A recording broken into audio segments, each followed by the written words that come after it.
Call this assembly meeting to order. To reschedule Anchorage Assembly meeting, Madam Clerk, please do the roll call.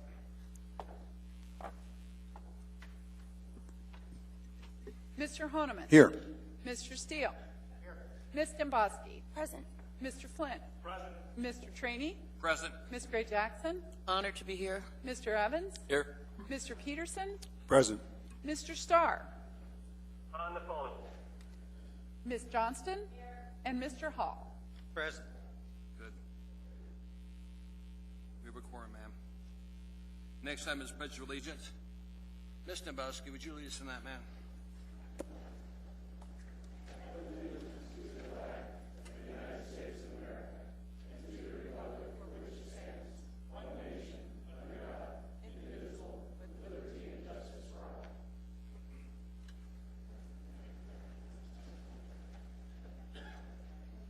Thank you, ma'am. Next item in business is minutes of previous meetings. We have two of them. Item 4A, minutes of regular assembly meeting, January the 12th, 2016. Ms. Gray Jackson, I need a motion. Move to approve them. Moved and seconded. Is there an objection to approval of the minutes of January the 12th, 2016? Mr. Chairman, Sir. just wanted to confirm, Madam Clerk, did we have the opportunity to make the correction I noted in my email to you? Yes, we did. Okay, then no objection. Thank you. Okay. Mr. Starr, any objection to approval of the minutes of January the 12th? No objection. Okay. Seeing no objection, Madam Clerk, those minutes are approved. Next motion I'll need is one to approve the minutes of January 26, 2016. Move to approve. Moved and seconded. Discussion from assembly members. Any objection to approval of those minutes? Mr. Starr, any objection? No objection. Any objection from assembly members? Not seeing any, Madam Clerk. Those minutes are approved. My thanks to the staff for their excellent job as always. Thank you. You guys are outstanding. Next item is Mayor's report. Thank you, Mr. Chair. I just wanted to You're older than the last time we had a meeting you were here, weren't you? I have been here before. But I think you were younger the last time I saw you at this meeting. Younger and better looking, I'm sure. Happy birthday, Ethan. Thank you very much. It happens to us all. If I could move to my business, Mr. Chair? Go ahead, sir. Thank you. I wasn't sure if there's any more ribbon I had to take here. I wanted to express my appreciation to the Assembly for your support in helping Municipal Light and Power acquire an additional piece of the Beluga River unit. I think that speaks well for how we see the future of this municipality, and I want to personally extend appreciations. So thank you. Thank you, Mr. Mayor. And as I was reading that, I understand that gives us reserves up through 2033, is it? That is the expectation, is we should have a solid amount of reserves for MLMP for another 10 to 15 years. Of course, the markets do what the markets do, and if we see rapid growth in the municipality, things could change quickly. Well, thank you, Mr. Mayor. Appreciate it. Next item is Assembly Chair's comments. I'm going to keep that simple. We have a lot of stuff on our agenda tonight, so let's try and get it done. Tonight we'll be successful if we get marijuana done. I'm not worried about anything else. I'd like to get those aspects done tonight.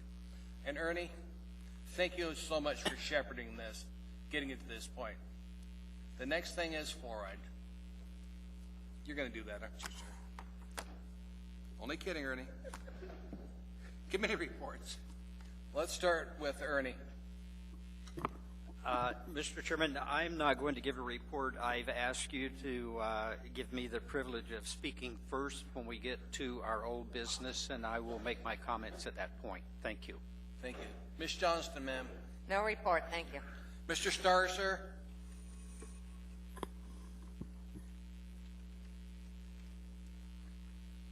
Mr. Starr, anything from your committee? Okay. Thank you. Mr. Peterson. Thank you, Mr. Chairman. No report this evening. Mr. Evans, sir. No report, sir. Ms. Gray Jackson. Thank you, Mr. Chairman. I just want to let everybody know that on February 18th, we have the Budget and Finance Committee meeting, and we usually have the SAP Review Committee meeting right after. But instead of the regular SAP Review Committee, we're going to have the requested SAP executive team with the SAP Review Committee members and anybody else who wants to join us. We're going to have that meeting and it's going to be for an hour and a half, and the administration is also going to be, well, they've asked to schedule a work session on SAP shortly after that. Thank you, Mr. Chairman. Thank you, ma'am. Mr. Flynn, sir. Thank you, Mr. Chairman. No committee report, but I just wanted to let you know I've been taking advantage of the Visit Our Schools month and visited a couple institutions, sort of in a dual-hatted role as a parent of a future middle school / high school pair, learning a little bit more about how things have changed, and boy, they have, since I was in those schools. And disturbingly, some of the people I went to school with are now in charge. But I do encourage my colleagues to grab those opportunities and take them. There's a lot of interesting things going on, and it's a good education for those of us who ultimately have to vote for the bill. And that's all, Mr. Chairman. Thank you, Mr. Flynn. Ms. Dombrowski, ma'am. Thank you, sir. The Community and Economic Development Committee had a meeting on the 3rd of February, and we basically went over our work plan for the next 2 or 3 months. There's a couple of things that we want to make sure to get finished before Mr. Hall decides he's going to retire in April.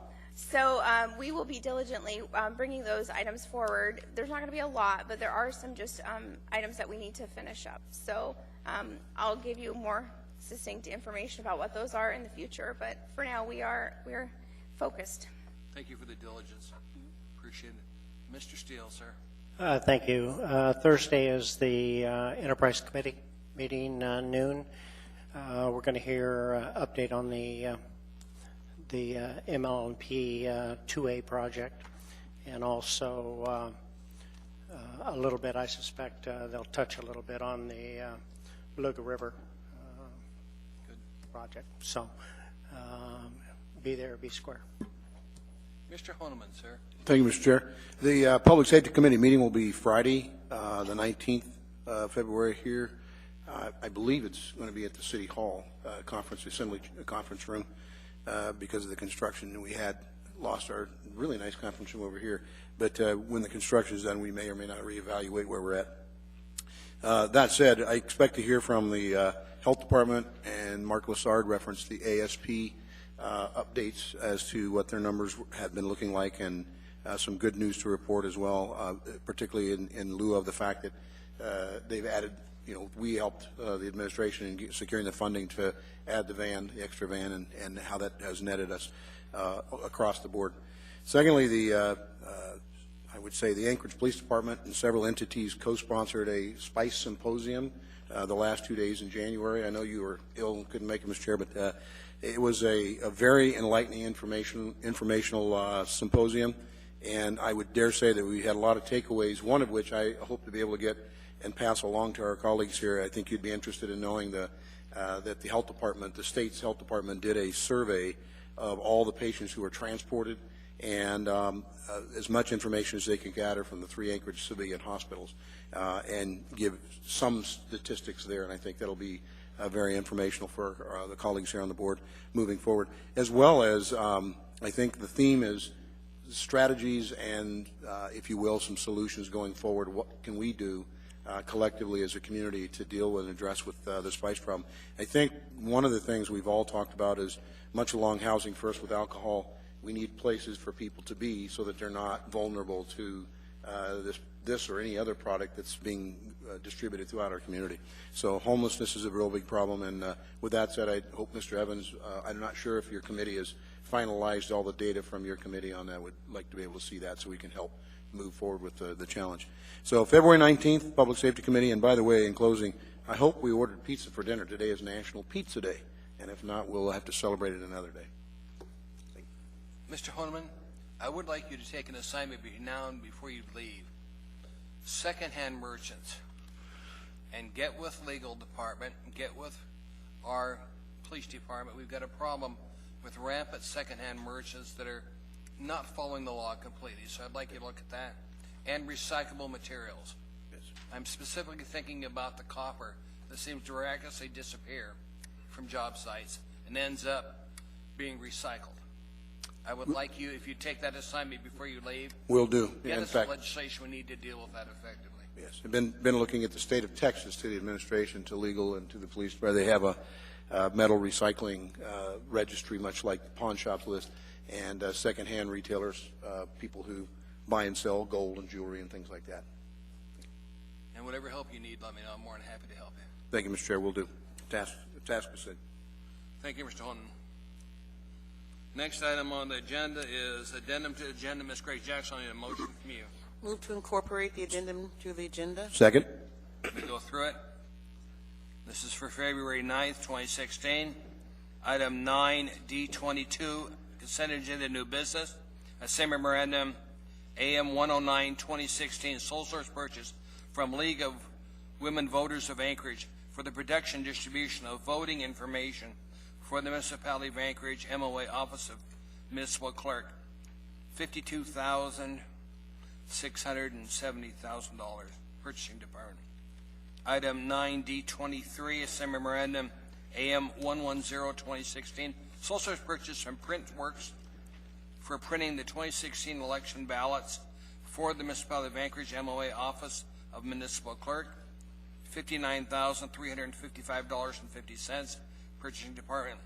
Item 9D24, a same memorandum, AM 111, 2016, charge number 1 to purchase order 20160042 with John McCruo Jr. to provide SAP project management services for the Municipality of Anchorage, MOA Information Technology Department, ITD, $40,000, Purchasing Department.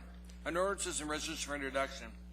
Item 9F5, Ordinance AO 2016-21, ordinance of the Municipality of Anchorage, Alaska, authorizing the borrowing and accepting from the State of Alaska Drinking Water Fund $5 million for the purchase of financing a portion of the Ship Creek Water Treatment Facility Upgrade Project and providing for related matters. Anchorage Water and Wastewater Utility, public hearing requested on 2/23/16. Item 9F6, Resolution AR 2016-46, a resolution of the Anchorage Municipal Assembly appropriating $300,000 from the Area-wide General Fund 101 balance to the Department of the Assembly Fund 101 to provide funding for project management and professional services for the Anchorage Vote by Mail project for the Municipality of Anchorage, Office of Municipal Clerk, Assembly Chair Trainee, and Assembly Vice Chair Gray Jackson. Public hearing requested on 2/23/2016. There's an accompanying 6A, Assembly Memorandum AM 108/2016. Under old business, unfinished action on public hearing items. Item 11B2, Ordinance AO 2016-16S, an ordinance of the Anchorage Municipal Assembly, amending Title 10 of the Anchorage Municipal Code to add a new chapter for the licensing and regulation of marijuana establishments in the municipality, providing for assembly review of AO 2015-7, addressing public consumption of marijuana, and amending the municipal fine schedule from Assembly Member Hall. There is item 11B3, Assembly Memorandum AM 74/2016A. Anything else? Is there any objection to the addendum to the agenda? Mr. Starr, any objection to the addendum to the agenda? No objection. Any objection from the body here on it? Seeing none, Madam Clerk, we've amended the document in front of us. Ms. Gray Jackson, I need a motion on the consent agenda. Move to approve the consent agenda. Second. Okay, it's moved and seconded. Let's go down the list so assembly members can pull those things that like a little further discussion on. Mr. Hall, I'll start with you, sir. No items. Ms. Johnston, ma'am. Mr. Peterson, sir. Thank you, Mr. Chairman, but no items this evening. Mr. Evans. No item, sir. Ms. Gray Jackson. No, thank you, Mr. Chairman. I guess I don't need the rest of you guys. I'm on a roll. Mr. Flynn, sir. Ms. Dembowski. 9 Delta 17. Oh, fuck. I knew it.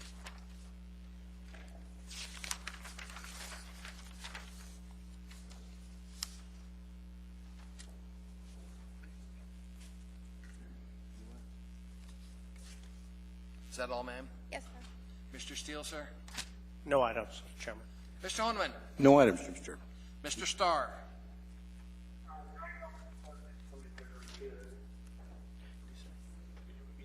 Mr. Chairman, 9 Delta 1? Alpha. 9 Alpha 1. Okay. that was my oversight, Mr. Chairman. Okay, Mr. Hall, we'll pick that one up. 9 Alpha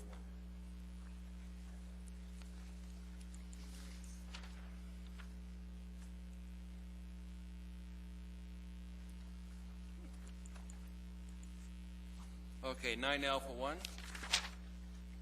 And 90 17. That's all we've got. Madam Clerk, got any of those? Okay. Then we'll start voting on those items we're not pulled for a little further discussion. Mr. Starr? On the balance of consent agenda, okay.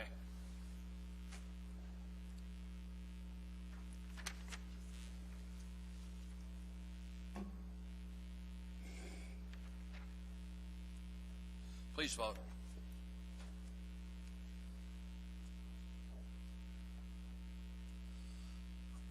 We've approved the consent agenda with the exception of those two items that were pulled for a little further discussion.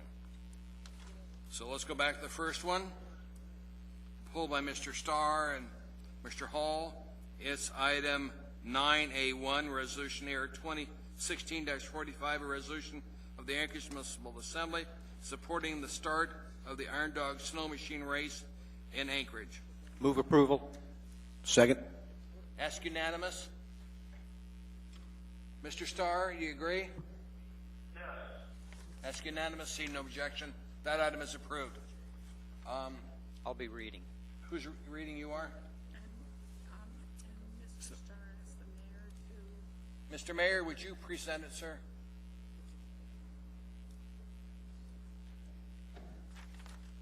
The mayor's not here.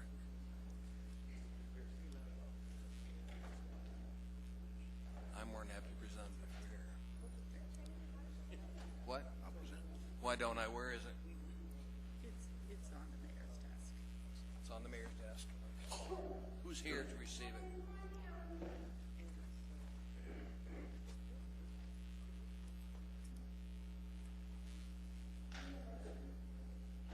Has there one? It's been moved. How are you? Are you ready for me, or are you going to wait for the mayor? We're waiting the return of the mayor. Okay. So we'll be with you very shortly. Okay. No worries. A resolution of the Anchorage Municipal Assembly supporting the start of the Iron Dog Snow Machine Race in Anchorage. Whereas the Iron Dog, started in 1984, is a nonprofit 501c4 organization, and whereas the Iron Dog is globally recognized extreme winter motorsport event that covers more than 2,000 miles across Alaska with two-person teams riding snow machines from Anchorage to Nome and back to Fairbanks. And whereas the Iron Dog provides positive economic and community impact for Anchorage, including charitable fundraising, an urban-rural student exchange program, and a positive economic impact for more than 20 other communities across Alaska. And whereas the Iron Dog is one of Alaska's top winter sporting events, with events spanning a 3 to 4 day time frame. These include events such as the Racer Drawing Banquet and a Hall of Fame induction on February 18th, the trial class start on February 19, and the Anchorage start on February 19. The amateur and professional class race start great and local attendance, media awareness, and excite fans worldwide. And whereas locating the start of the race to downtown Anchorage creates visitor awareness to Anchorage in winter, increased consumer opportunities for out-of-town attendees, and ties to already popular winter events such as Fur Rondy and Iditarod.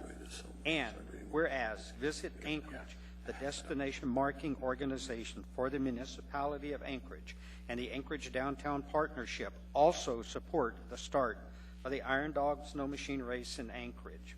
Whereas Mayor Ethan Berkowitz is happy to welcome the racers and attendees to this world-class event and hope all Anchorage residents enjoy the festivities. Now, therefore, be it resolved, the Anchorage Assembly and Mayor Ethan Berkowitz support the start of the Iron Dog Snow Machine Race in Anchorage. We warmly welcome all riders, support crews, and fans, passed and approved by the Anchorage Assembly this ninth day of February 2016.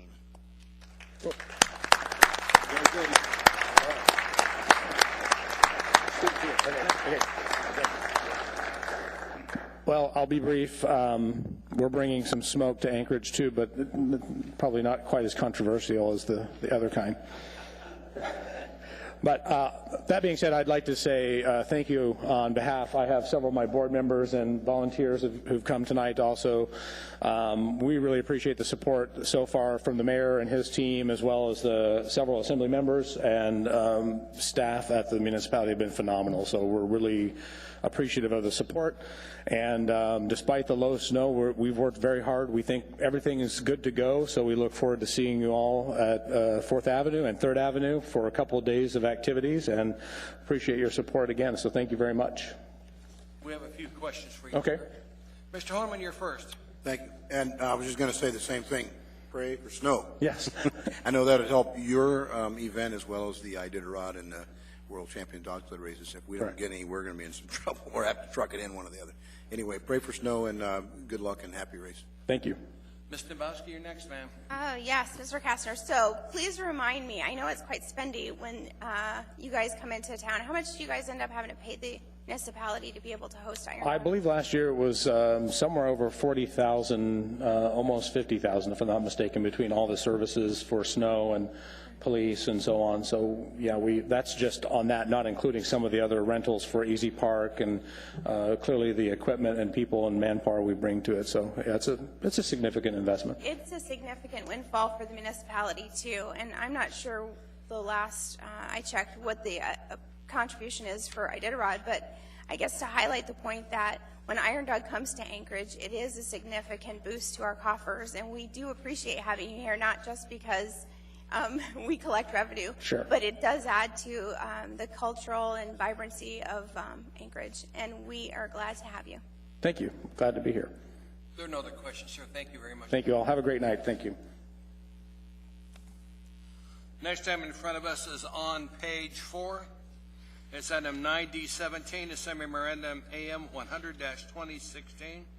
Sole source purchase to Resource Data Incorporated, RDI, to provide project management and professional services for the Anchorage Vote by Mail project for the municipality of Anchorage. Mr. Chair, I pulled this because there's a similar item on the introduction for public hearing on 2/23. So I assumed this was supposed to be a replacement of this. Hold on for a second, ma'am. Mr. Chairman. Go ahead. Mr. Hall? Yes. This item has to do with awarding the contract. The second item has to do with funding for the contract. In that case, you might want to move it, Mr. Hall. Yes. Hall, if you would, please. I need a motion on it. I would move for approval. Second. Moved and seconded? Introduction. Hold on. Here's the contract. It doesn't sign introduction. It's actually moving it. Mr. Hall moved it, seconded by Ms. Gray Jackson. The item is in front of us. Mr. Hall, anything? What I would speak to this item is the fact that we've unanimously voted that we support moving to vote by mail. Starting in what year? Starting in 2017. So it would be at our next general election here in the municipality. And quite honestly, in order to be able to do this, we need to bring in a team to get everything prepped and ready to go. I feel that it's imperative that we do this, and a classic example I would give is what we've been dealing with SAP, where we bring on a major project and we determine that we can do that with existing staff with other duties as assigned. And what we find out is staff has plenty to keep them busy. So in order to do this, do it properly and be prepared in the manner that we need to be, we can bring this company in who has expertise in vote by mail and be very comfortable with the fact that we know that at next year's election we will be ready to go live with vote by mail. Other discussion? Mr. Honeman? I'm going to say the same thing. Mr. Hall hit it right on the head. This is going to be a huge undertaking, and the results should be very positive, so it's very supportable. Ms. Dembowski? Oh, yes. So I want to be very clear. We had a work session on this, and the discussion at the work session, we highlighted numerous areas of concern. Number one, the last two elections, not only did we find ballots after we certified the election, not only in the last election, but in the runoff. It happened twice. After the Assembly has certified it, we found bags of ballots. I was concerned about that, and I made it very clear the only reason I voted for the last one is because it said we would explore the option. I've had many conversations, both with the chair of the Ethics and Election Committee and with the municipal clerk, expressing my concern about that. If we have issues doing early and absentee voting, now we're moving the entire municipality to a vote by mail. I'm concerned to make sure we have the space, and also the fact that 1,600, 1,800 names that appear on the state registry don't match the municipal records. And that was something that the deputy clerk had indicated they would come back and we would definitely address it. So this move to put a narrative out there that the Assembly unanimously, without thinking about it, is just going to approve this, I think is a little disingenuous. And I was actually surprised when I saw it reported that way. Now, granted, when the last resolution came up, I read the paper and I saw the word explore on there. But I was working with Assembly Council on another issue that was before us that night, so I didn't feel the need to chime in. But I think it's imperative that I do so now, because I think just to blindly say we pick an arbitrary date and we're going to do it before we are convinced that we can do it well, I think is irresponsible. So I'm not comfortable spending $300,000 until we have a little further discussion on whether we've got the kinks worked out. So I just want to say I wanted to get that out on the record. I want to make sure that people know that this isn't a unanimous assembly. We're moving 100% to vote by mail because, quite frankly, you haven't convinced me yet we can do it and do it without any mistakes. Mr. Hall, sir. On the issue in front of us. Yes. Ms. Dembowski, we have identified each and every item that you've just addressed, and that is going to be the charge of this contractor to look at the space, identify what we need, then we're going to pursue getting that space. It looks at the voters that you've talked about. We realize that we've got a gap, but what we realized is we can't do that with the existing staff. We need to bring people in that know how to do it and can do it. And I was sitting here trying to read through this because I think the word explore is still in there. We are going to go to try to achieve this, but I think I would be safe in telling you that if, when we get into this, that we realize that there is something that's going to inhibit that happening, I have no doubt this body would delay it being implemented.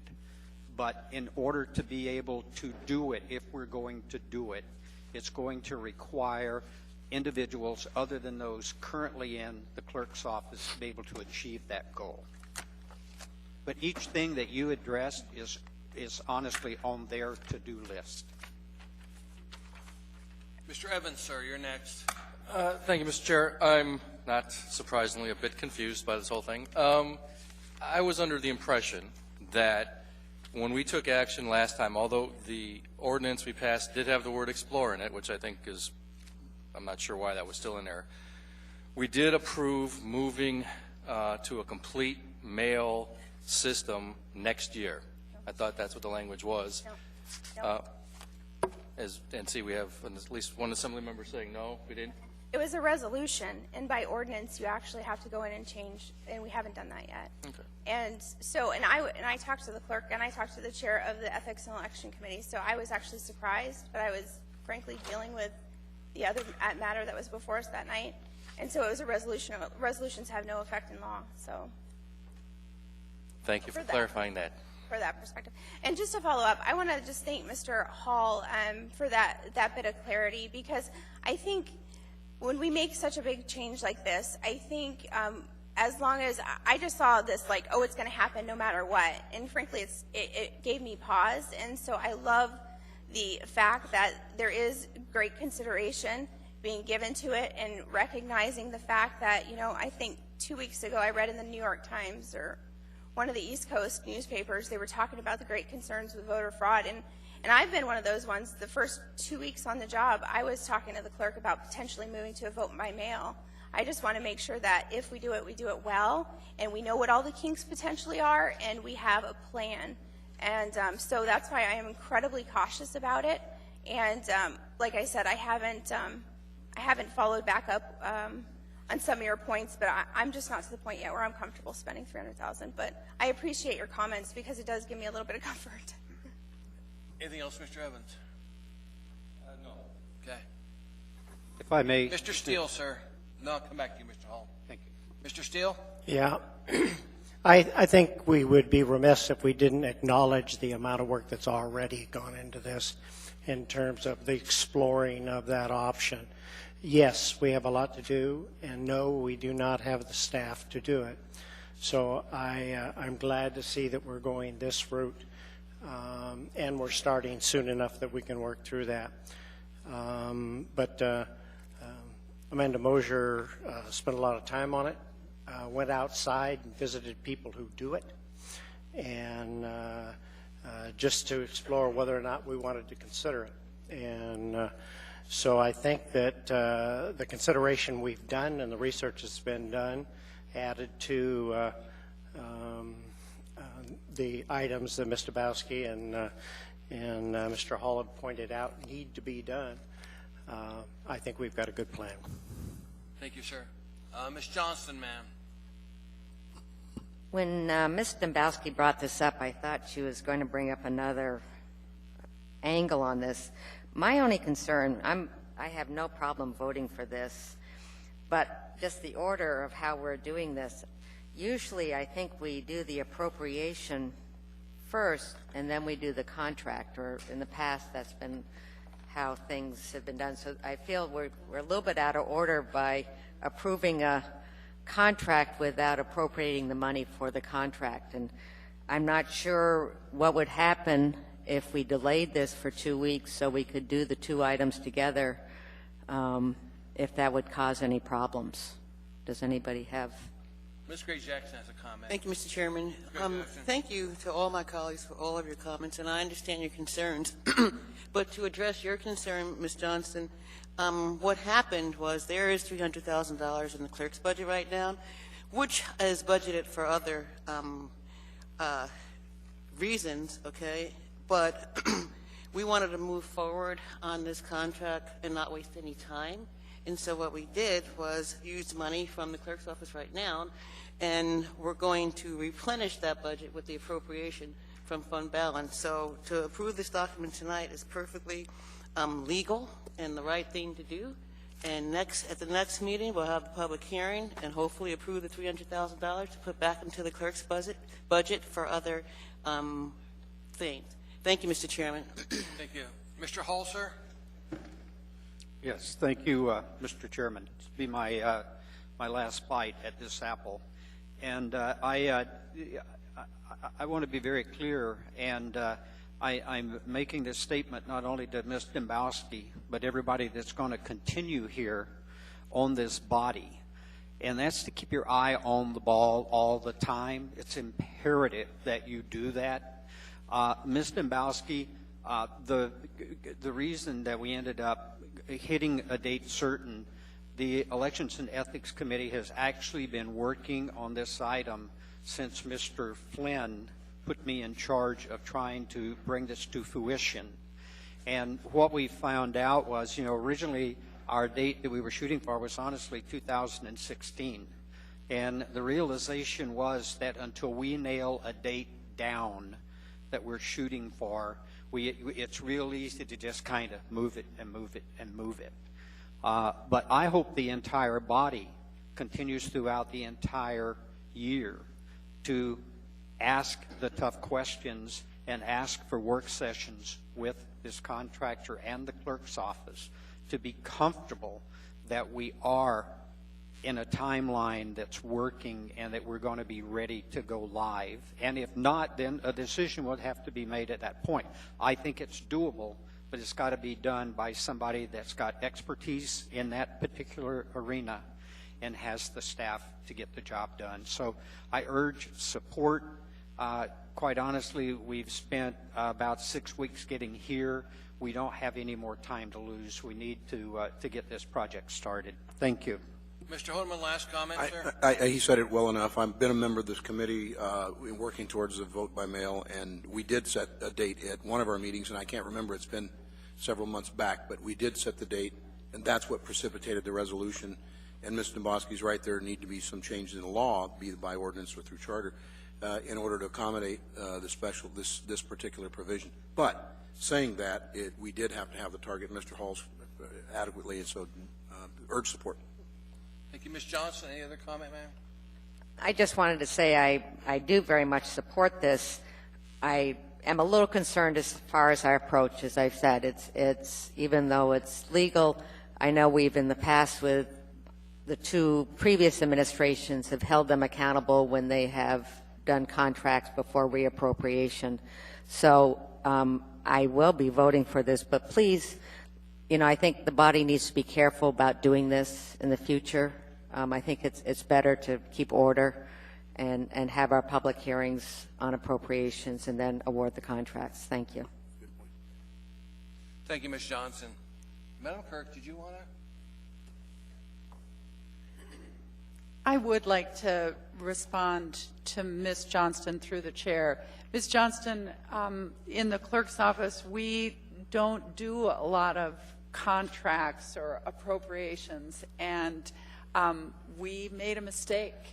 And so I will tell you one thing that we've done is I've asked our new budget analyst to keep copies of these so that we do it right next time. So I apologize for the mix-up. I appreciate your support. Mr. Hall is right. We do have some urgency to get this done before the next 2 weeks. So thank you very much. One last comment from me on this. I normally don't get involved in the debate, but I feel so strongly on this that we've got to go vote by mail. Every time we have an election in this town, we see the numbers drop down that are participating in voting for elected officials.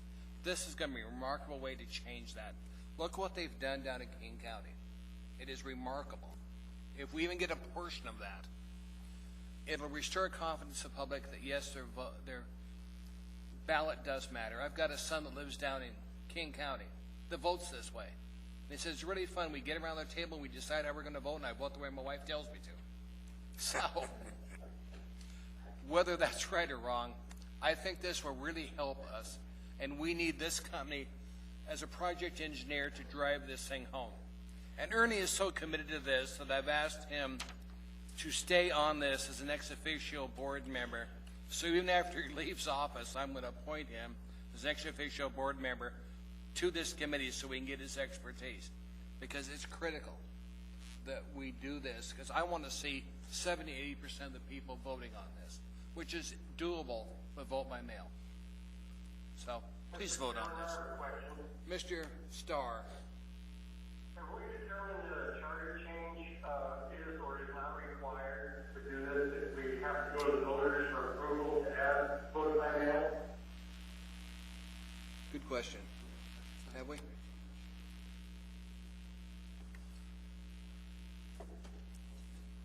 Bill, we may have to look into that, sir. We will have to look into it. Make sure our contractor does that first, because we will. We're trying to make a 17 schedule. Yeah. Have a limited number of elections to go to the voters for it, for approval to do it. We'll do that, Bill. I'll take care of that tomorrow. Thank you. Thank you. Please vote on item 17. Mr. Starr, you're first. Yes. Please vote.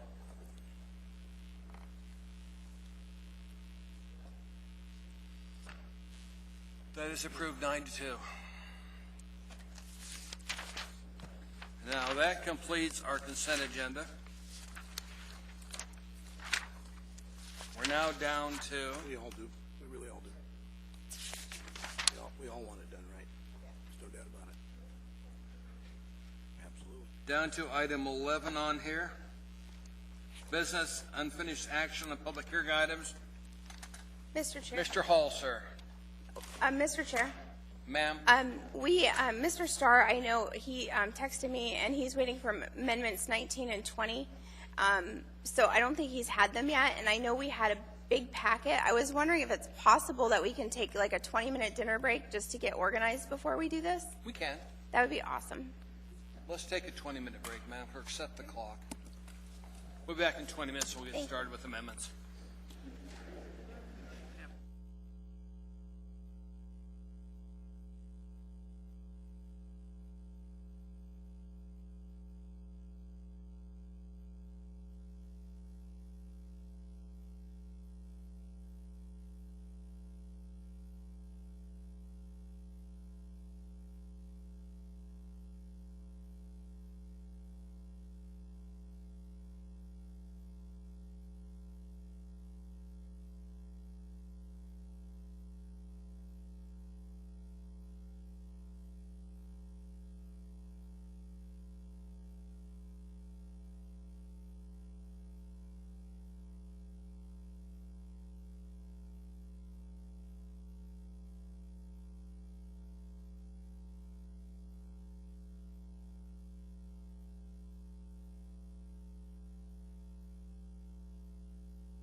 We need to get this meeting back to order.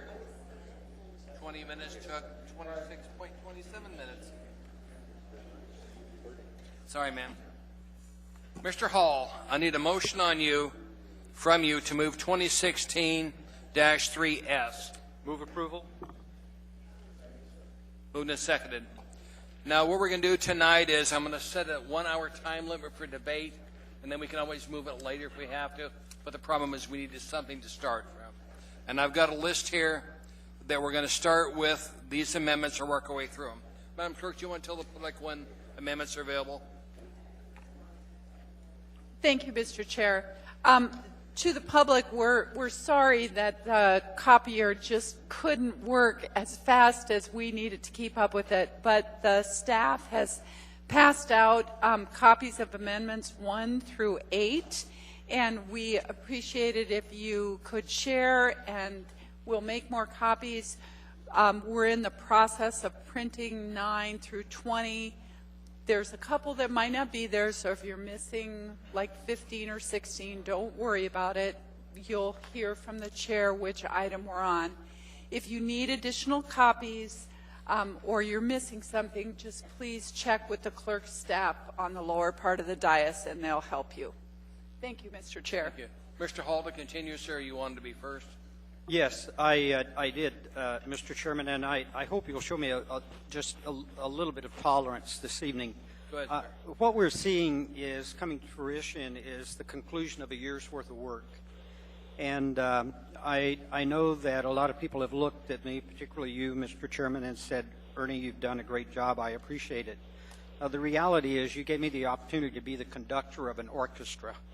And I have some thank yous, and it's a bit like the Academy Awards. Please don't start the music, but I feel it's imperative because the documents that we came up with that were delivered to this body for working documents was a lot of work done by a lot of people, and they took it very seriously and did a great job.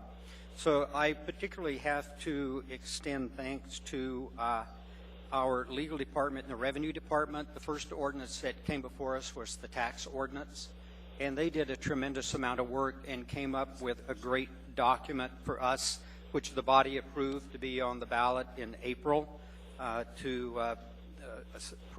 supposedly, hopefully we will put a sales tax on this product. The next two documents that we had to develop was the land use, and in that one we ended up with a team working here of 2 individuals that was absolutely phenomenal, and that was Erica and Amanda Mosier and Erica McConnell. Erica being in the planning department and Amanda in our clerk's office. And I've never seen two people work better together.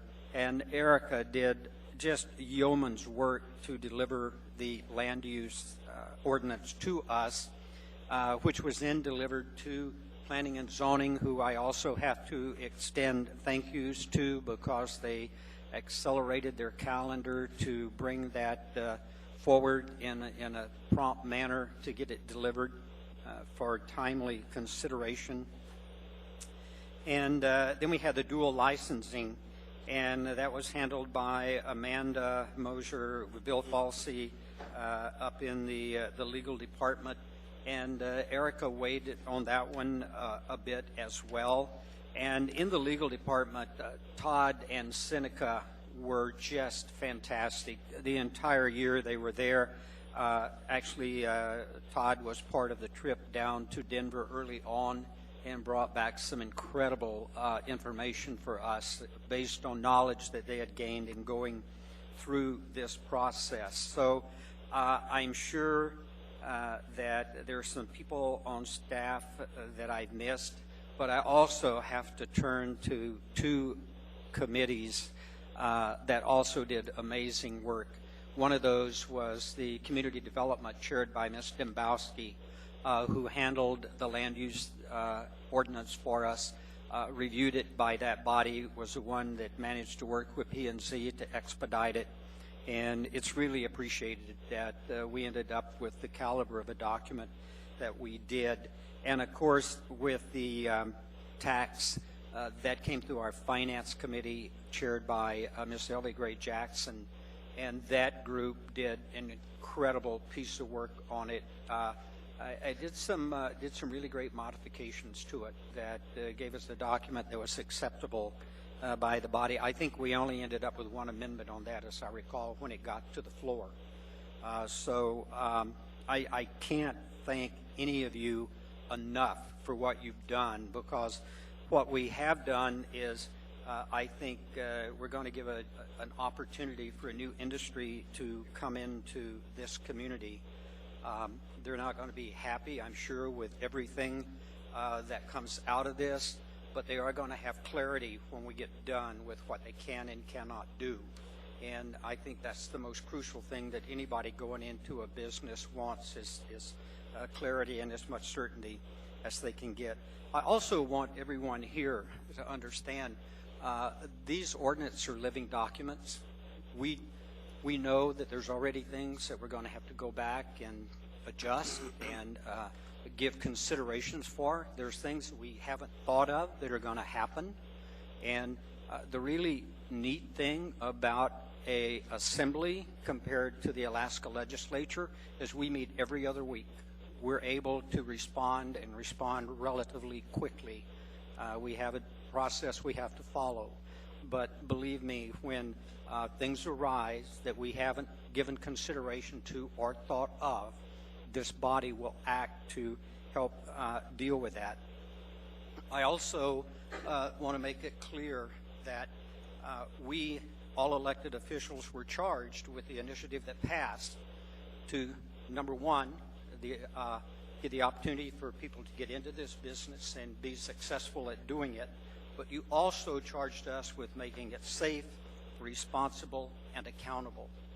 And some of those factors are going to weigh heavy in some of my decisions this evening, because the one thing that I recognize is tobacco, alcohol, and marijuana are adult activities, and we have a responsibility to protect minors, youngsters. We have a responsibility to protect the entire community, and I think you're going to find that a real effort is going to be made this evening to accomplish that goal. So I just want to close by saying a sincere thank you to everybody, because all I had the good fortune to do was be the conductor. The orchestra is everybody seated here and an incredible staff that worked to get us to where we are this evening. Thank you. Thank you, Mr. Hall. I asked legal to give me a list of what order they want the amendments brought up in to facilitate tonight, and that's the order I tend to follow. So the first one is Mr. Evans. Mr. Evans, you've got industrial hygiene, is it, Mr. Evans? Amendment number 1. Sure, Mr. Chair. Move to approve amendment number 1. Mr. Evans, sir. Yeah, this is a pretty, I think, a non-contentious way to begin the proceedings. It's basically just a clarification. The ordinances as written, the regulations, required certain people to do the inspections that are required by the new ordinances. The original ordinances required a certified industrial hygienist. There really aren't any certified industrial hygienists, we learn. So what this amendment does is basically just clarifies that any industrial hygienist, not necessarily certified, and also professional engineers who I'm told can also perform these same functions in a qualified and professional manner, can do the inspections that are required. It makes that change and doesn't change the nature of the inspections or what's looked for. It's just who can do the inspections. Discussion among the assembly members on this item. Seeing none, we'll vote on this. Mr. Starr, you're first. Yes. Please vote. That amendment is approved. It's amendment number 1.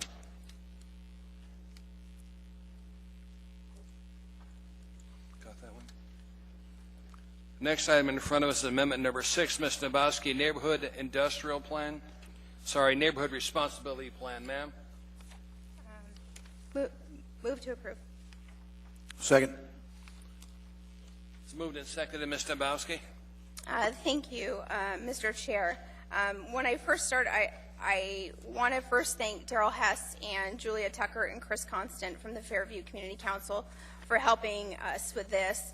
As I indicated at the work session, my intent, if this passes the body, is to come right back, and I actually have it drafted, ready to be introduced, to go into the community council portion of the ordinance and put in there the hopefully the mechanism by which community councils feel like they have adequate discussion or input into the process. By no means does this mean that community councils have fiat. The Assembly has the say in this matter, but I wanted to make sure that level of dialogue was there, especially when it came to odor and security and those types of questions that often come up at community councils. Thank you, ma'am. Other discussion from Assembly members on this amendment? Seeing none, we'll vote. Mr. Starr, you're first. Yes. Please vote.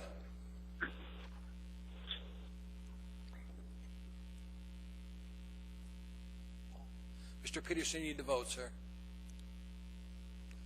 That is approved by the body. Next item in front of us will be Mr. Flynn. Amendment number 4, Mr. Flynn. Distance measured 500 feet, home uni measured by shortest practical pedestrian route. Sir, I think that's your amendment. It is, sir. I'll move amendment number 4. Mr. Flynn, it's been moved and seconded. Yeah, thank you, Mr. Chairman. I'll be brief. We have discussed this. Basically, there's just limited land available in the Anchorage Bowl and elsewhere, for that matter. And so this would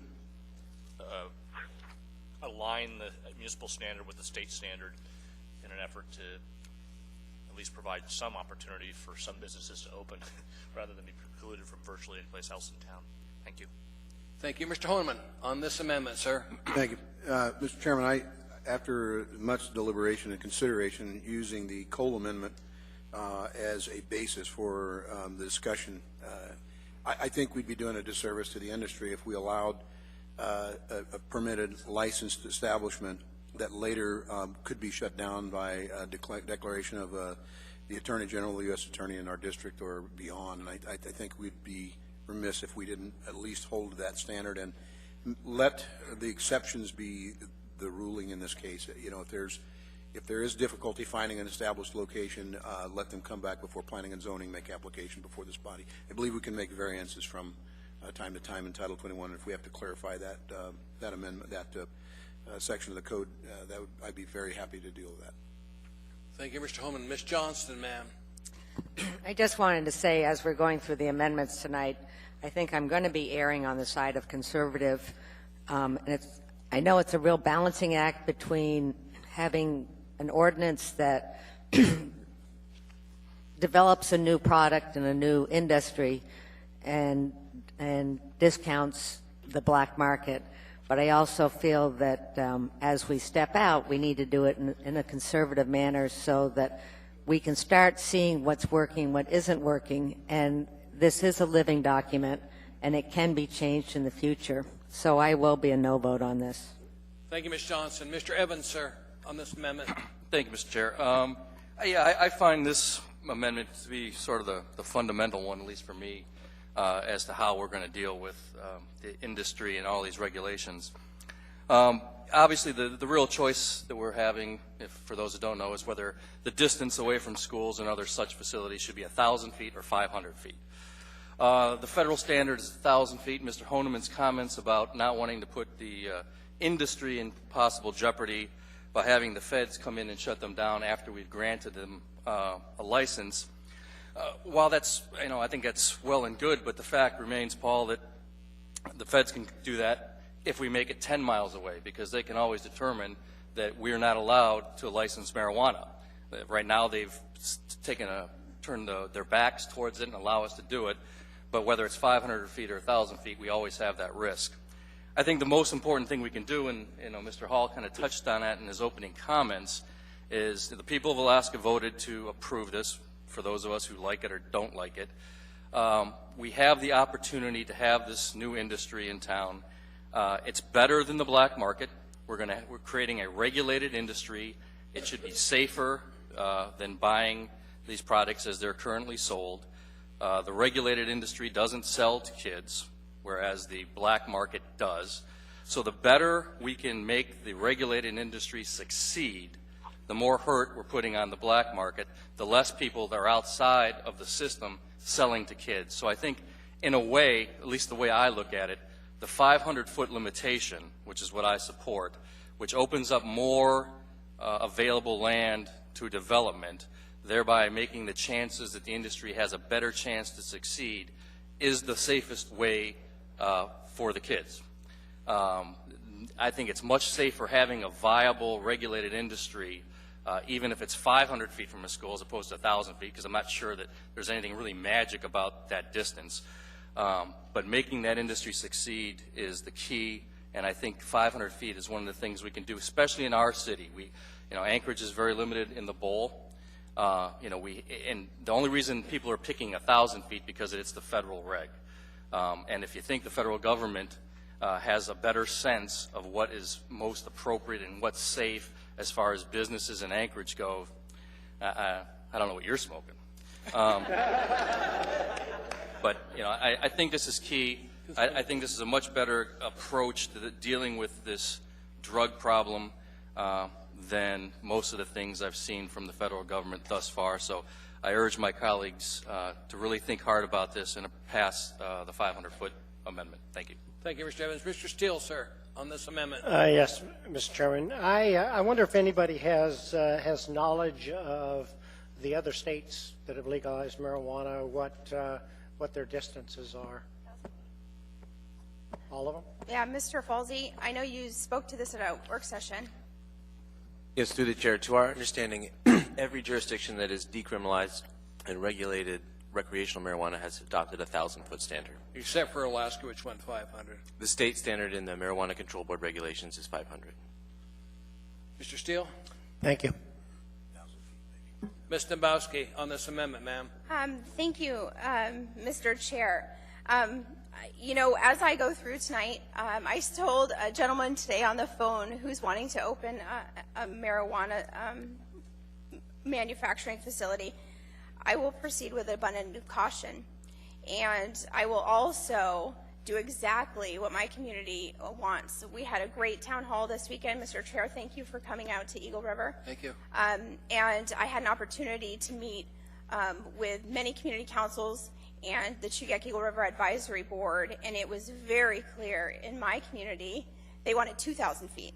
So, this is one of those moments this night, though there's things that maybe I would do a little differently individually. I'm absolutely going to vote to represent my community and what they have vehemently expressed to me. So with that said, I'm not going to support this, but if for some reason Mr. Flynn this fails, and potentially Mr. Evans, if your next one fails, I do have a negotiated solution, which would do exactly what Mr. Honeman had advocated or had alluded to, in that potentially we could have the assembly create a waiver process where if somebody's within 500 to 1,000 feet. Mr. Falsey has indicated to me, though, we can't ever go below 500 feet because obviously we can be more restrictive than the state, but not less. So I just want to put it out there that there's going to be amendment number 9. Depending on how these other amendments go, I may have another solution. Mr. Flynn, your amendment, sir. Yeah, just to wrap up, and I appreciate the sentiments expressed here, but setting up another process for people to come back to the assembly for approval, it's already extraordinarily expensive to get your permits under the state system, and I think we're talking about a lot of relatively small entrepreneurs. They can't get financing because of federal bank law, so they're having to cash finance these opportunities, and we're already seeing a premium charged on facilities that would be available under the 1,000-foot standard. and even the 500-foot for that matter.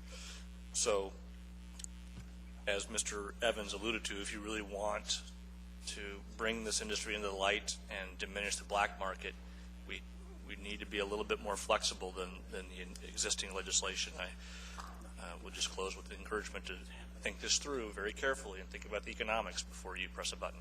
Thank you. Thank you, Mr. Flynn. Mr. Starr, did you have any comments on this amendment, sir?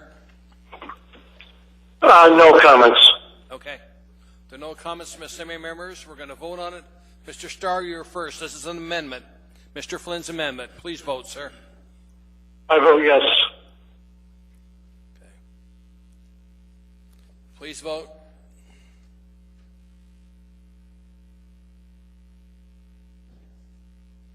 That is approved 6-5. Let's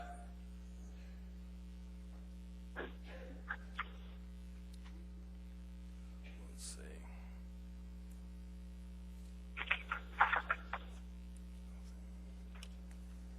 Amy, are you moving 9? Next one is number 9. It's you, Ms. Dabowski. It says assembly may reduce 1,000-foot separation. It's not needed, Mr. Chair, but I will end up moving the distance. I'll move number 10. Second. Ms. Dabowski, number 10.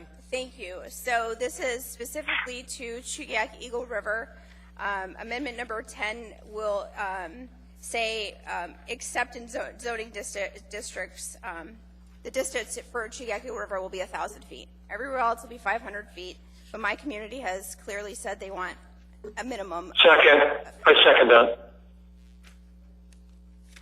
Thank you, Mr. Starr. Anything else, Ms. Dabowski? Not yet, but we'll see what Mr. Flynn says. Mr. Hall. Yes, thank you, Mr. Chairman. I intended to speak to this in my opening, and I skipped over it in my note, but I want to thank Ms. Dembowski. Basically, she took some pretty meticulous notes during the public testimony last week, and then, of course, she had a work session in Eagle River, and she has been working unbelievably hard to get these. She really wanted to deliver them to the body yesterday, but because of just getting everything through the legal department and everyone scrambling to bring it to the floor tonight, but I really, truly appreciate the effort that was put into it and apologize that we weren't able to bring that out more quickly. There's nothing really earth-shaking in them. Most of them are applying to her district, but it wasn't due to a lack of effort, Ms. Dembowski, and it's appreciated. Thank you, Mr. Chairman. On this amendment. Yeah, I'm going to support this amendment because I know that the community has spoken. You know, this is one of those instances where, had we had number 9, this particular amendment would have not necessarily been needed. And this is where we speak to, now we call out different parts of our community saying, well, yeah, but this one's a little different. Yeah, but this one's a little different. And it's back to where we were with 9. And so now it's 500 feet except in Eagle River Chugach. And I have no problems with the community having been spoken, bearing in mind, of course, that this was, in Anchorage at least, not an overwhelming mandate. There are just as many people, or maybe just less than the majority of the people that bothered to vote, that are saying it, concerns about the commercialization. Not so much the possession, but the commercialization. So I'm going to vote for this, but you know, it's smacks of the same argument we were just having a few moments ago. Thank you. Thank you, sir. Mr. Chairman. On this amendment. Mr. Starr. Yeah, how's the audio? Is it okay, or should I change my tone? We're trying to tune you down a little bit, sir. Go ahead, Mr. That's all right, Bill. Go ahead. Yeah, I think this is really where Mr. Oneman may judge it as we're all in this together. I feel that we've seen and heard from our communities in different ways. You'll see Mr. Evans speak to Girdwood, and in this case with the representation both at the ballot box where Chugach Eagle River said no to the entire concept, and now we've had many, many productive conversations both at the town hall that Ms. Dembowski organized as well as the email flow. I think now is when we step up as leaders to those sections that we've been elected to and do what we feel is the right representation. So the idea that we're so parceling it out I feel that there's a buy here with the idea that the ballot has spoken, and now we're hearing it from individuals. And I think Mr. Flynn represented his community, and he's stuck his neck out there, if you want to call it that, for his viewpoint. And I think if we can tighten it up for the 1,000-foot buffer in Chugiak Eagle River, I think we can all make peace with this industry. Thank you, Bill. Appreciate that. Mr. Flynn on this amendment, sir? Yeah, thank you, Mr. Chairman. I understand the sentiment behind it, but I'm afraid I can't support it. Pretty much for the reasons that people have already stated, which is we are one community. And recognizing that there are unique aspects to each neighborhood, whether it's in my district, which is relatively centralized, or Ms. Demboski and Mr. Starr's district, which is relatively rural. What this kind of implies is that, okay, you guys stick the industry in the rest of Anchorage, we don't want it. And, when you're on the team, you're on the team, and you live with the decisions of the team. And I think if we start balkanizing which part of Anchorage you can stick a license into versus where you can't, we're creating a very unstable and unfair situation. And I have neighbors who are not going to be happy with the fact that I successfully appealed to this body to establish the 500-foot limit. Some of them are in this room,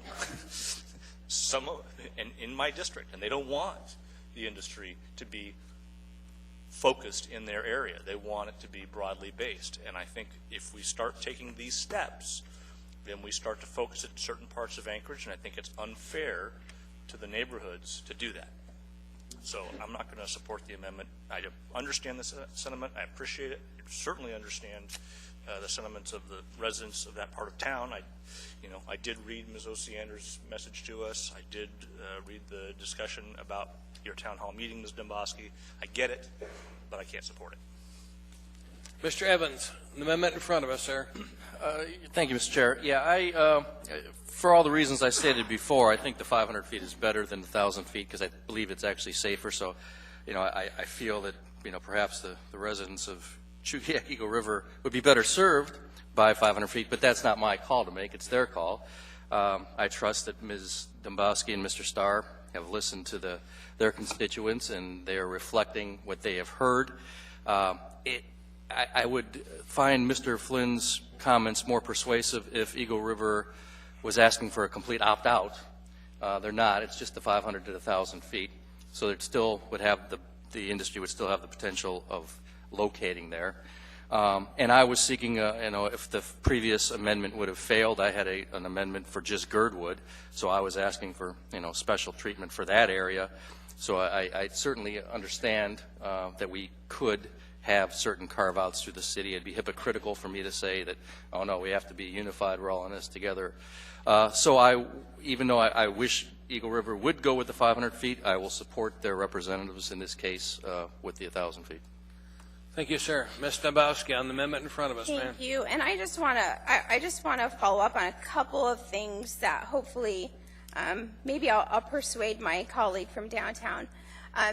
The reason we have zoning and the reason we have Chapter 9 and Chapter 10, it's because Chugiak, Eagle River, and Girdwood are not the same as downtown Anchorage. We have zoning because we determine density in different parts of town. That's the whole purpose, is we recognize not everybody is treated the same. So I would just admit, it's not, Chugiak Eagle River is not saying let's just opt out. Now, I can tell you I've heard that a couple times, but we're not saying that. But what we are saying is, just like zoning decisions, just like land use decisions, just like our Chugiak Eagle River Comprehensive Plan, it's going to look different than the downtown plan. And that's what we're doing, is we're just acknowledging the fact that there's different parts of town that have different wants, needs, and desires on how they develop. And through Title 21, specifically Chapter 10, that's the reason it was created, is so that community could be self-determining. And that's the same reason for Chapter 9 in Girdwood. It's because that's specifically why. If Chugiak Eagle River wants different rules than Anchorage, or Girdwood wants different rules, that was the whole intent. And I will have to remind the body there is a unique factor here, which is the Chugach Eagle River Advisory Board, which is established in Title 21, which basically says it's an advisory board that talks about planning and zoning decisions, new codes that affect Title 21. It says they will be consulted on these types of issues. And I can tell you, the only way they were consulted was on Saturday. It was a town hall meeting, and it wasn't an official meeting. They were there. And in order to be compliant with municipal code, I wanted to make sure we had at least a conversation as a community. So, and I can tell you it's not going to be done. Whatever we pass tonight, the advisory board has an obligation to review and make recommendations to the assembly for things that meet the community's needs. So Chugach Eagle River, yes, it is a little different in how it's handled in Title 21, but it was designed that way when Ms. Osander was here. And Ms. Johnson, you sat on that committee for 9 years, I think. So, I mean, these discussions are not new, and I'm sure they'll probably continue on into the future. But like I said, I'm not trying to reinvent the wheel here. I'm literally trying to do and use the mechanisms that were created to account for the diversity within our community. Thank you, ma'am. Ms. Gray Jackson, ma'am. Thank you, Mr. Chairman. I have to tell you, I really love debate because I love listening to the opinions of my colleagues. And I supported Mr. Flynn's amendment for 500 feet, and mostly because of Mr. Evans' comments. He just convinced me everything I had to say was absolutely correct. And Mr. Flynn is right. We are one community. But Ms. Domboski made an effort to reach out to her community. She put together a town hall meeting on her own. I was really happy that our chairman was able to attend. And she listened to what her constituents and her community had to say. And I think that it's simply our duty to support this amendment, and I will be supporting this amendment happily. Thank you, Mr. Chairman. No other comments from assembly members? We're now going to vote. Mr. Starr, you're first. Yes. Please vote.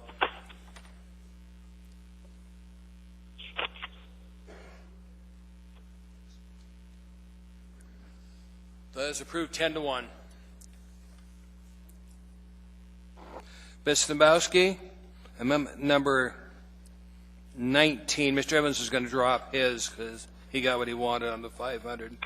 So amendment number 19, Ms. Domboski, separation of distance measured as short as distance from side of MJ establishment lot line to edge of playground athletic field, ma'am. Thank you. I move amendment number 19. Second. Moved and seconded. Amendment number 19 is in front of us. Ms. Domboski. Sorry, we have so many minutes and we're not going in order, so I'm just catching up here. Okay, so the purpose of this amendment is to establish that separation distances should be measured as the crow flies from the closest edge of the marijuana establishment to the lot line of the protected use. I think it's pretty self-explanatory. But in this particular one, I'm adding the edge of a playground or athletic field. Thank you, ma'am. Comments from assembly members on this amendment? Mr. Evans, sir.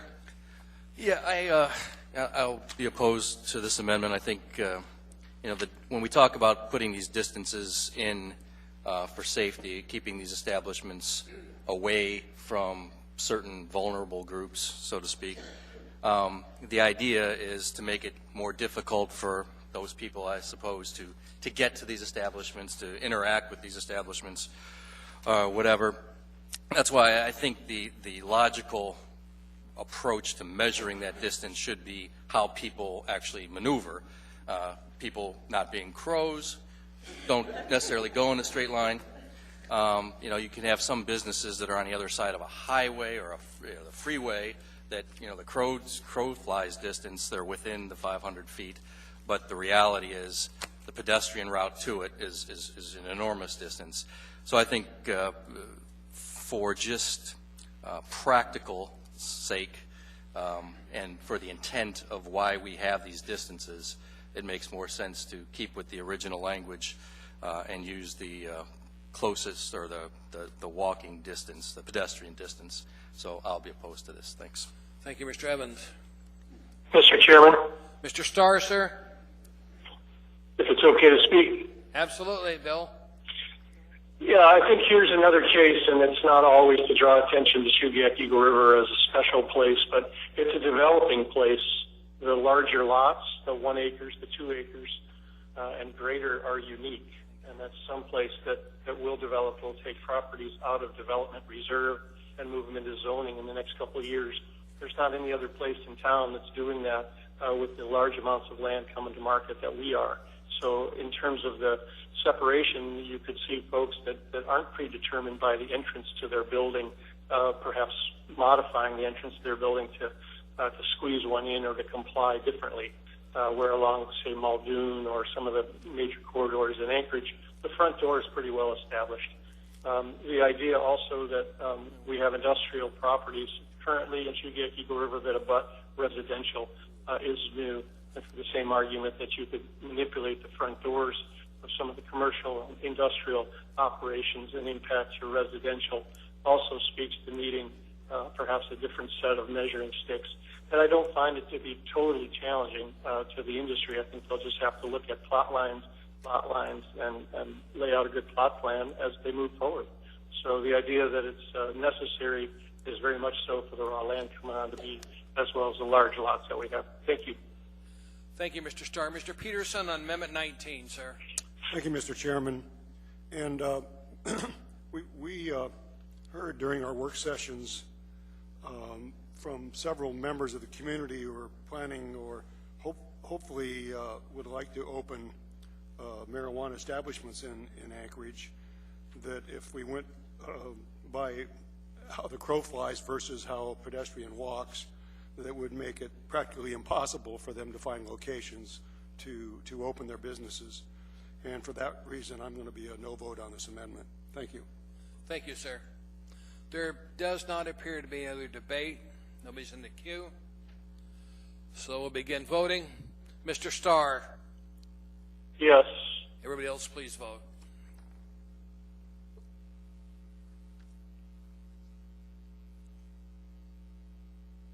That is approved 6-5.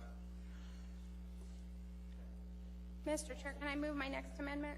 Because it has to do with separation distances again. Man, your next one is amendment number 12, 1,000 feet for preschools, child care, day center. Actually, I was going to do number 11. Am I messing you up? Yes. Okay. Would you 12, please? Yeah, I'll do 12. Sorry, I'm sorry, I've got this. No, Bill had legal. no, that's fine. Bill had alluded to the last issue, so I move amendment number 12. Second. Thank you, Mr. Honeman. Ms. Dombrowski. Thank you, Mr. Chair. This would establish a 1,000-foot separation between marijuana establishments and child care centers. You know, one of the things I think I'm actually going to do when I do this, if Mr. Honeman is would oblige it. I mean, the body has chosen. Oh goodness, I didn't have an alternative for this one. Just 1 second. Ms. Dombrowski, go ahead, ma'am. Thank you. I'm trying to decide if I should change it to 500 feet. What? Okay. All right. Well, because you changed it, but my amendment changes it. I'm good then? Okay. So Mr. Flynn was just helping me, and he was telling me that even though this says 1,000 feet, we passed the 500 foot. For the legal advice. So I don't need to. So I'm just going to move this, and basically what it'll do is it'll make sure that these establishments are located within the appropriate distance from child care centers. That was moved and seconded by who? Myself. Honeman seconded that. Mr. Evans, on this amendment, sir, this is Amendment 12. Yeah, thank you. Presuming that this gets reduced to 500 feet, which I guess is the intention, I just want to know what a child care center, is that a defined term? Yes, it is. And it's somebody who's licensed. It's a facility licensed to provide care for more than 8 children, so 9 or more. So we picked it specifically because there's a standard. And so it's not every mom and pop home daycare. It's literally a specific license for 9 or more children. Thank you. Mr. Flynn, sir. We're just sort of undoing what we did here a little bit further.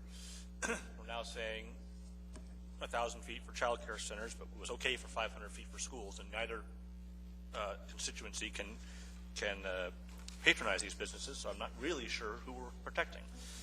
I don't think this is a good idea. Thank you, Mr. Chairman. Thank you. Ms. Dabowski? On this amendment, ma'am. Thank you. Okay, so let me regroup. So when Mr. Flynn told me it was there, I assumed even though it said 1,000 feet, he told me we already passed the 500 foot, so we could leave it. It would be 500 feet. That's my intent. So Mr. Honeman seconded the amendment. I'm going to amend the amount to 500 feet to keep it consistent, because that was my intent, because that's how I misunderstood you. I thought that's what you said to me. And I second that. So my point here is to add child care centers back in. So let me set this up a little different way.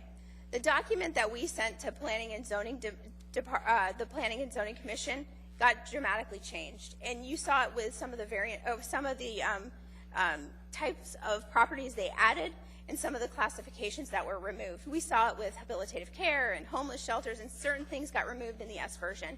So my intent in this particular one is just to add child care facilities back in the way it was when we sent it to P&Z. So that's my intent, and I'm fine keeping it consistent with 500 feet for you guys.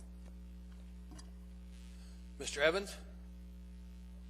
Thank you, Mr. Chair. I didn't mean to take two bites here, but I agree with Mr. Flynn. I mean, I think, you know, I really want to make some very sensible regulations here, sound regulations. I know this is a new industry. A lot of people are afraid of it. A lot of people support it. But I don't see a child care center, to me, at least as I understand it, it's a facility that has, you know, adults and very, very small children that aren't that mobile. I'm not sure what the logic is behind using that this has to be 500 feet from that. Is it that we think these children are going to wander off and go to the marijuana facilities? Is it the parents? We don't want them dropping their kids off and going to the marijuana facilities nearby. I'm just not sure the rationale behind this, and that if I could understand that better, I maybe could support it. Mr. Falsey, your light was on. Through the chair, I just wanted to clarify that Ms. Demboski had asked us to draft this to include preschools as well, and I realize in looking at it now that it is not clearly indicating that it would cover preschools, but preschools are part of the definition of child care centers. Just wanted to make sure the Assembly was aware of that. Thank you. Any other comments? What I want to do is this vote in two parts on this. We want to first vote on your amendment to make this 500 feet. Ms. Demboski, then we'll vote on the main issue in front of us. Mr. Starr, please vote first. Yes. Now please vote. 500 feet. Just trying to keep us on track. Mr. Steele, you've got to go next. There you go. That is approved. Now we've got item 12 as amended in front of us. Mr. Starr, voting, sir? Yes. Please vote.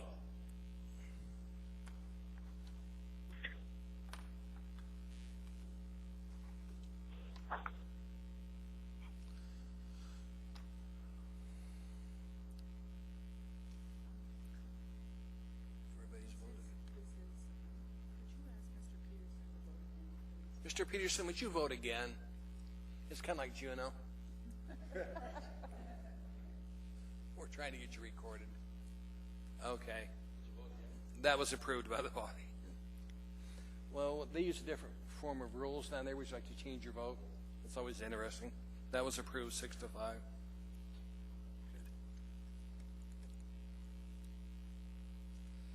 Okay. Next one is item 13, Amendment 13. Ms. Demboski, you brought that forward. Mr. Starr and myself did. This is a 1,000-foot separation for rehabilitative care and transit housing facilities. Ms. Demboski. Thank you, Mr. Chair. I'm going to, right off the bat, amend this one to 500 feet myself. So I'm going to introduce this one as the summary of this is to establish a 500-foot separation between marijuana establishments and rehabilitative care facilities and homeless transient shelters. And I assume you're going to also add in wherever it says 1,000 to 500? Yes. Thank you. Second. Okay. That was the document submitted to us. Ms. Demboski, do you want to speak to your motion? Yes. Thank you, Mr. Chair. Listening diligently during many of the work sessions, there was indication that other assembly members wanted to add or maintain homeless shelters and transient shelters to the protected land use areas. And so that's why I brought this forward. I think it makes sense to have rehabilitative care, because if someone is trying to get clean and sober and their care facility is right next to potentially a retail stop, I mean, it makes sense. And I think that's why it was in there originally. Planning and zoning stripped it out. So I'm just trying to make sure we're maintaining it. Thank you. Comments from assembly members? Mr. Evans, sir, on this amendment? Yeah, a couple questions. I mean, the one thing, habilitative care facilities, I mean, that's not just rehab. I think Ms. Domboski was talking about rehab facilities. Habilitative care, I think, is a much broader term and includes more, I believe. If maybe Mr. Falsey could enlighten me. I would be happy to. Thank Through you. the chair. In Chapter 16.8, habilitative care facility is defined as a residential facility located in a structure or residence or any living unit thereof designed, used, or intended for use as human habitation, the principal use or goal of which is to serve as a place for persons seeking rehabilitation or recovery from any physical, mental, or emotional infirmity or any combination thereof in a family setting as part of a group rehabilitation and or recovery program utilizing counseling, self-help, or other treatment and assistance. Programs serving children under the age of 16 fall under a different definition. Thank you, Mr. Mr. Evans. Yeah, and with respect, I mean, and I'm not sure what again the logic is for the homeless or transient shelters.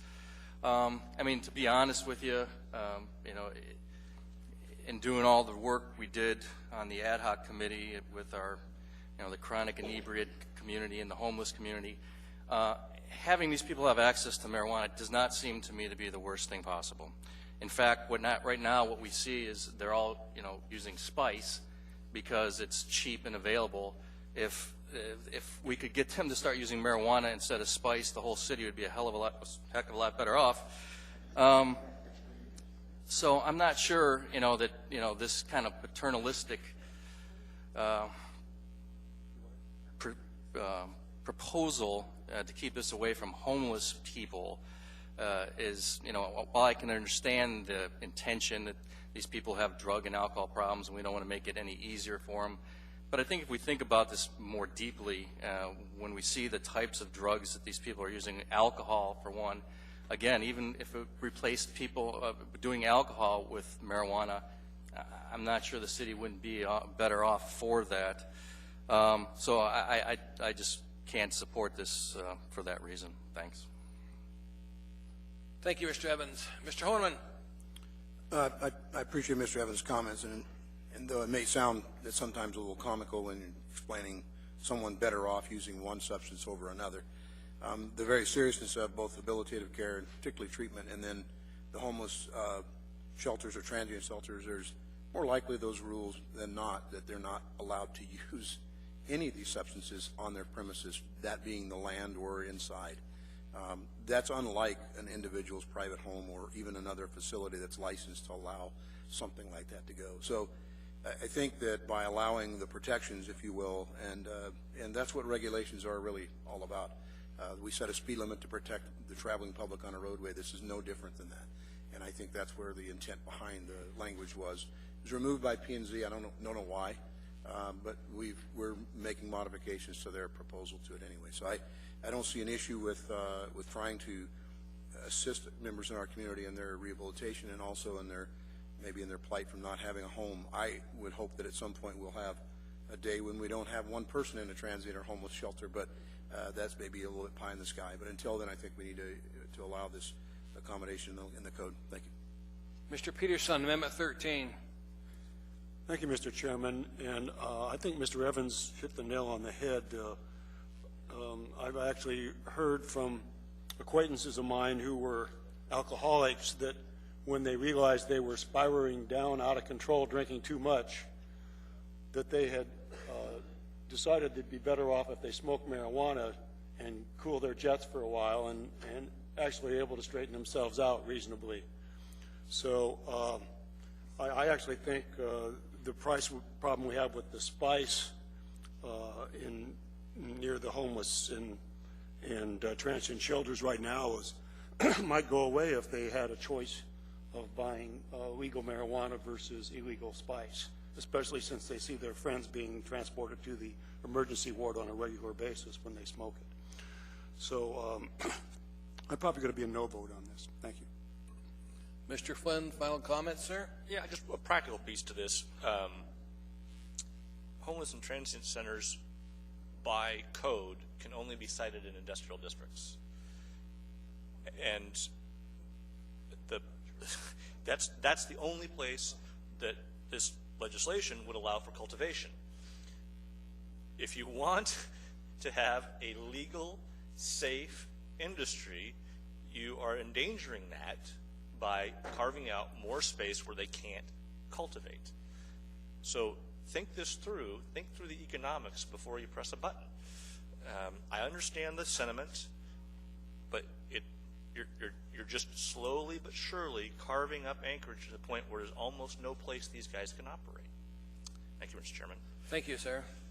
Ms. Dembowski, last comment, ma'am? Yes, I have two. First of all, I think Mr. Flynn, though passion, I think, is a little off base. We're not carving up Anchorage so there's no place where they can operate. We literally just cut the distance from 1,000 feet to 500 feet, which opened up a lot. I remember looking at the maps. But I do have a question for the planning department.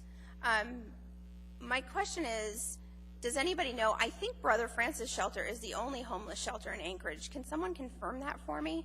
Rescue mission, I'm not too. Or is the rescue mission too? How many of these parcels, I think, so that's two that I can think of. I know there's a few other facilities. I'm not sure if they're considered homeless, mostly habilitated.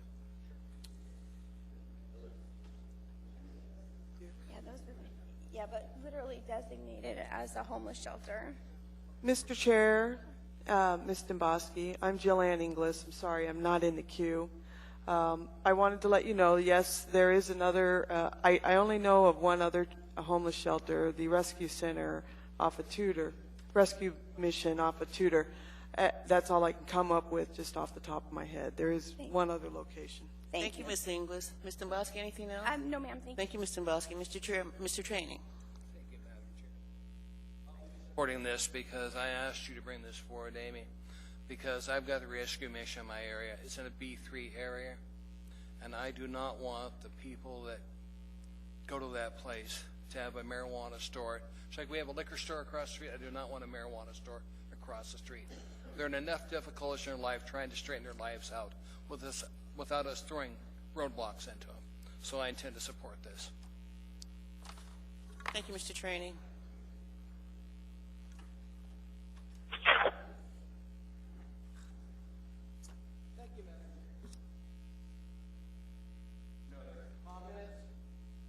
Mr. Starr, please vote first. Yes. Let's vote.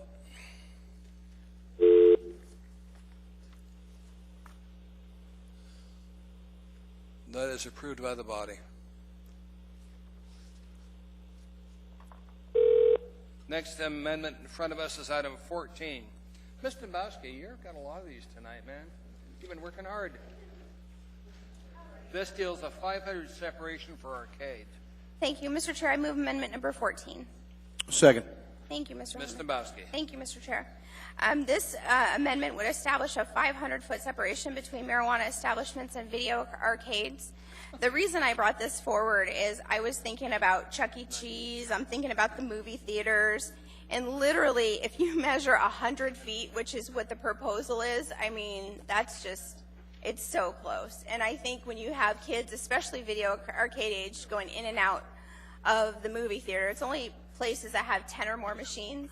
So, you know, I think 100 feet is just one of those things. They're places that attract children. I think it's responsible to say, you know, 100 feet is a little too close. So 500 feet to me seemed it would be consistent with probably what the body was doing the rest of the evening. Mr. Evans on amendment in front of us, sir. Yes, thank you, Mr. Chair. I guess, you know, I keep running into the same problem. I just don't understand sometimes what it is we're trying to protect or prevent. I understand that, you know, young children like video arcades and go to those, and we don't want children using marijuana or buying marijuana. My understanding is that any of these facilities, even the retail facilities, that will be licensing can't sell to children. So if they wander over from their preschool or from their video arcade, I don't know what's going to happen. Do we just not want, are we concerned that on the way to the video arcade they're going to see a marijuana establishment in operation and just think, wow, that's a great idea. I'll wait a couple years and then I'll get some. So I mean, I just think it's this overprotectiveness that is, at some level irrational, that when children aren't allowed to buy the product in these facilities, but we have to keep these facilities, away from these certain areas. Like in the video, if Ms. Domboski is correct, in video arcade, it means all the theaters that have video games in them, or the Red Robin that has video games in them. I'm not sure, where we're going to be measuring all of this. So again, I'll just be a no vote. Thank you, sir. Ms. Domboski on Amendment 14. Ma'am. Thank you. I really try hard to be very respectful and listen to other points of view. So, though I love Mr. Evans' sense of humor, the sarcasm, I don't think it's irrational. I think what I'm trying to do is represent many, not even just in my district. I've had a lot of phone calls from people that were really concerned and didn't support the 500 foot. They wanted 1,000 foot. So to me, I'm looking for consistency in law. If we're going to pass law, I think it should be consistent. I have no idea where the number 100 feet came from. And as I said, the superintendent of the school district came, and his whole point when he testified in support of the 1,000 foot area is he didn't want children on the way to and from. That was the whole point of the Safe Schools Act, was so children on their way to and from school in all these zones, they don't have to intersect these types of industries or behaviors. So to me, it's not that people are that I'm trying to be overprotective. I'm just trying to be consistent in law, and I'm trying to represent the community the best I can, and that's why it's brought forward. Thank you. Mr. Flynn, Amendment 14, then Ms. Johnson, Amendment 14, then Ms. Gray Jackson. No, you will be to extend the time period. Thank you, Mr. Flynn. Yeah, if you'll permit me to go a little bit far afield here. If you glance at your agenda, coming up later this evening, we have public hearings on a couple of package stores in one of the neighborhoods I have the pleasure of representing. And I suspect one of the complaints you're going to hear about those stores, one in particular, is its proximity to Clark Middle School. And yet, we have no basis for pulling those licenses because they don't have any active violations. And so the store's most likely going to remain where it is. And we're going to say, that's okay. But with this amendment, we're saying, oh, no. If you're close to a video arcade, you can't have a marijuana establishment. I'm struggling with the logic here, and I can't support this continued effort to essentially shove the industry into such a small area that it's not going to be able to function. And if it doesn't function, then the black market continues, and all the problems that we're trying to avoid here, instead of being shrunk, grow, because the black market doesn't care how old you are. Thank you, Mr. Chairman. Thank you, sir. Ms. Johnston, on this amendment. I just think it's relevant to think about Chuck E. Cheese. Chuck E. Cheese serves beer and wine, and so. You've been there, huh?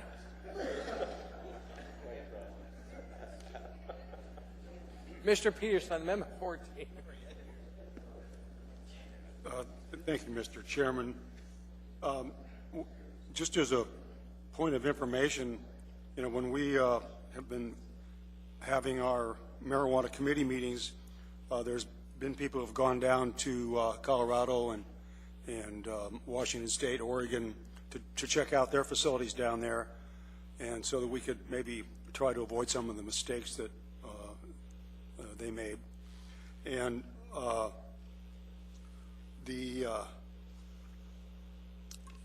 the thing that we have to realize about these businesses is they want to control their area 100%. A retail establishment feels vulnerable because they're worried about somebody coming in and robbing their money or robbing their product. So to get into one of these establishments, they look outside and press a button for the door to be opened. So a young child or a teenager or anyone that walked up to that door and just tried to pull on the handle to get in is not going to get in unless the person inside looks at them and says, well, that person looks like they're probably 21. I'll let them in the first door, and then if they show me their ID, I'll let them in the second door. That's the way this thing works. And so the idea that somebody's going to leave Chuck E. Cheese, who's a 14-year-old, and walk across the street and go to a marijuana establishment, it's just not going to happen. It's not realistic. And so I don't believe this amendment is actually needed. Thank you, Mr. So I'm going to be a Peterson. no vote. Ms. Gray Jackson, I need a motion from you to extend for half an hour for debate. Thank you, Mr. Chairman. Just so the public understands, the code requires that we debate for 1 hour, which is a really good thing. But we've been an hour now, and so with that said, Mr. Chairman, I move to extend the debate for 30 minutes. Second. Moved and second. Is there any objection? Mr. Starr, do you object? No, sir. Okay. It's unanimous. We're extending debate for another 30 minutes. Madam Clerk, change this to add 30 minutes into that, please. Okay. We're still on Amendment 14. Any other discussion from Assembly members? Not seeing any, we're going to vote on it. Mr. Starr, you're first. Yes. What? I'm sorry. Hold on.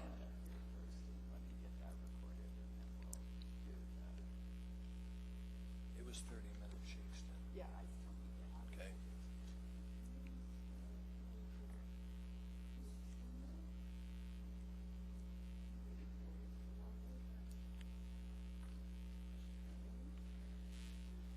So we ready?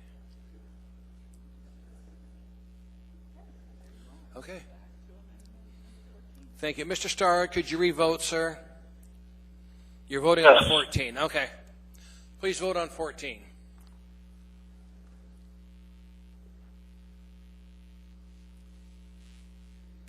That amendment fails. The next amendment in front of us is amendment number 18. Ms. Nabowski, 18A. Thank you, Madam Clerk. Ms. Nabowski, that's a 100-foot separation for dedicated parks. Sorry, 1,000-foot separation for dedicated parks. Apologize. I am going to move this amendment at 500 feet. Second. Thank you, Mr. Chair. Go ahead, Through much of the public testimony, comments, emails, this recommendation actually came to us from Ms. Osiander, but I do have it in here. I want to move it. I'll move it as consistent with what has been done. With that said, I probably am still going to move 18B, which is Chugiak Eagle River specific. But if this is something that's of concern to the body, this adopt it or don't. I just wanted to give people the option to have the discussion. Thank you, ma'am. Discussion from Assembly members. We have item 18A in front of us. It's at 500 feet. Mr. Evans, sir. Thank you, Mr. Chair. I don't know how I got myself in the position of defending every marijuana thing that comes down the pike. I voted against it in the first place. But I think this is, again, just an overreach. I mean, in Anchorage, dedicated parks, certainly in far north bicentennial parks, I mean, there's a bunch of parks that I guess would qualify for this other than the Anchorage dedicated parks. But even so, most of our parks are very, bunch of trees and open space. And I'm not sure, again, why having a facility separated from that, just because people go to it. People go to everything in town, and we might as well just have a 1,000-foot separation or a 500-foot separation from people is what we seem to be wanting to get. And again, it's that sarcastic thing. I apologize. Must be your attorney. I may be. I'm just a jerk. But again, I think again we're being a little too overly cautious, and I would urge a no vote. Thanks. Thank you, Mr. Evans. Ms. Dembowski, ma'am? Thank you. Just for clarification, there is a difference between dedicated parks and designated parks. We have a lot of parks in Anchorage that are designated but not dedicated. This specifically would only relate to dedicated parks in Anchorage. And again, I think the decision to, or the desire to have this included is because much of the dedicated parks in town are developed and there are an abundance of youth that play there, and so that's the reason I think it came forward in the first place. Thank you, Ms. Dembowski. Mr. Steele, sir. Yes, Mr. Chairman. I guess my question is, how do you know which one's dedicated, which one isn't? Now, the person applying for an application can ask whether or not it's dedicated, but Joe Blow walking down the street doesn't know one way or another, and neither does the kid who ran away from the child care center.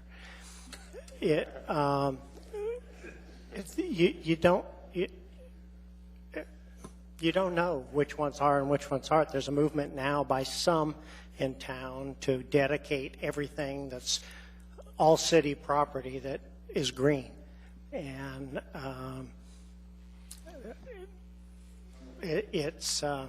anyway, I'll be a no vote on it. Thank you, Mr. Steele. Mr. Peterson.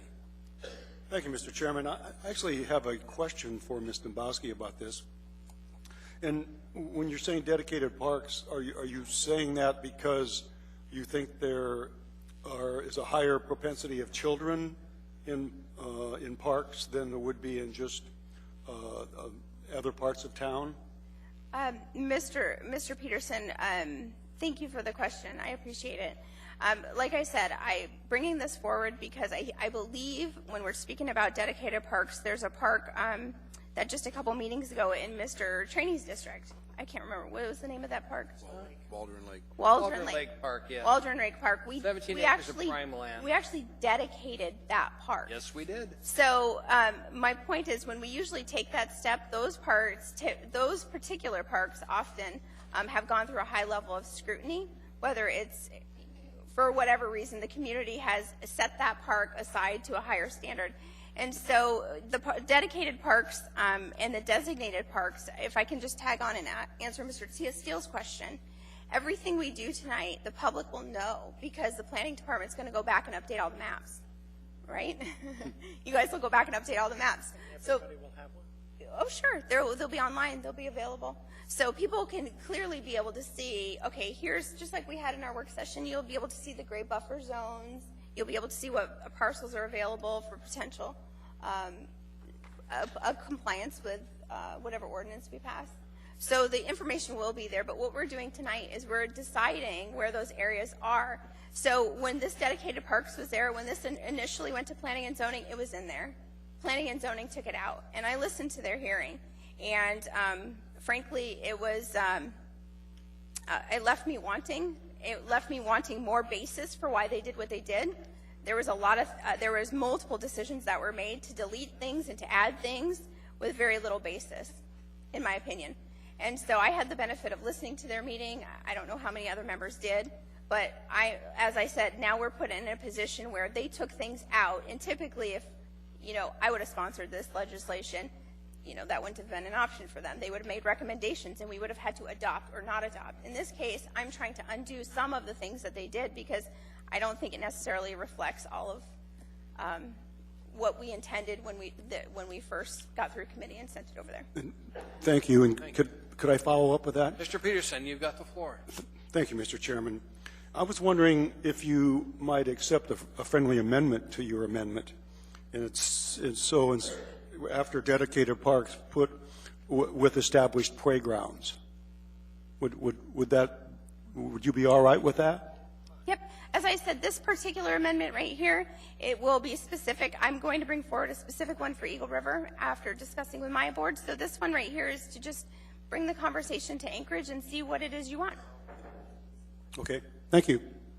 Thank you. Anything else, Mr. Dombrowski, before we vote on this item? Let's vote on the amendment now. You got to make the motion. He's got to make a motion, man. Right. So I'll make a motion to amend Amendment 18A, and after dedicated parks, add with established playgrounds. Second.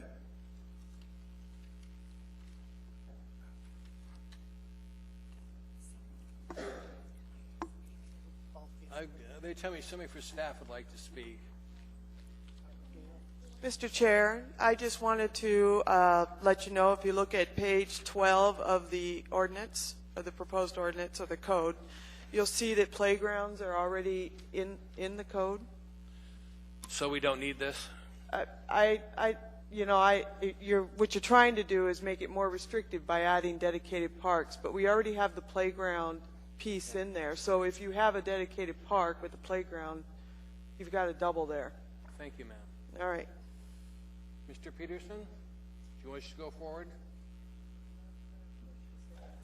Based on what she said, there does seem to be a reason to go. Right. It's playground's already in there. So If you'd withdraw your motion. I'll withdraw my the amendment to the amendment. Thank you. Vote on dedicated parks. We're back to item 18A. Madam Clerk?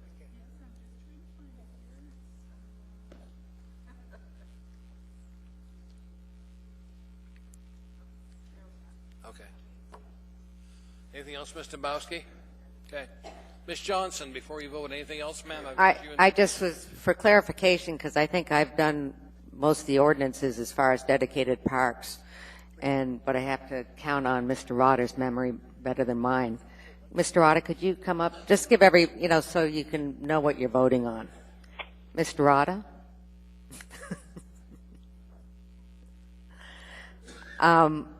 It's my memory that Town Square is not a dedicated park. Am I correct? A portion of Town Square is not a dedicated park. And the portion that is a dedicated park, there is a portion in Town Square that is a dedicated park? Through the chair, that's true. Okay. We'll be talking about that tomorrow morning. Right. And the other dedicated park that I would feel that this is relevant, as I've been going through my mind, is Muldoon. And that is dedicated also, correct? My understanding is when we completed that process, that became dedicated park. So I just for my East Anchorage folks, probably that's the most relevant aspect of this ordinance. Thank you. Okay. I can't think of any other that would be close to a business area or industrial area. Can you? I would have to actually start scanning my mind to all the different locations we have, which is about 250 in the city. Right. For dedicated parks, we have not dedicated a number of them, I don't think, in any of those areas. I think we've mainly been rural and hillside. Predominantly, yes. Yes. Thank you. No other discussion from assembly members so far in the queue, so we're now going to vote on item 18A. Mr. Starr, you're first. Yes. Please vote.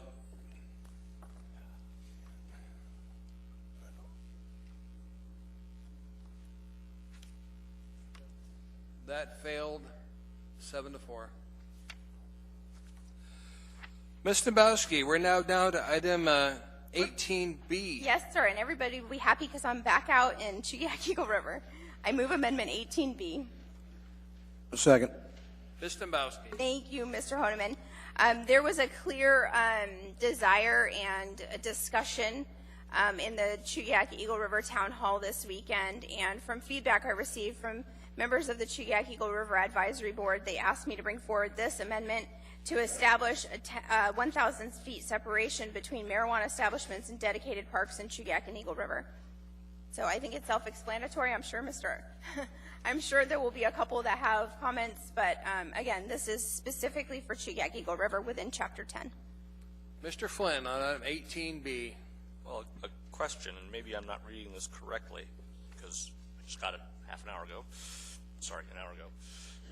But we already passed an amendment saying that zoning districts in Chugiak Eagle River get the 1,000-foot buffer, so why do we need to now carve out parks within Chugach Eagle River? Not included. Well, they're zoned as part of Chapter 21, Chapter 10. Title 21, Chapter 10. This is Title 21, Chapter 10. Sure. I'm having a hard time understanding the redundancy. Well, let me tell you, Mr. Flynn, so part of what we're looking at is the protected land uses. And in this one, we were adding parks to the list. So that's why. And so we've skipped around with some of these amendments, I know, but the whole point is for just those dedicated parks in Chugach Eagle River, my community has asked very clearly to add dedicated parks as a protected use. So that's what this amendment attempts to do. Mr. Chairman. Sorry, Mr. Flynn, anything else? It just seems like we're doing belt with suspenders here. I'm not convinced this is necessary given the previous amendment number 10. So. Thank you, Mr. Flynn. Mr. Starr? Well, I think if you look at back in the very first amendment of substance that passed with Mr. Flynn, it was clear that he lined out the dedicated park intention, and it's very clear from our community out in Chugach Eagle River that they want to have distinction for certain elements, including the rehabilitative care area, the playgrounds, the care centers, the preschools, and the dedicated park. So whether Mr. Flynn judges it or not, I think the legislative clarity is going to need to happen here, and hopefully we can do it quickly because, again, there's specificity for these items to be called out in particular as opposed to just reliance on the 1,000 foot. So, again, the large lots, the residential, abutting industrial, the extra measure of protection for these called out aspects, I think, is appropriate. Thank you. Thank you. Anything else, Mr. Flynn? Okay. Please vote on this item. Mr. Starr, you're first. Yes. Please vote.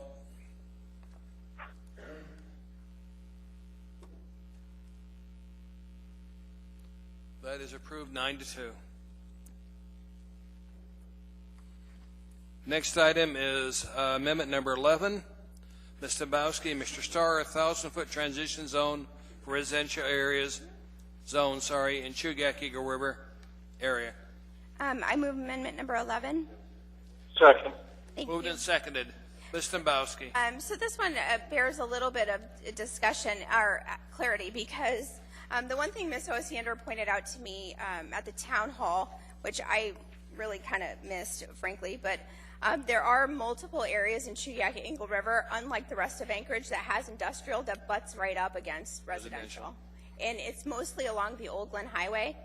But we have the same type of issues with B3 where we'll have the same owner, and over here he owns 2 or 3 lots, one's residential and B3 is right there. So we are lacking in transitional zones between industrial and residential. So if you come down to Anchorage, you'll look at where the Brother Francis shelter is.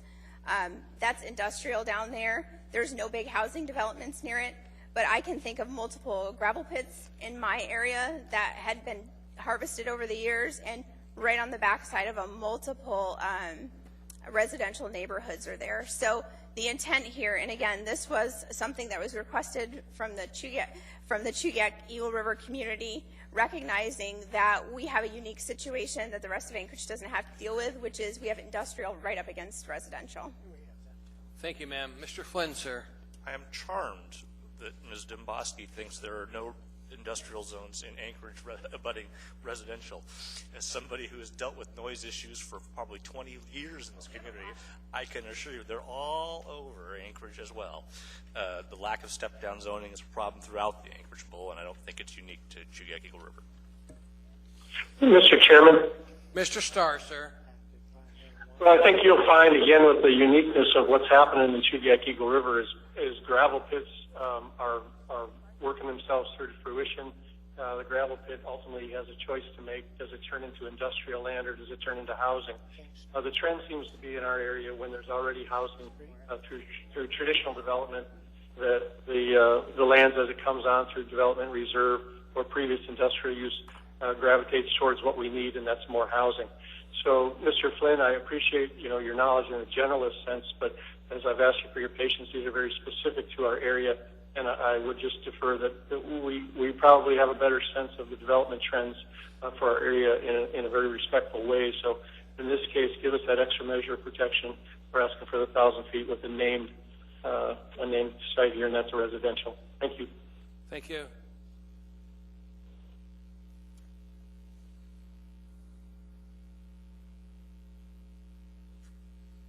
Let's vote on this amendment.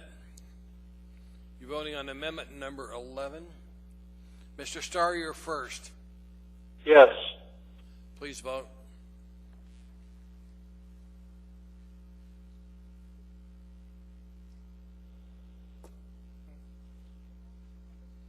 That is approved 10-1 by the body. Next one in front of us. Gee, Amy, this comes from you again. Item 17, Amendment 17, 1,000-foot separation from Fire Lake McDonald Center. Mr. Chair, I move amendment number 17. Second. Moved and seconded. Ms. Dembowski. Thank you. Again, this is to establish a 1,000-foot separation between marijuana establishments and the Fire Lake Harry J. McDonald Memorial Center in Eagle River. I think it's pretty self-explanatory. We have a lot of recreational activities, youth soccer, hockey, all kinds of stuff that's right here in this particular area. It's our one and only rec center that we have out there in Eagle River. And through our community dialogue this weekend, it was very clear that this was one of the recommendations to add to the protected area. Mr. Chairman? Mr. Starr. Yeah, and again, I think it's specific, and if you want to call it spot zoning, we're actually doing it. In this case, there's some protected lands up above our SPS and behind the Fred Meyers that has a potential for this type of allowable use, and I guess in this case, we're saying we don't particularly want that. Again, the residential trend up in that area is probably preferred Fire Eagle residential areas, and a higher density is probably what will happen in that, and whether it's a good buffer or not, I think we just as soon not clutter it up with a retail or a production house facility growing marijuana. Thank you. Discussion from the body on on Amendment 17. Not seeing anyone else. We're now going to vote on 17. Mr. Starr, you're first. Yes. Please vote.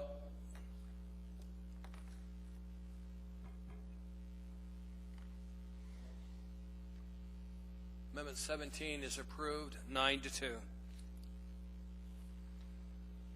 We're now on Amendment 15. Dembowski Starr, remove marijuana establishments from B3. B3, Eagle River Chugiak? Yep. So I move amendment number 15. Go ahead, Ms. Second. Thank you. So this is one actually I can tell you, quite frankly, the reaction I received from the Chugiak Eagle River Advisory Board members that were there as we discussed it was they were horrified at the fact that Planning and Zoning just added B3. There's been no discussion about B3 with them or in the previous drafts of being added. So the biggest problem we have here is we have, especially right on Business Boulevard, you have to remember we have our town square park there, but there is a huge housing development right across the road, not to mention apartment buildings right down the road. So for Chugiak Eagle River, the inclusion of B3 without consulting the Chugiak Eagle River Advisory Board was significant, and it was I didn't find one person who supported it, frankly. So this again is just one of those conversations. If we're going to have, we really have to have that conversation with that board too. So I'm just trying to remove it and go back to the way the original version was. Thank you. Comments from Assembly members on this amendment? Okay, don't appear any comments. Mr. Starr, you're first. Yes. Please vote.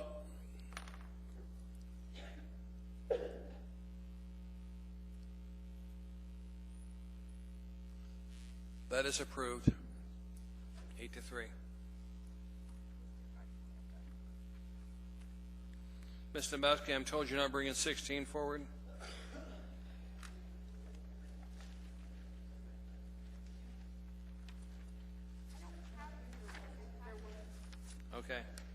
Mr. Peterson, you're next. Item 3A. No APD inspections.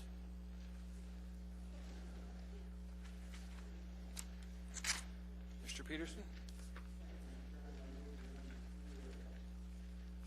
Is there a second? Moved and seconded. Item 3A. Mr. Peterson. Thank you, Mr. Chairman. And I'm bringing this amendment because looking back at the election in 2014, you got to wonder how we got to a 53%. You do look at all the polls, and they show between 15 and 20% of adults in Alaska are using marijuana. So why did the other 33% of the people vote in favor? Well, I found out fairly quickly after I was named to the marijuana committee because I started having people calling me.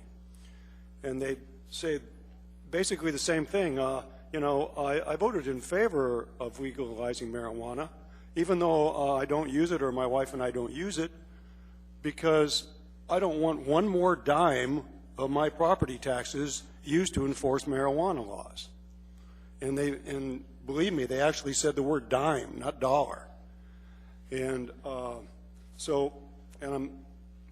thinking that is the reason it passed, because if only the people that are using it would have voted for it, it would have lost by a huge margin.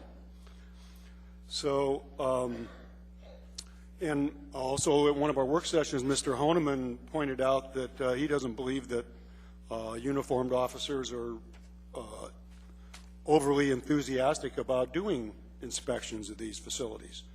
So what this amendment does, it says that marijuana facilities should be inspected by specifically trained code enforcement officers or administrative personnel similar to a restaurant inspector. I don't believe it's a good use of APD's resources to have fully trained and sworn police officers doing routine inspections. And generally, I just think anytime you have a uniformed police officer in your business, it's not good for business. I was in the restaurant business, and if someone saw a police officer in my business, a couple of days later, they'd still remember it, and when they came in to order something, they'd say, yeah, what was going on with the police in here the other day? And I'm going, well, they were just stopping for lunch.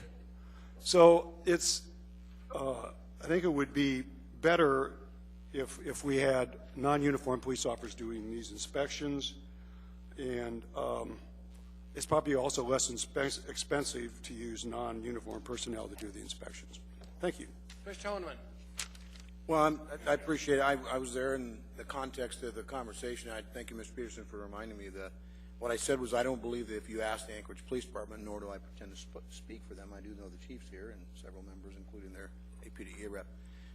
If you want to ask them if they'd like to get involved in all of the mechanics behind it, I'm sure that they have other things they could be doing, and they'd probably prefer not to.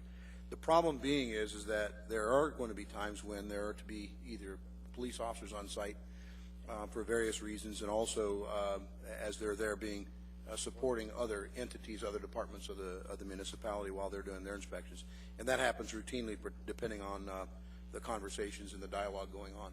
So I think putting in the language, though I agree with your intent behind perhaps eventually finding folks that are different than sworn police officers conducting inspections, I'm not sure having the language in there shall not is a good idea. I think that puts a ban or a limitation on the folks going in, and I think early on, I think maybe an extra set of eyes at different departments and different personnel is not a bad thing. So I can't support this particular amendment the way it's written. The shall not's just a bit too much. Goes too far. Thank you. Thank you. There are no other comments, Mr. Member. Mr. Chairman. Mr. Starr.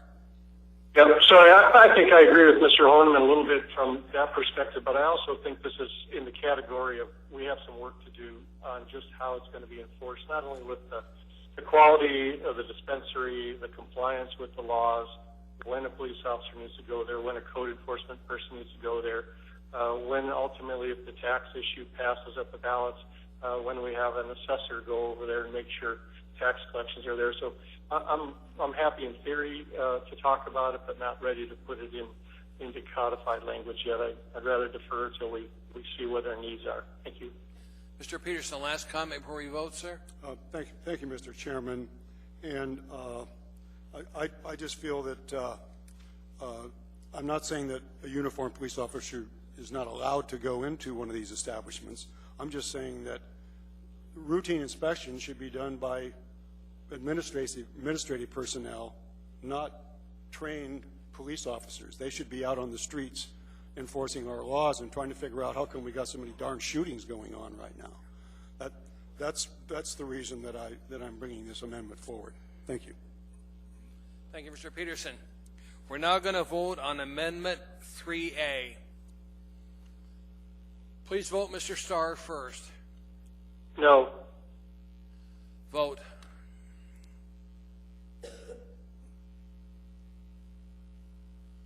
That does not go forward, Mr. Peterson. The next item, Mr. Peterson, comes again from you. This is, let's see, it's not 3A. Number 7. Mr. Peterson? There it is. I move amendment number 7. Is there a second?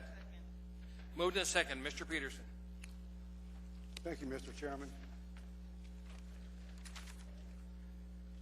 And, you know, the reason I'm bringing this forward is because I've been contacted by numerous members of the community that have told me they would like to figure out a way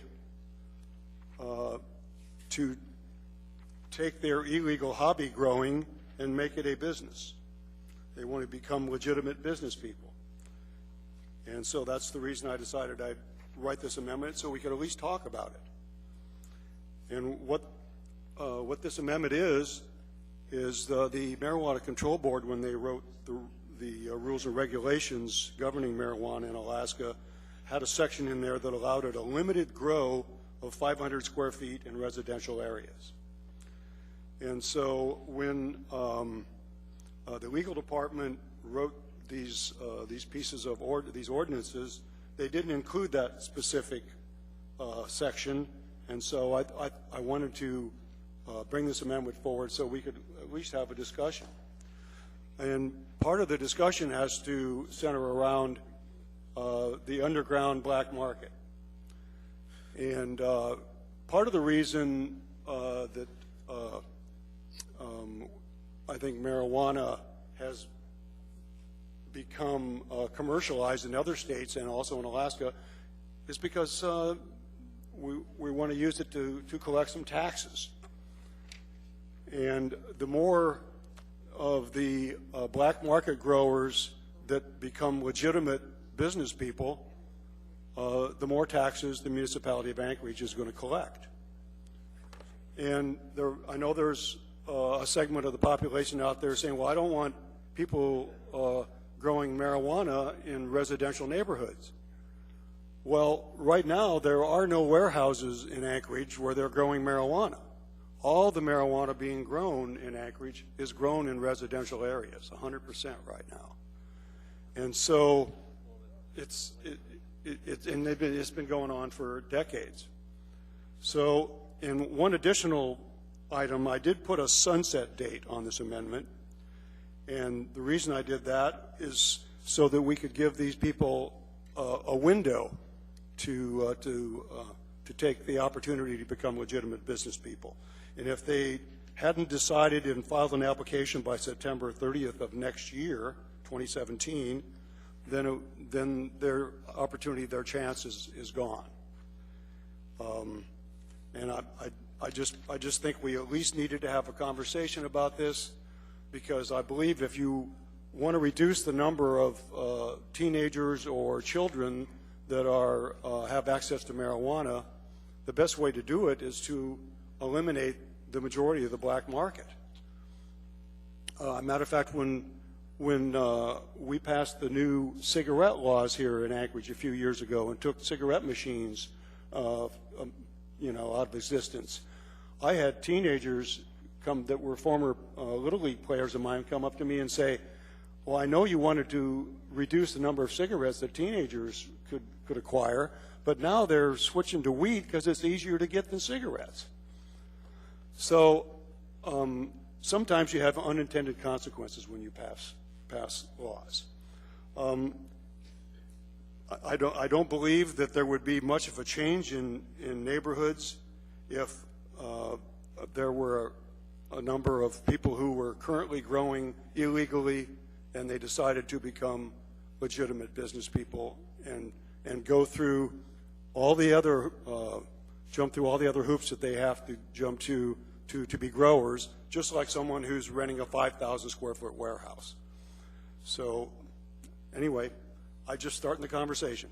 Thank you, Mr. Chairman. Peterson. Mr. Hall, sir, on Amendment 7. Yes, thank you, Mr. Chairman. I will not be supporting this because the one thing that we've done with everything that we put into code at this point in time, and I think a pretty strong message that we've been delivered is people do not want this in residential areas. I understand what Mr. Peterson is saying. There are grows going on throughout residential areas, but I think it becomes a totally different situation when you legalize them and everybody knows that they're there. It becomes a public safety issue. It's just a bad idea. So I'll be a no vote on this one. Mr. Evans, on Amendment 7, sir. Thank you, Mr. Chair. I wish I'd have spoken up more forcefully or at all on your last amendment. I thought that was a very good one, and I wish it would have passed. On this one, I'm a bit skeptical, and the reason is I think Pete and I have the same goal, is to get a very thriving, legitimate, regulated marijuana industry in place to take the place of the black market and the criminals. And I think, that's my main goal in all these amendments. I believe that's Pete's as well. And I understand his intention behind this, and I think it's well thought out. The problem I have with it is I think if I am a cultivator, somebody who is going into the business, legitimately going into the cultivation marijuana business, it really throws a monkey wrench into the works to not know exactly, what that market's going to be. And if we have, hundreds of, small little people growing in their house and providing the product, and only for a year, it makes it hard to do a business plan. I think it makes it much more difficult for those who aren't interested in doing their house grow, but are actually trying to establish their business in a more regulated fashion. I'm also concerned that if only doing it for a year, we're going through a lot of licensing and a lot of other regulatory expense just for a very transitional period. So while I think it's well intended and I appreciate the goal, I'll probably not support it. Ms. Dembowski, comments on Amendment 7.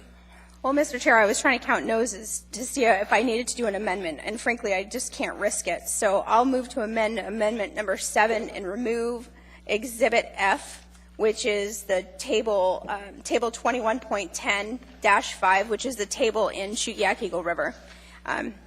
Mr. Peterson, if you can get the votes, I think it's a great conversation to have. I appreciate your willingness to engage on this throughout multiple work sessions. And if you can get the votes in Anchorage, more power to you. I know the people of Chugiak Eagle River will adamantly oppose this. So for that reason, thank you, Mr. Starr. I can't in any way, shape, or form support adding the inclusion of this in residential areas in Chugiak Eagle River. Your amendment's what, Amy? To remove Table F, or Exhibit F, which is Table 21.10-5. It's the table for Chugiak Eagle River. That was seconded by Mr. Starr. Comments on Ms. Dembowski's amendment? Let's vote on it. Mr. Starr, you're first. Yes. Please vote.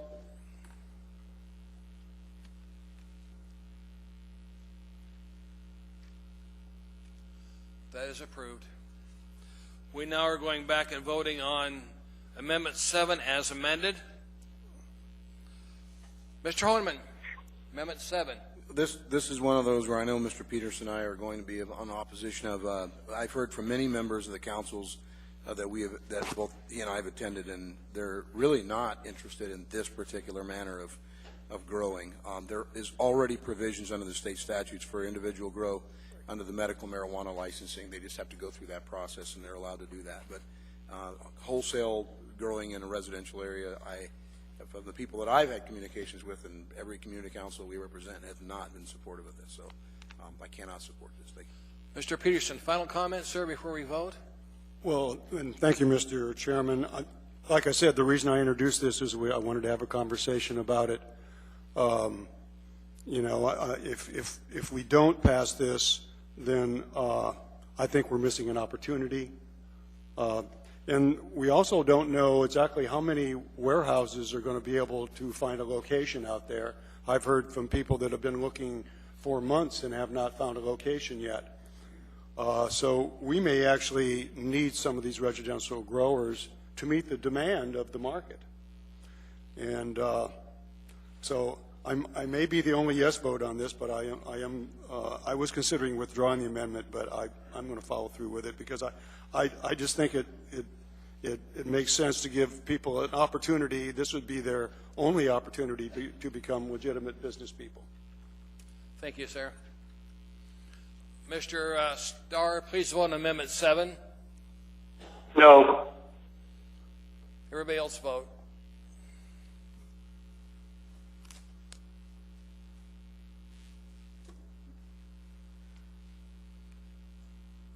Mr. Starr, you were not successful. No, sorry. Mr. Peterson, you were not successful in that. Sorry, sir. Okay. Now we're down to the main motion, which is 2016-3S, as amended. Mr. Chairman? Mr. Flynn. I was hoping to get a chance to move Amendment 5A. Oh, it's going to be the license, or the next one? Okay. That'll come up under license. All right, thank you. So, we have in front of us 2016-3S, as amended. Mr. Hall on that motion, sir. Your microphone? No, I withdrew that. I think that was speak. Okay, sir. Mr. Honeman, on the main motion as amended in front of us. Thank you, Mr. Chairman. You know, there's a few things I'd like to comment on, and I'll try to be brief. I know we've set a timeline, and we'd like to, as far as the debating of the motions and such, we've done. I have to say that this is venturing into new territory. The vote has been done by the state off the ballot initiative, and I respect the vote of the people. I'll say that until I'm blue in the face. I also respect the process that it wasn't unanimous, and it wasn't even an overwhelming majority. And that said, I know that there are a lot of people that are pretty blasé about the whole matter. Most people that I've talked to in my constituency are not concerned about the plant we all call cannabis or marijuana. They're really not concerned about simple possession or simple use. The folks that I've talked with are very concerned about the edibles, the packaging that make it look more attractive to the youth particularly, that look like candy bars and gummy bears. The conversations I've had with people over the liquid processing, that's both very dangerous and chemically and with some heat source, potentially explosive in some areas. And I know that despite the efforts in technology, there is that risk. Most of the people in the constituency, the group that I've talked with, are not supportive of that. And so probably I may not be or may be the only one, but under that vein, I think we've done a very good product. A lot of work a lot of effort went into this, and I again applaud all the committees, including the Public Safety Committee, that have taken up many efforts on ordinances built around marijuana laws in the municipality ordinances that are here. Mr. Hall, again, my hat's off to you. I know this is a huge amount of work, and I certainly could not have done so. I didn't have the time commitment that you were able to make and carve out. Folks, we have, all around the country, we have people that, no matter what the regulation, no matter what the law says, people push it. There's going to be a certain amount of pushing going on with the laws that we pass here tonight, and I expect it'll likely pass. As has been stated earlier, laws at the municipality can change in about every other week, it seems like, through the process, perhaps maybe a little longer, public testimony and such. Other communities around the state have taken up this matter, even in spite of the law that Alaska has said. Some of the communities looked at their numbers of their voting. Wasilla, Palmer, Unalaska, there are several communities, Ketchikan, that had voted to opt out. And then I think Ketchikan reversed itself here recently at 3-2 vote. And so that said, even though the ballot initiative said there were two parts to it, the possession and transfer being legal, and then there's the other part of the retail commercialization of it. I'm not real convinced that we're going to get it right as a community. I hope we are. I hope I'm proven wrong over time, and I hope that the laws will change accordingly, regardless if it needs to be tightened up or loosened up, and I suspect it will. Again, I side with the constituents in my community, the voices that I've heard, and I just don't believe that we're ready to go that far into this community, but I suspect it'll pass. Unfortunately, for those reasons and for others, I can't support the legalization of commercialization. Possession and the simple transfer, no problem.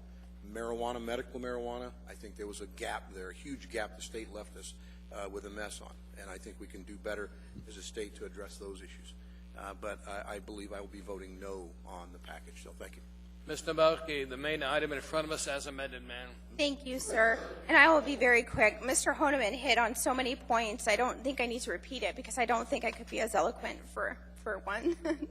But for two, I just want to say, you know, we've said this throughout the committee process. As we've developed this document, this is the zoning one, so this is for land use and zoning. We have said all along, we anticipate whether it's this one or the next one to come, there will probably need to be changes. So we anticipate we'll have to go back, we will have to tweak things. Maybe there's something we missed, maybe there's something, as Mr. Evans would probably say, we've overdone it. But those are things we'll be continually looking at as a body. This is an experiment, quite frankly, in our community.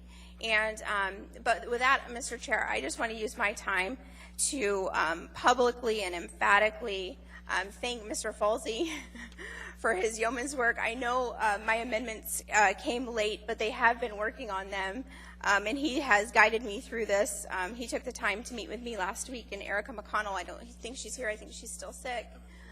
But I just want to say, even as they were not feeling well, the Department of Law really came through, and I just am very, very grateful.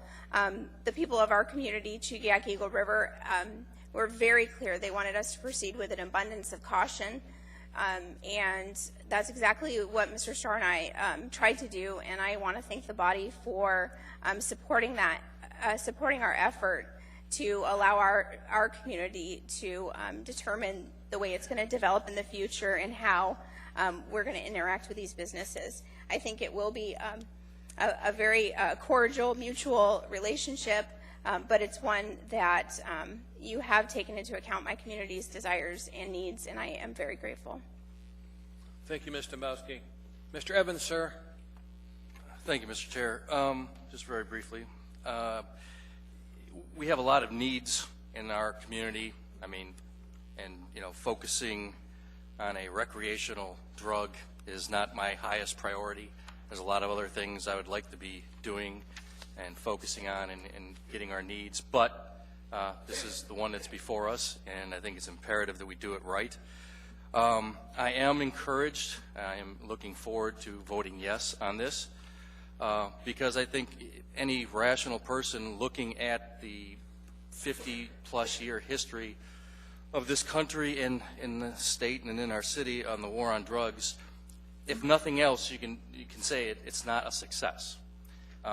And I think continuing to do the same thing over and over and over again, hoping for different results, doesn't make a lot of sense. This is a different approach. Legalizing the marijuana industry, creating it as a legitimate, regulated, safer industry is a different approach than we've been using for the past ever. And I'm hopeful that it will show some better results. More than anything in Anchorage at this time, we need to think smart about everything we do.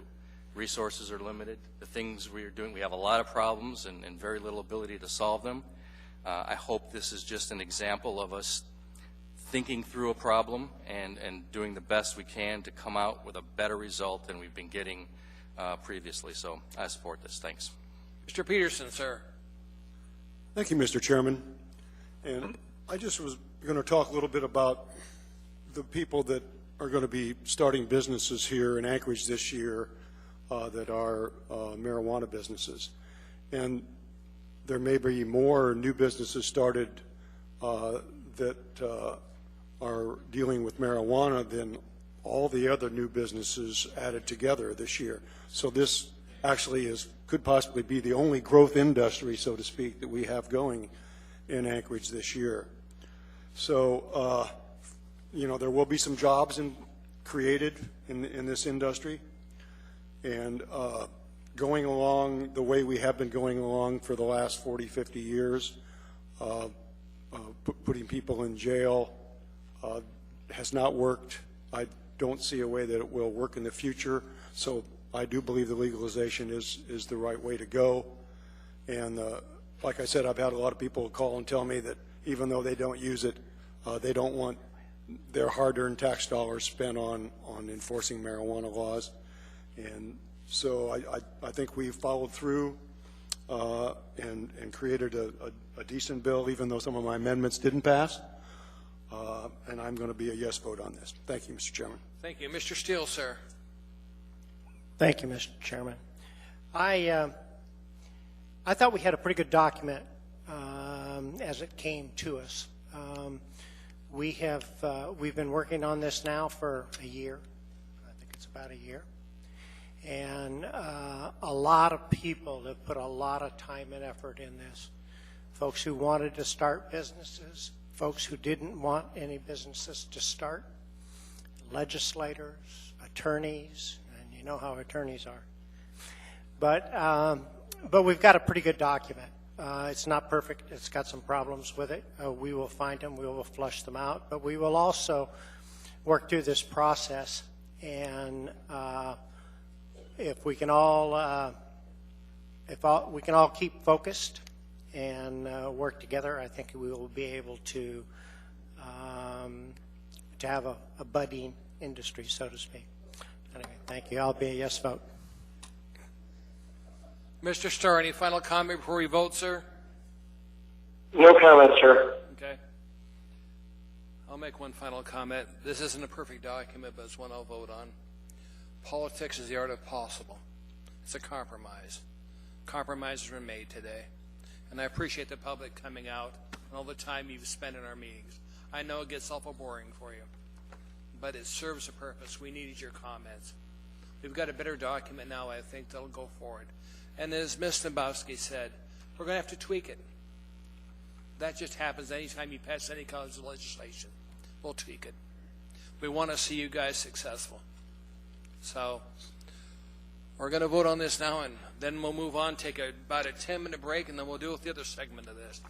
So, Mr. Starr, you're going to vote first.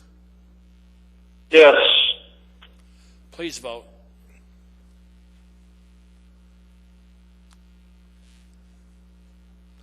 That item is approved by the body.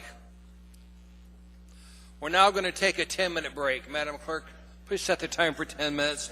Then we're going to come back and pick up limited marijuana cultivation licensing. Had to be the one guy. That's all right.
Could we return to seats, please? Mr. Holt, I would like a motion on 2016-16S, sir. Licensing and regulation. Move approval. Second. Mr. Hall. Yes, really, no comment on this one. The comments I made in my opening statement covers everything that I'm going to address this evening. So thank you for the opportunity, and I urge support. Set this for an hour. We have a motion from him. He made the motion. So set the timer for an hour. We should be able to finish it in that. We're now down to 2016-16S. And Mr. Flynn, sir, amendment number 5. Thank you, Mr. Chairman. I move Amendment 5A. Is there a second? Second. Amendment number 5A has been moved and seconded. Mr. Flynn, sir. Yeah, thank you, Mr. Chairman. The genesis of this actually dates back to last summer. I had occasion to be in Seattle, and in honor of Mr. Peterson, I went to a ball game. Also, I like the ball games. And as I'm walking down the street, all over Seattle, downtown Seattle, in fact, I kept smelling marijuana. And I it's rhododendron. I was a little incredulous. I mean, I knew it was legal, but it wasn't legal to smoke it in public, and yet people were. And I thought that was very strange and inappropriate, frankly, because then you know, if you're worried about kids being exposed to it, well, pretty hard to avoid it when you're just walking down the sidewalk and somebody else decides to light up. So in looking through the ordinance crafted by the committee, I sort of puzzled through it, and you guys heard my thought process in the work session. 60 minutes. We know marijuana is legal in Alaska. We know people will be able to purchase marijuana, but if they're visiting Anchorage, they can't smoke in their hotel rooms, can't smoke on the street, and we certainly don't want them smoking in their cars. So where do they consume? And so the purpose behind this amendment is to come up with a safe, legal place for them to consume while respecting, Mr. Chairman, I know you were part of the smoking ordinance back in the day, while respecting the integrity of that ordinance such that we require separate facilities. Now, approving this does not allow smoking immediately. It simply allows consumption. If we choose to take the next step and deal with smoking, we have to make a separate ordinance dealing with Title 16, and we'll get to work on that. And then we can have the question of whether we want to make the same allowance for tobacco. I can see it both ways, but we'll have that argument later, presuming this passes. That's all, Mr. Chairman. Thank you, sir. Mr. Hall, sir. Yes, thank you, Mr. Chairman. Mr. Flynn, I really appreciate you picking this one up and running with it. And I understand you are going to follow up under chapter or Title 18 on this. You know, this is where we've gone in, we've legalized an industry, we've legalized the sale. And if we don't do this, I look at it as just a way for us to entrap people.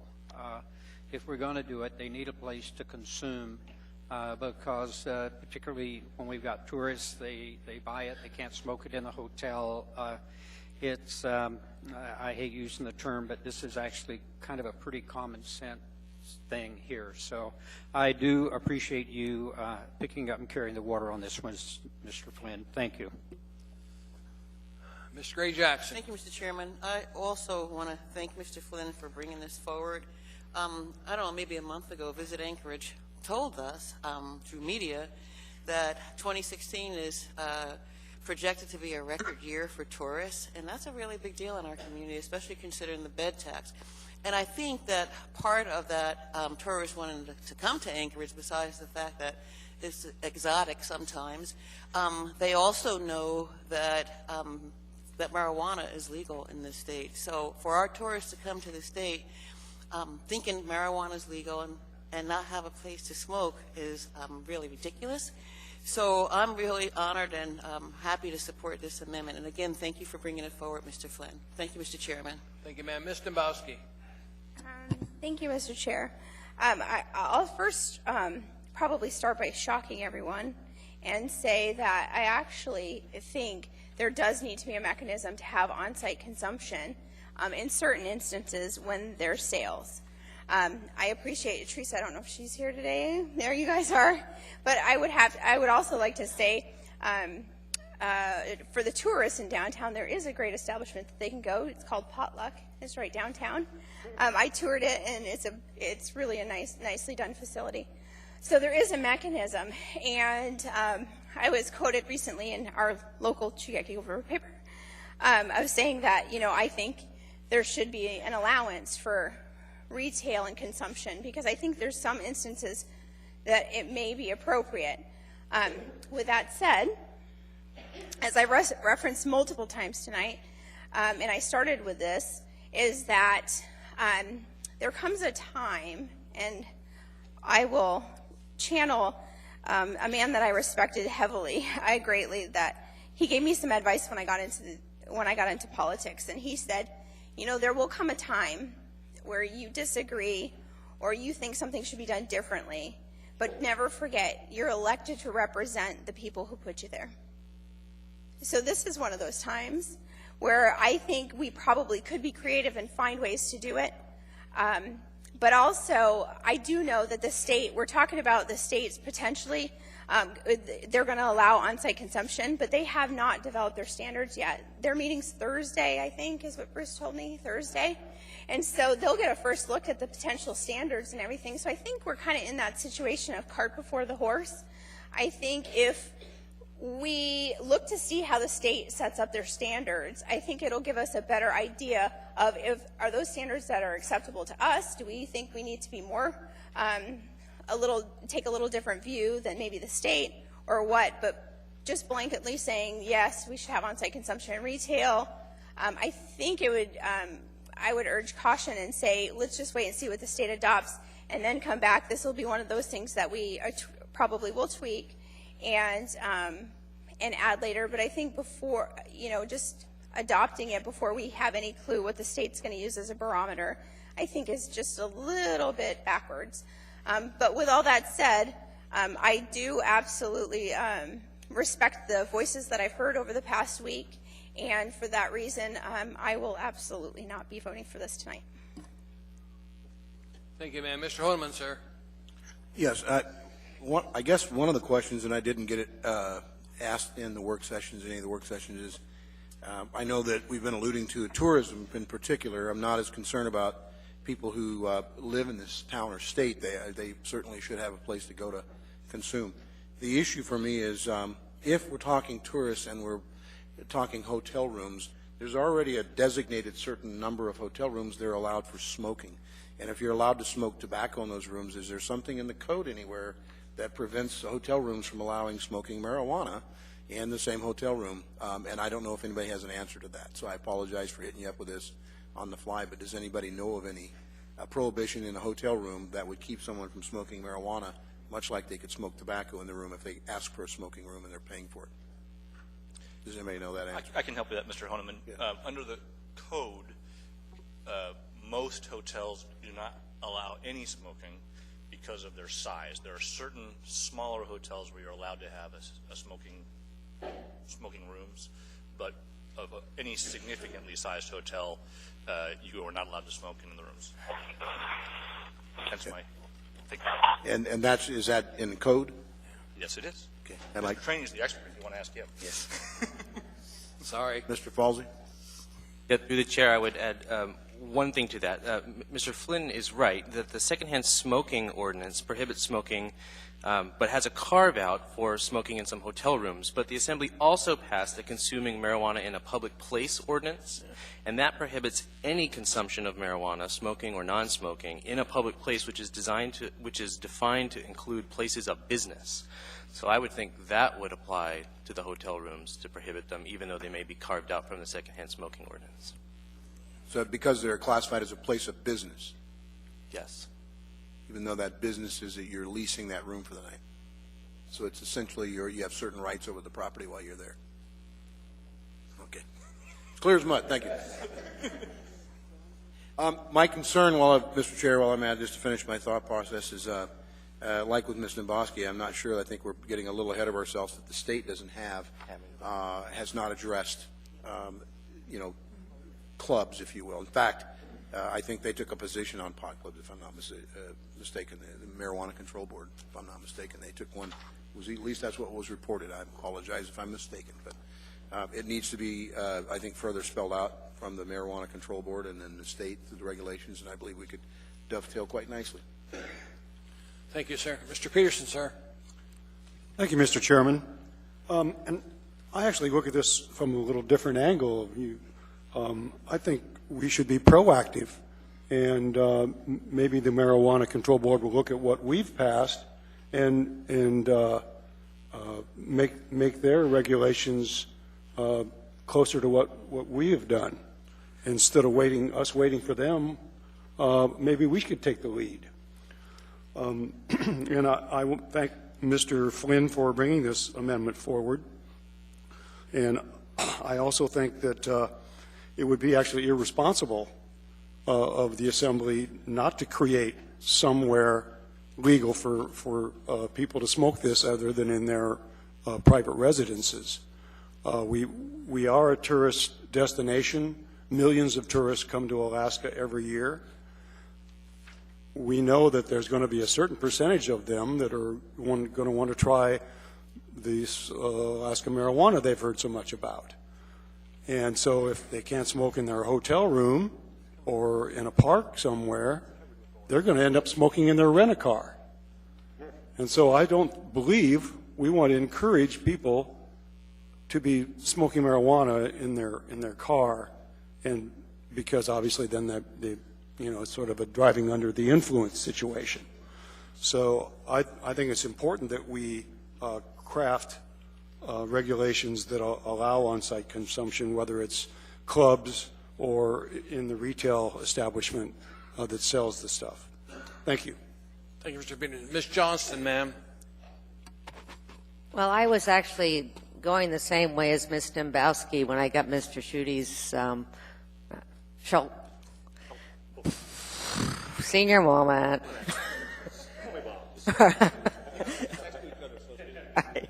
Anyways, email. I was thinking that I prefer to wait till the state weighed in. The interesting thing is that Anchorage is one of the few communities that has a really strict smoking ordinance. So I'm not quite sure. I was thinking at the time the state would be helpful on how we approached it, but if you look at statewide, it doesn't have the issues that Anchorage has. And I really am mixed on this because we have had, through my tenure here, with the smoking ordinances, private clubs who, I can think of one particular out in Eagle River, who have asked for this same kind of relief, that they wanted to maintain a smoking bar, and they were going to have all the ventilations, and because it was a private club, they felt that they should. So I'm concerned because we are sending mixed messages. We're saying you can't do vaping. So because that would have been my first thing. Well, maybe we couldn't. It maybe wouldn't be a smoking area, but maybe a vaping area, or maybe Turkish pipes wouldn't have as much residual smoke. But we're discouraging all of that in our smoking ordinance, and I'm not sure if I can actually mesh these two things together, because it is all smoke. And I kind of look at Mr. Trainey. I mean, this is we're in an interesting spot. I'm kind of going for gummy bears myself. So I'm not quite sure how I'm going to vote. I had the same experience Mr. Flynn did in Seattle, but then I found out it was actually a pot convention they were having there, and that was why everything smelled. I'm curious, how has Colorado handled this? Except I don't think they have the smoking ordinance we have. And I guess I would ask Mr. Falsey, as I'm rambling on here, if we did this and we adjusted our smoking ordinance for pot, could that hold up, or would we be in a place to have our smoking ordinance for tobacco being challenged? Through the chair, I appreciate the question. This allows me to take a moment of personal privilege to use what I believe is my first mulligan. The answer I gave to Mr. Flynn and Mr. Horniman was incorrect.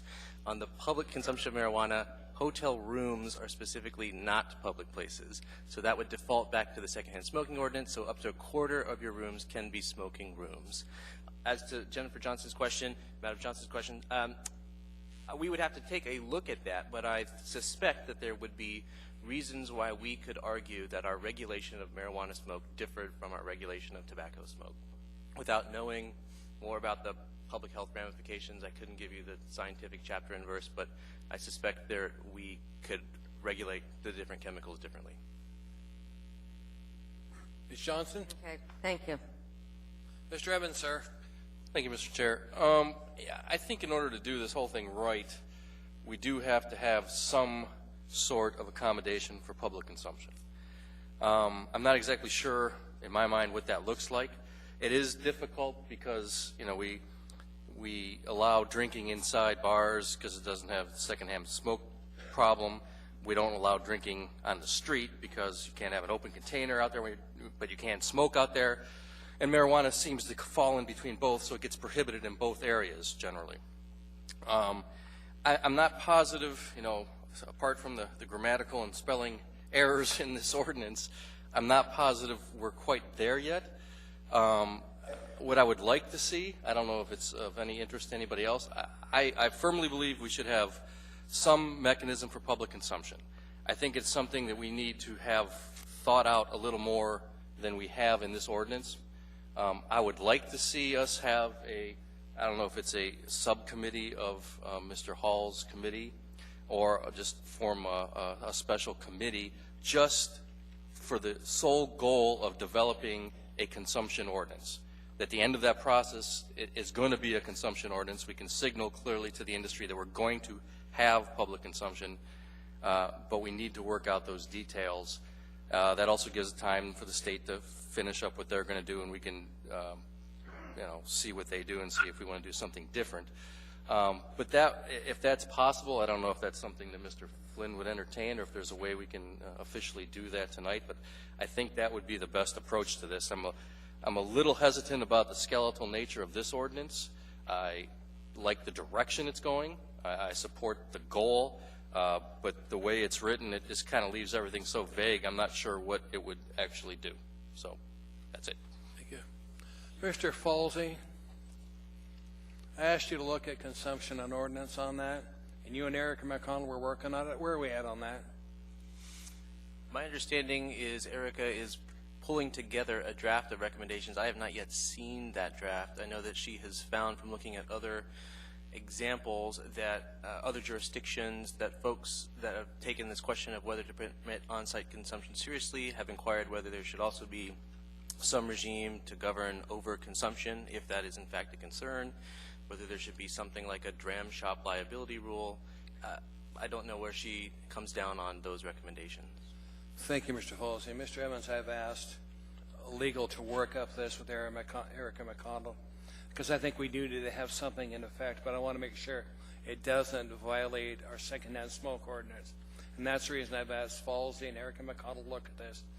I'd like to support this, but this is too early. I'm waiting to see what we get out of legal on this, more balanced approach to dealing with consumption, because we've got to deal with the issue.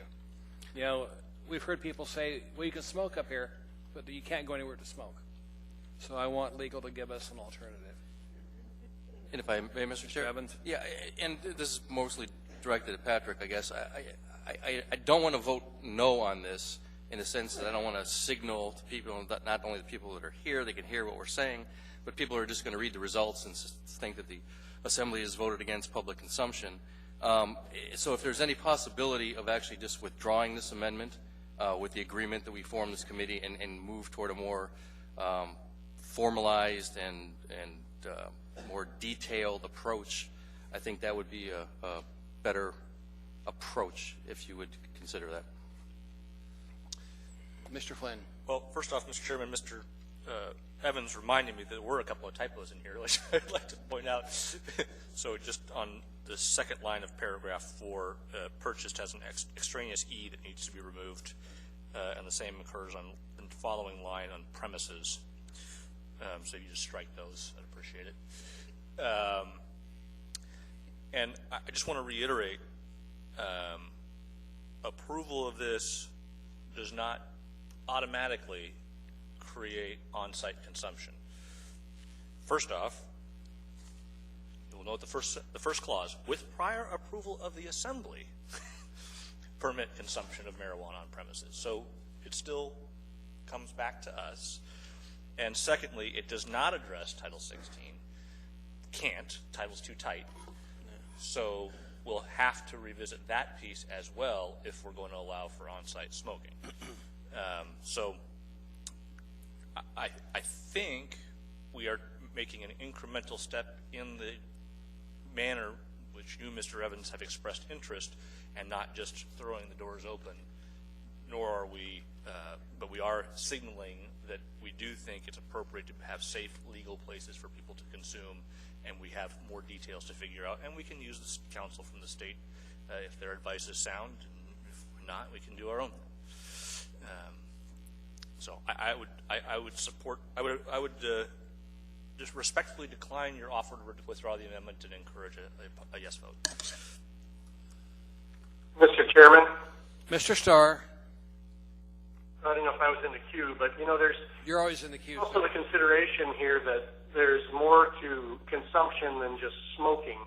And so I tend to agree if there's any interest to withdraw the motion and kind of table it for a while, is the public consumption is more than just smoking. You're going to have cookies and brownies and all the other stuff. And I would oftentimes envision the equivalent of a TAMS trained server that says, hey, you've had too many brownies, it's time to knock it off. So Mr. Flynn's going down the road that the assumption, and the way I read this, is that it's certainly to prevent the smoking and the burdens that go with the odors, but I think we have to remember that there's other ways to consume that are also equally popular. Thank you, sir. Mr. Holman? I'd agree that I think delay would not be a bad idea in this particular manner, and the reason is, as stated earlier, to be blunt with you, I don't think even the alcohol establishments do it right.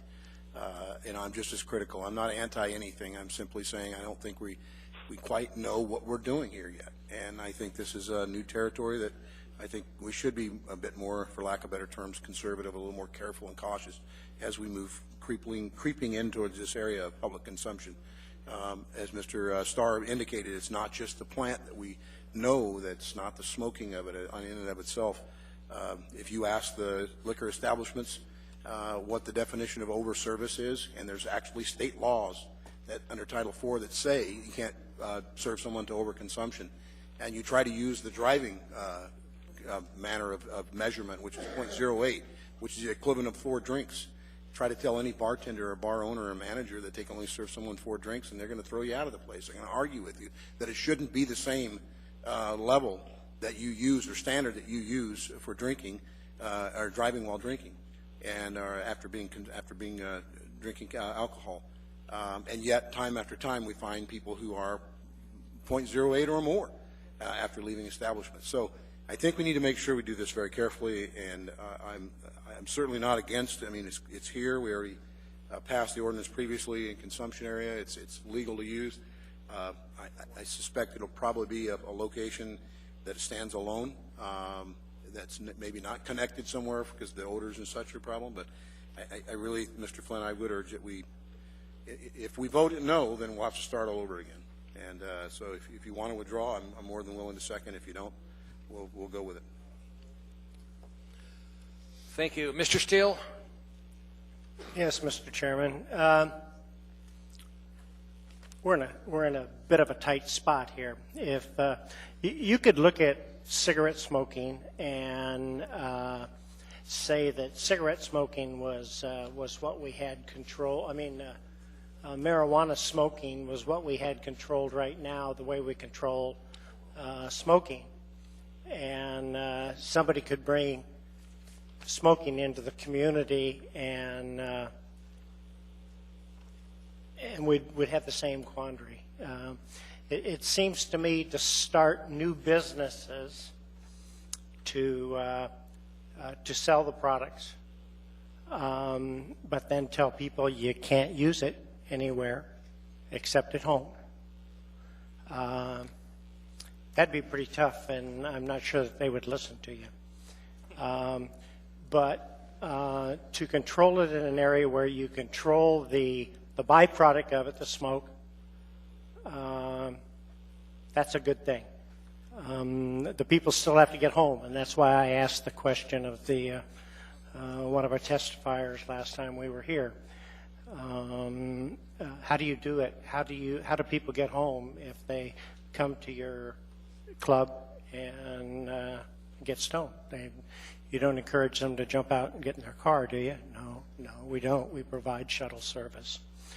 I guess it's an argument for Uber to a certain extent, but it's illogical to develop this industry and say you can buy it under these circumstances if you're 1,000 feet away from a school and so on and so forth, and no kids see you go in or see you purchase it. But if there's no place that you can consume it, it's illogical. And so we've got to find a solution that works, and it will include cigarette smoke too, I suspect. Mr. Hall, sir. Thank you, Mr. Chairman. Mr. Flynn, I would propose, if you're willing to withdraw this, I would ask that the chair refer this amendment back to my committee, and I would bring it back to the body on the 22nd of March, and hopefully have addressed the concerns that we hear this evening. The state will certainly have had time to do whatever action they're going to take. So, Mr. Flynn, if you're willing to do that and be an ad hoc member of my committee, I would be willing to accept that responsibility. Thank you. Mr. Flynn, sir. A generous offer, Mr. Hall.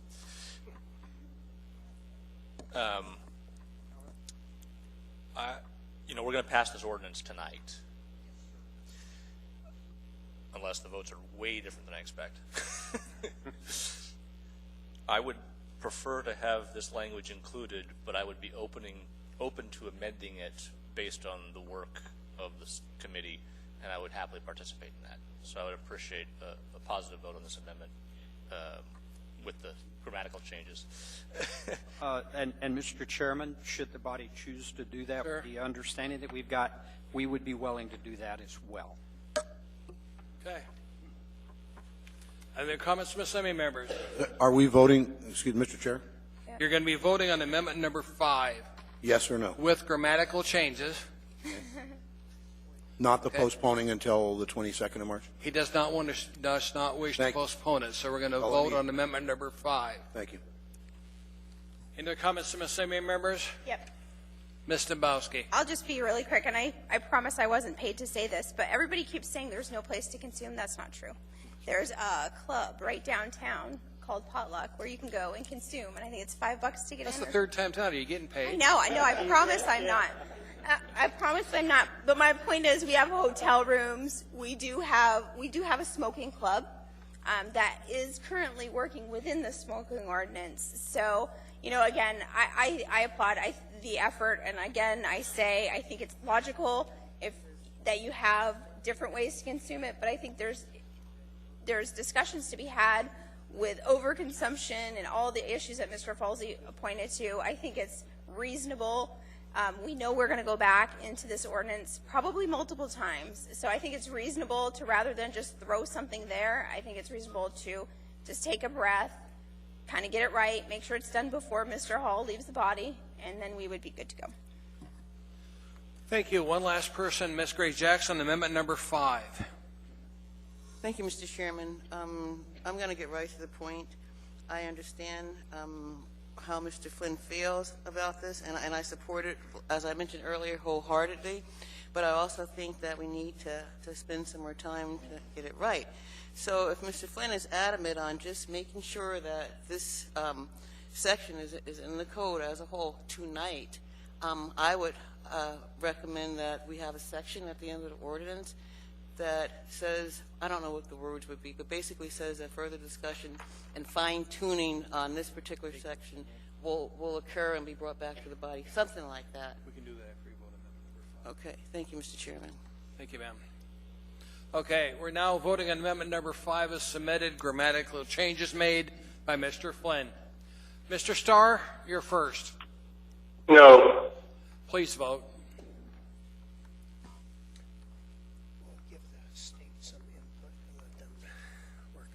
That does not go forward. The vote is 6-5.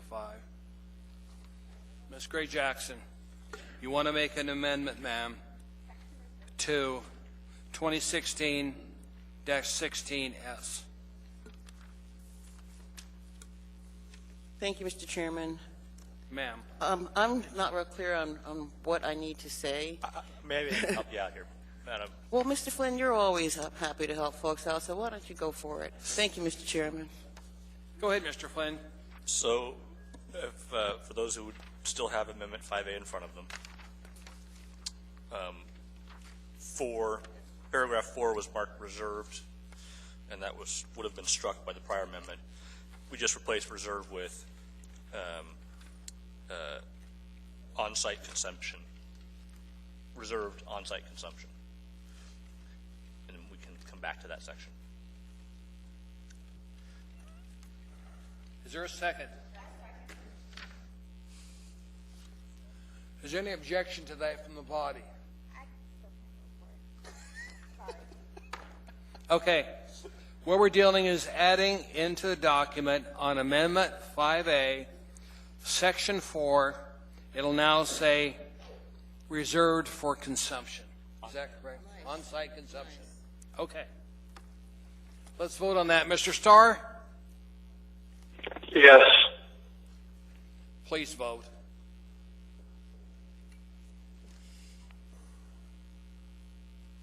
That's approved by the body. There are no other amendments I know of relative to 2016-16S. What about Pete? Oh, technical. Mr. Hall, number 20. Thank you. And Thank you, for everybody's level of comfort, this is the red lantern, just when we're done. And this is a technical amendment, so there will be no debate, I'm sure.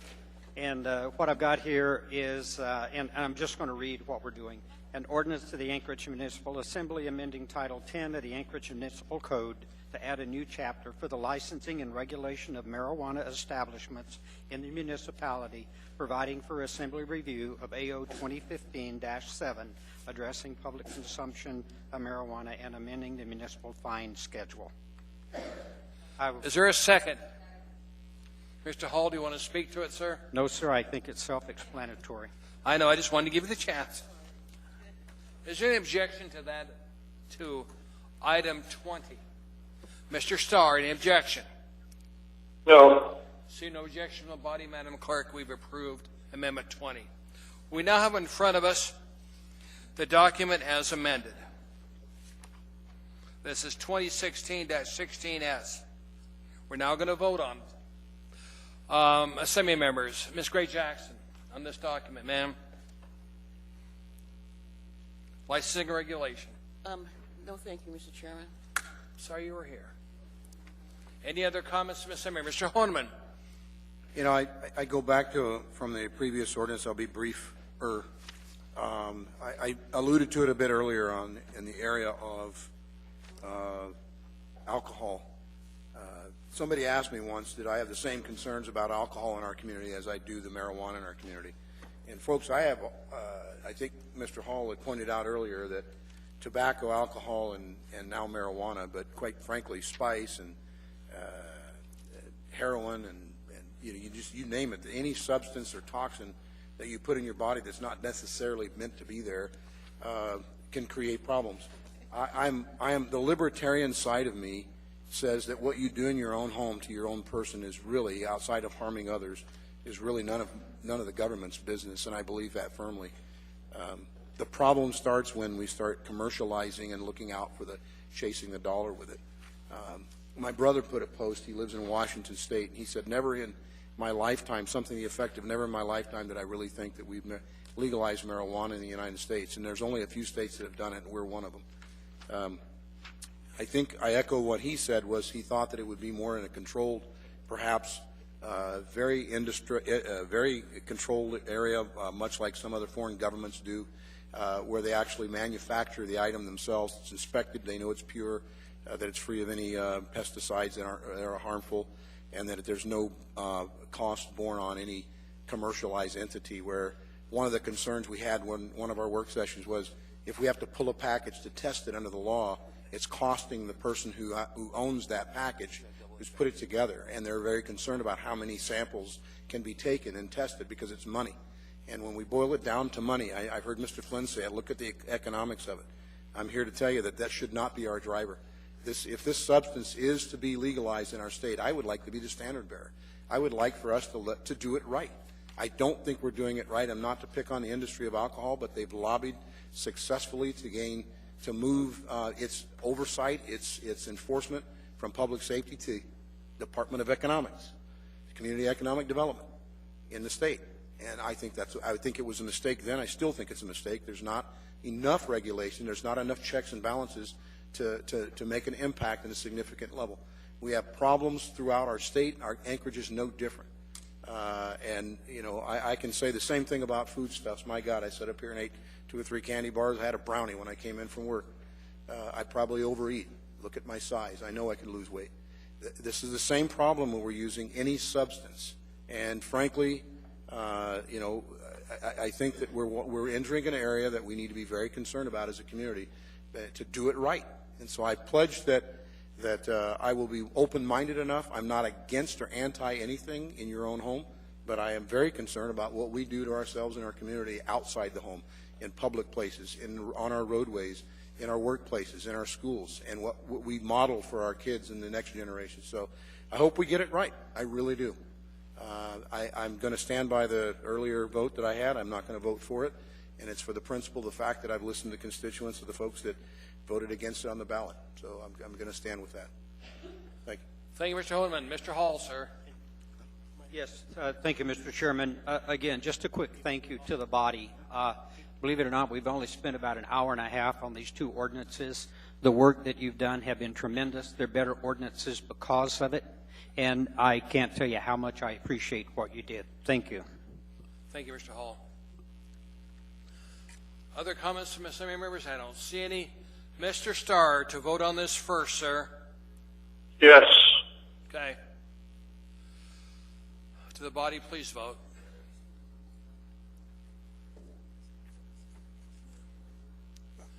That is approved by the body. Mr. Falsey, I want to thank you so much for this document. This was invaluable tonight to lay out the order in which we went through the amendments. Thank you, sir. To the clerk's office. Thank you, guys. You did a great job. You guys did a great job. Thank you.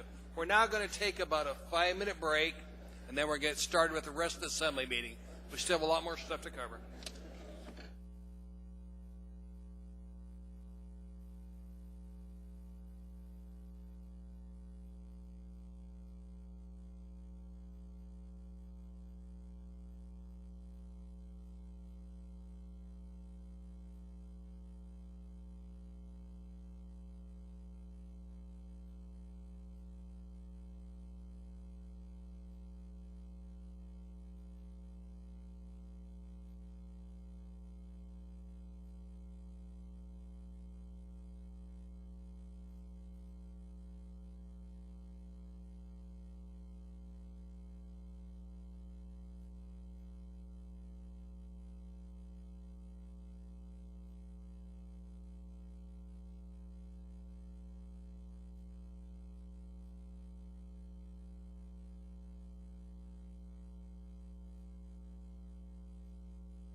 Madam Clerk, you ready? Okay.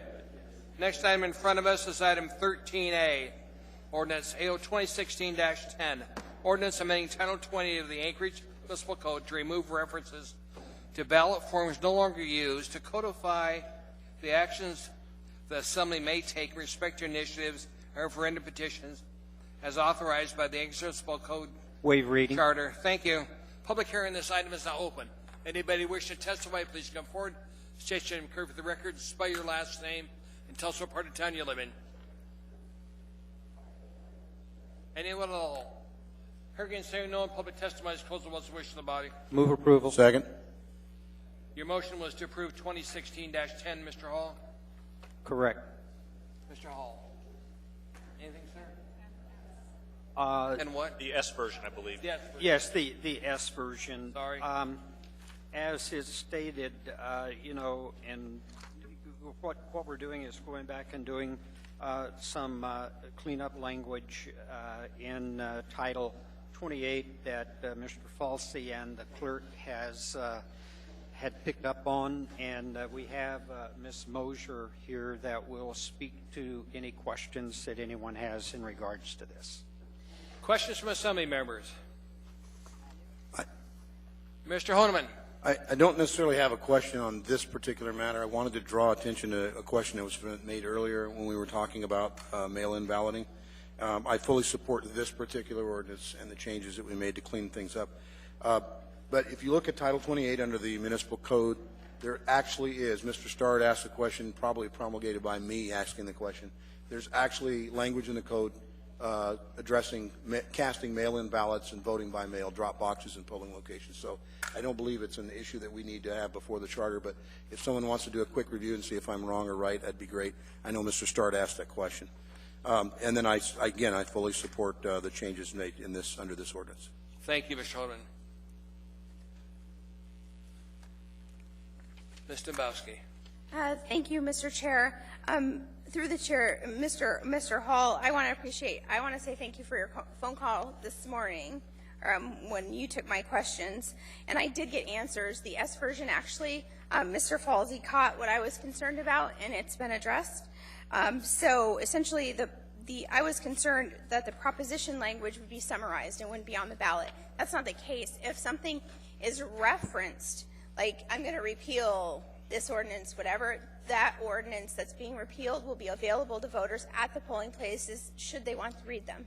So the actual proposition language is all there. So I'm totally fine with it. Thank you. Thank you, Ms. Dembowski. Other comments from Assembly members? Not seeing any, we're going to vote on this. Mr. Starr, you're voting first, sir. Yes. Please vote.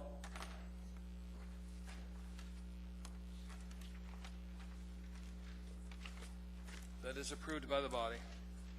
Next item in front of us is item 13B. Just for the edification, because Mr. Potter's not here because of a family emergency, so I told him we're going to delay this to the next meeting. You want me to postpone? So what I'm going to do is first open the public hearing, then ask you to make a motion to postpone. Thank you. Okay? Till the next continue meeting? The public hearing. Thank you. So public hearing is now open on ordinance AO 2015-140, ordinance adopting the UMed district plan as an element of the comprehensive plan and amending Municipal Code Title 21 Land Use Planning, new code effective January 1st, 2014, Section 21.01.080B, Table 21-01-1, Planning and Zoning Case 2015-0036. Public hearing this item is now open. Anybody wish to testify? Please come forward. State your name through the record and spell your last name. Hello, sir. Good evening. Billy Ray Powers, P-O-W-E-R-S. I'm really happy that this guy is getting put off for another meeting because I don't know what we're talking about here. And the UMed district is important to me because it is the center of our health and education in this city. And of course the mayor's throwing away the road project is a huge problem. And I just want to know if the whole plan is going away, or I need to study this and find out. I got the UMed district plan update here, and I mean, this is a big study, a lot of work and effort put into it, and at a whim, we don't need this road.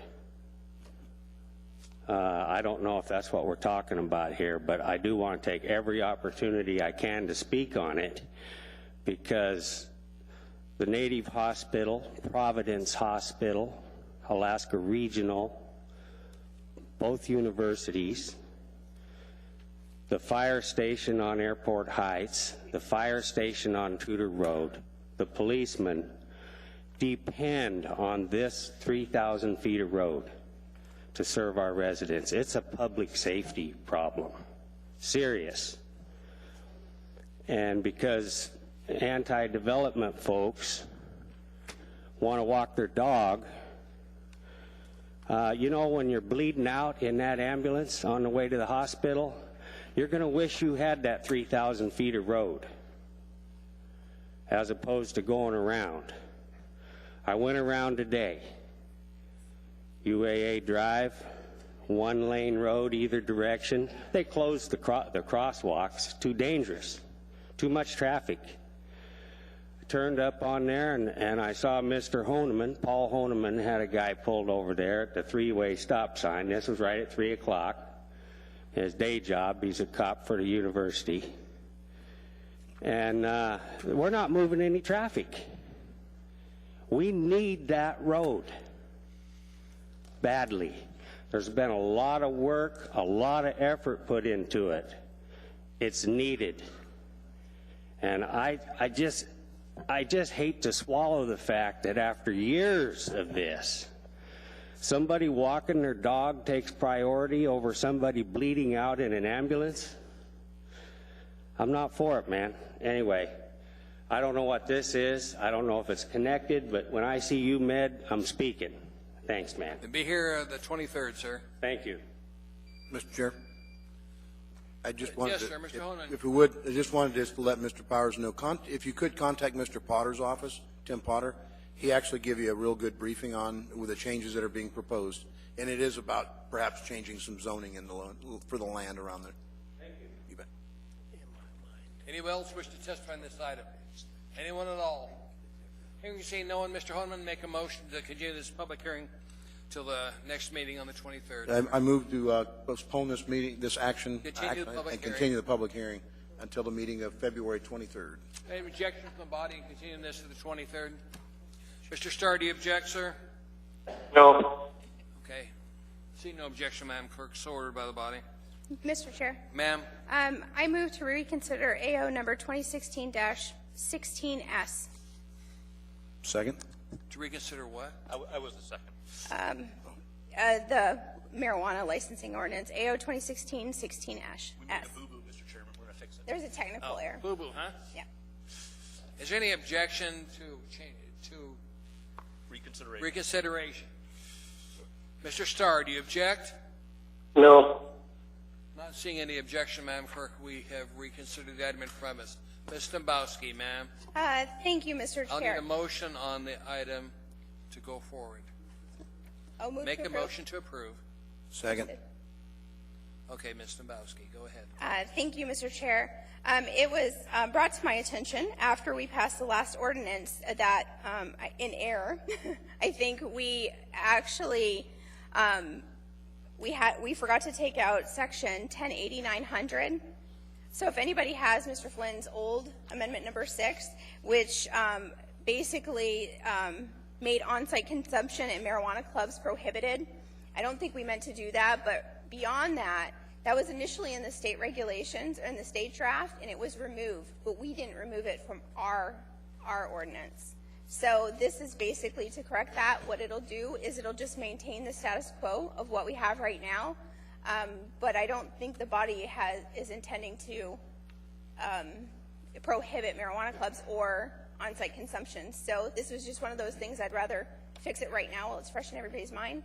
So I move to delete, like I said, I'll give this to Barbara, section 10.880.900, on-site consumption in marijuana clubs prohibited, as well, and that is, let's see what, it doesn't have a page number, I don't have a page number. Page 51, beginning on line 47.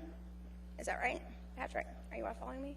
Yes. And then also, page 62, unnumbered entry on 14.60.030 fine schedule. It would delete 10.80.900 operating a marijuana club, $500 a day fine. That's my motion. Mr. Flynn.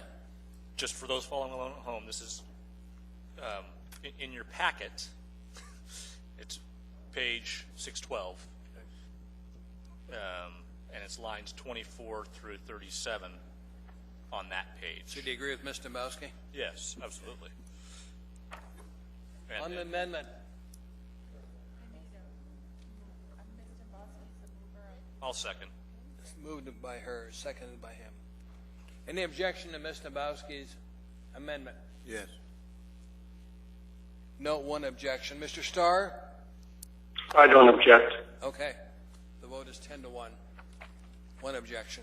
Now we've got the main document back in front of us. Just take a second.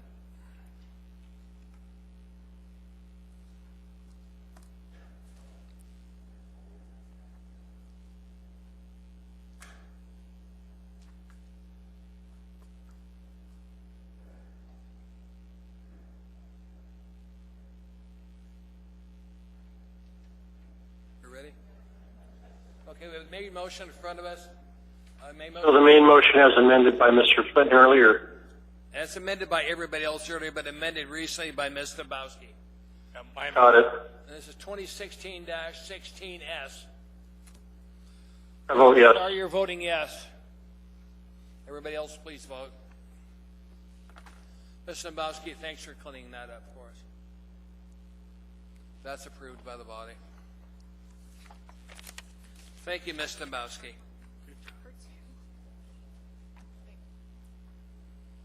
We're now down to item 14A on page 7. Item 14A, ordinance AO 2016-15, an ordinance authorizing disposal by deeds portions of 5 parcels of municipal land legally described as lots 5, 6, and 8. Nauchina subdivision, plat 95-29, lot 1C, block 2. Waive reading. Commercial block. Thank you. Public hearing this item is now open. Anybody wishing to testify, please come forward. State your name, clear for the record, and spell your last name. Tell us what part of town you live in. Anyone at all? Hearing and seeing no one, public testimony is closed. Move to approve. Body. Been moved and seconded. Discussion from assembly members. Seeing no discussion, we'll vote. Mr. Starr, you're first. Yes. Please vote.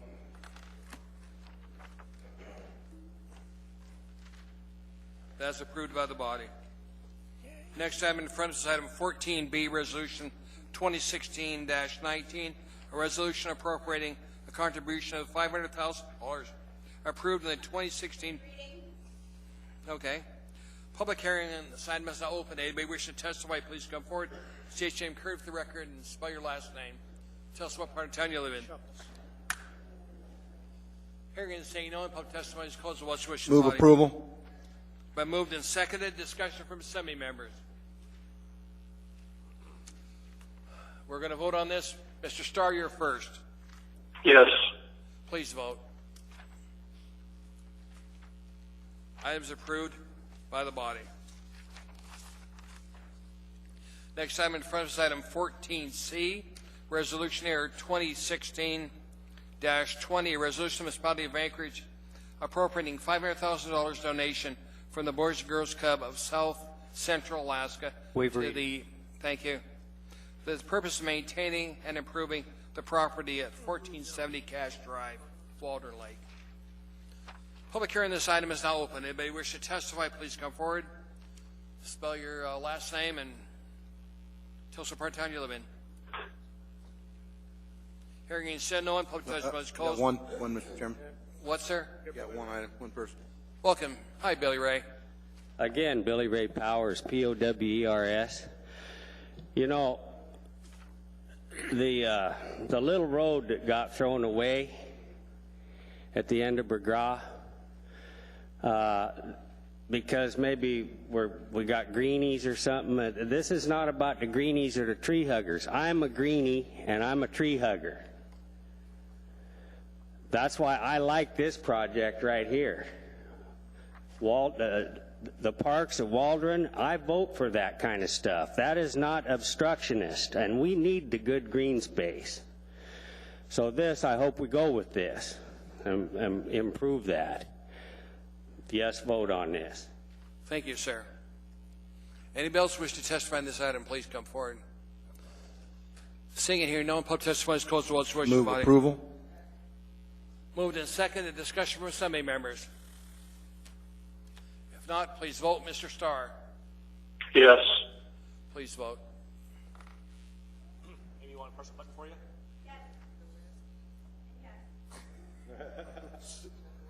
No. We're done. I thank the body for approving that. We were involved in it. It's my Walter Lake area. We want a grant, too. What? We want a grant in Muldoon, too. You want to name a street after Grant? Page 8, we're now to item 14E, Resolution 2016. What? 14E. D. D. Sorry. I got ahead.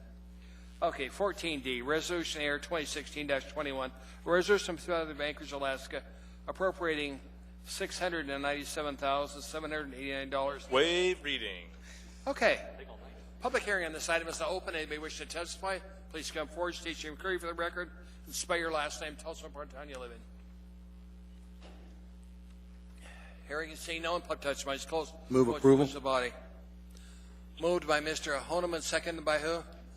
Ms. Gray Jackson. Discussion from assembly members. Mr. Starr, you're voting first. Yes. Okay. That means buses for Eagle River? Yes. One a day. Fine. Yes. Non-smoking. Yeah, but we want a 3-mile separation between them. Marijuana public smoking. But not within 1,000 feet of residential areas. That item is approved by the body. To watch the screen crazy. Okay, next time in front of us, item 14E. Resolution AR 2016-20 for resolution appropriating $750,000 from the Eagle River, Eagle River, Chugiak Park and Recreation Service Area Fund. Public hearing this item is now open. Anybody wishing to testify, please come forward. Anyone at all? We'll see if somebody comes in. Oh, come on. You're killing me. Public hearing, say no, public testimony is closed. Move to approve. The body. Second. Been moved and seconded. Any discussion from assembly members? Not seeing anybody? Amy, should we vote? Mr. Starr, sir, you're first. Yes. Please vote. It's for a bus from Muldoon. That item is approved by the body.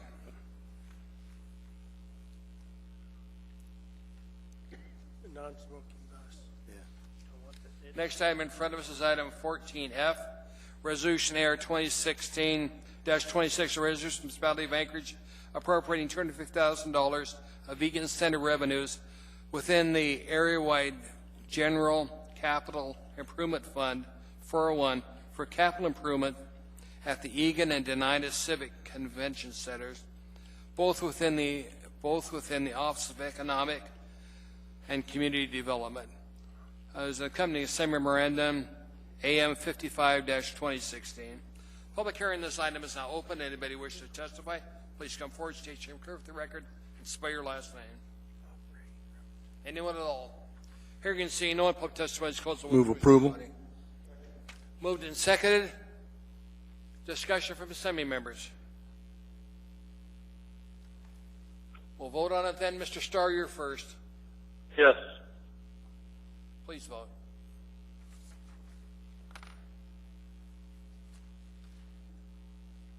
The item is approved by the body. Next item in front of us is item 14G, Resolution AR 2016-27, resolution of the municipality of Anchorage appropriating $250,000 of the Sullivan Arena revenues within the area-wide General Capital Improvement Fund 401 for capital improvement at the Sullivan Arena within the Office of Economic and Community Development. An accompanying memorandum, AM 56-2016. Public hearing on this item is now open. Anybody wish to testify, please come forward. State your name clearly for the record and spell your last name. Anyone at all? Hearing and seeing no one, public testimony is closed. What's wished? Move to approve. Move to the second. Discussion from assembly members. Seeing no one, Mr. Starr, you're voting first. Yes. Please vote.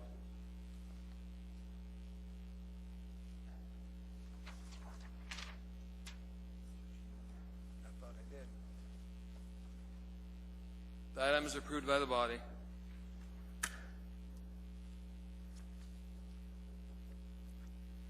Next item in front of us is item 14H, Resolution 2016-28, a resolution revising the approved 2016 Municipal Utilities Enterprise Activities Capital Improvement Budget, Office of Management and Budget, and accompanying a same memorandum, AM 57-2016.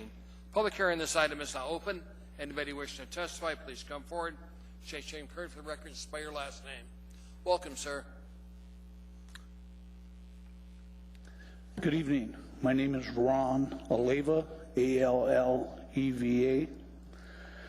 I just want to make sure that the property I'm offering to ML&P, which they're presently renting, that the appropriation of $1.1 million hasn't been lost in the revision, because I'm going to aggressively pursue selling that parcel along with the parcels adjacent to the Brother Francis shelter, and also the parcels below the Lucky Wishbone to hopefully the municipality. And the reason for that is not only do I want out, I feel what's happened to that area, you should contain in that area and not expand it. First of all, I already have 3 greenhouses on the one property, so growing tomatoes and plants. So please don't put in a restriction to a marijuana grow operation there.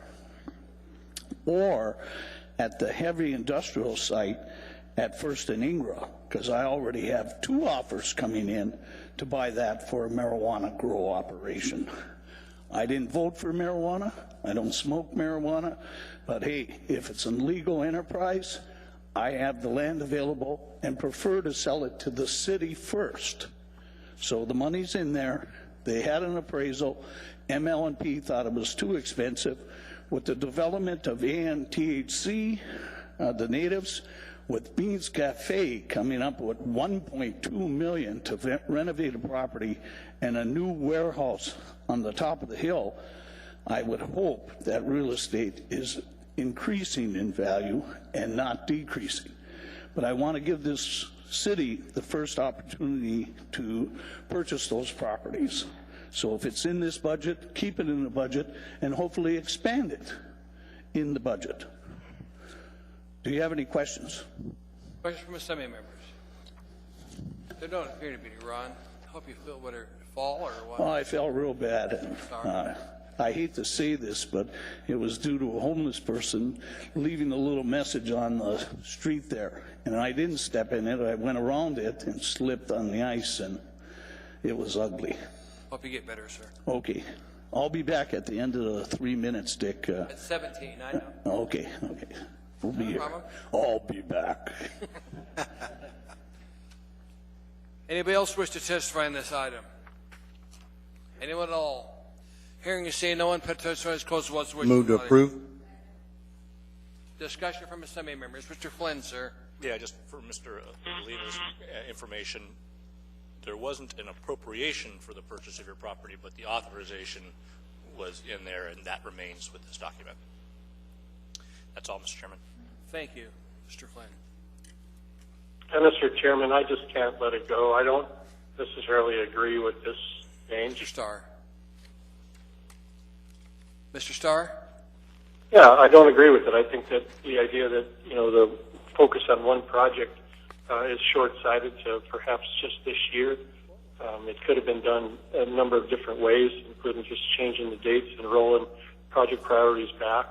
I think it has ramifications on previous year appropriations. I think it sends a mixed message to the state, and it may be appropriate to say we have to focus our priorities, but $290 million in one place is short-sighted.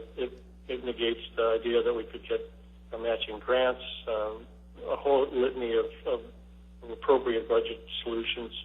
So this is housekeeping, perhaps, from what they may infer as that. But I'll just again be voting no on this change. I've voted yes on most budgets, and I just can't do it on this one. Thank you, sir. Any other comments from Assembly members? We're now going to vote on this item. This is item 14G. Mr. Starr, you're first. No. 14H, sorry. Mr. Starr, you're first. No. Okay. Please vote. Sorry, I got the wrong one. Okay. That's approved 9-2. Let me wipe out these so I don't keep calling them.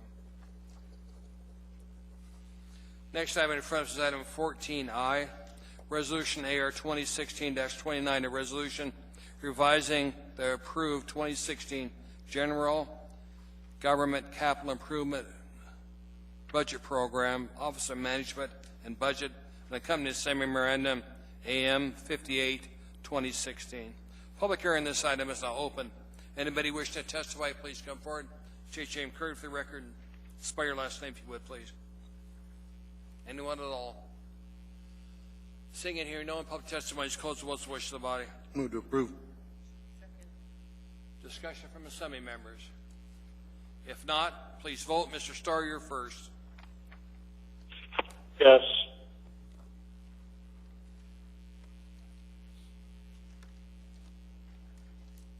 That item is approved by the body. Next item in front of us is item 14J. Sir?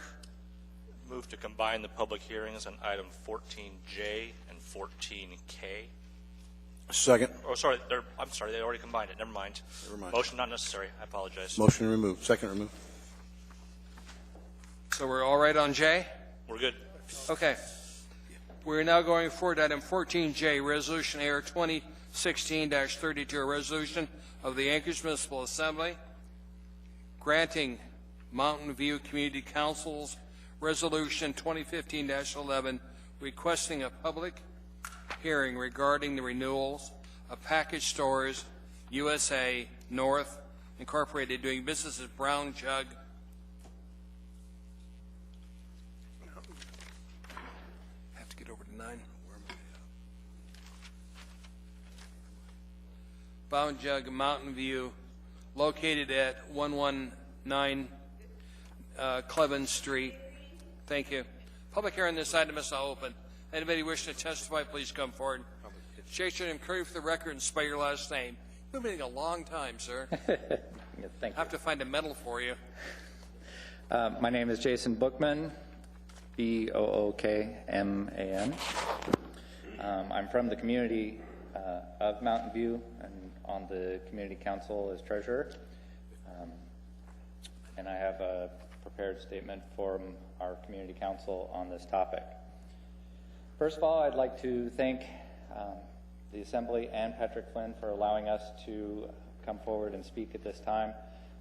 The Mountain View Community Council a couple months ago voted 21-0 to have a public hearing on this set of liquor licenses because of severe documented negative impacts that have occurred in our community, and because the process of community participation has been disingenuous and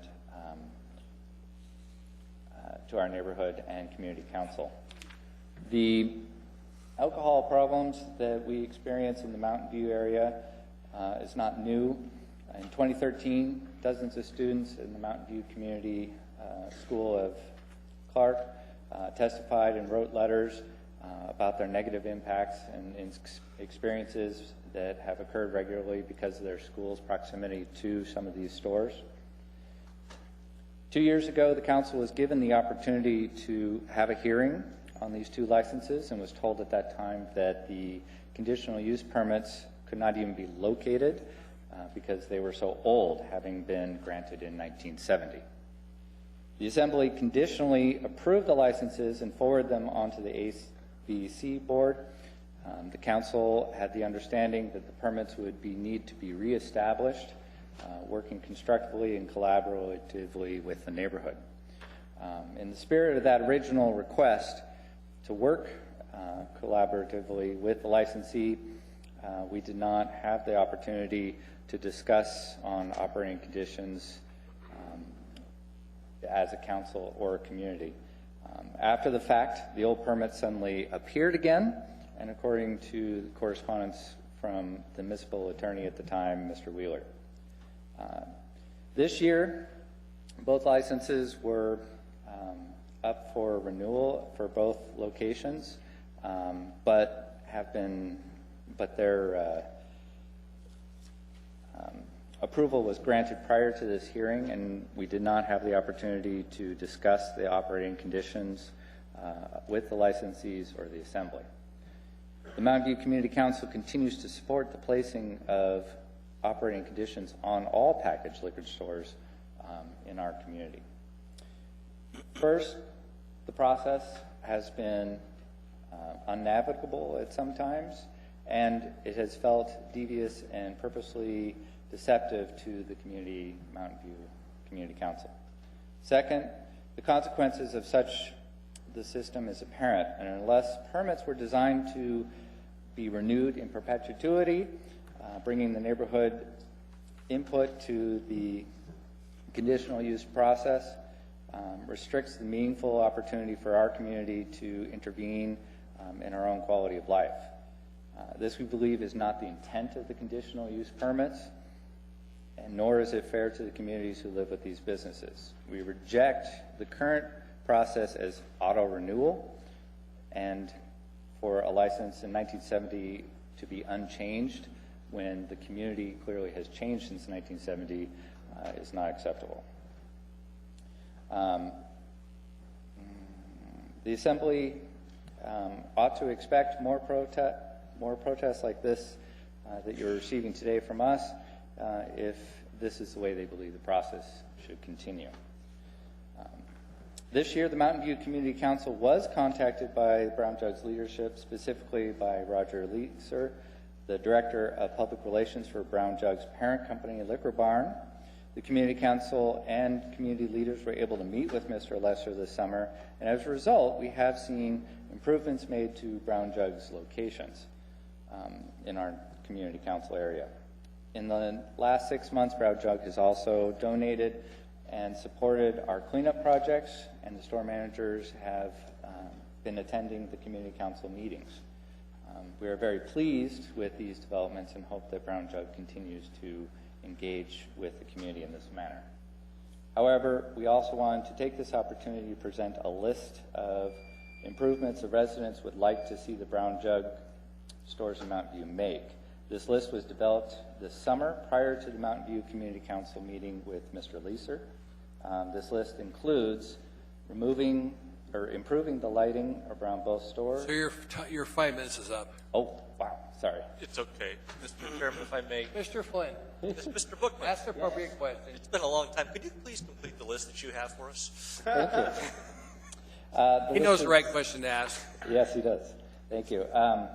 Improving the lighting around both stores, requiring outside security cameras, restricting liquor sales prior to 3 p.m. when school ends, reducing the number of products sold in glass bottles and replacing those, if possible, with some products in plastic bottles, making sure that the signage in store windows does not obscure employees' view of the area outside the stores, and making sure that parked trucks outside the store do not obscure the views of the Red Apple Alley. Changing hours of the stores in the Mountain View stores are not so that they are not open earlier than other package stores. Also, considering consolidating both locations to one store or moving one of the stores to a less pedestrian-orientated area of Mountain View, such as the Glen Square Mall. And that completes the list that was provided to the Community Council by members that evening. Thank you, sir. Let me see if there's some questions. Questions from Assembly members? Mr. Peterson's first, then Mr. Honeman. Mr. Peterson.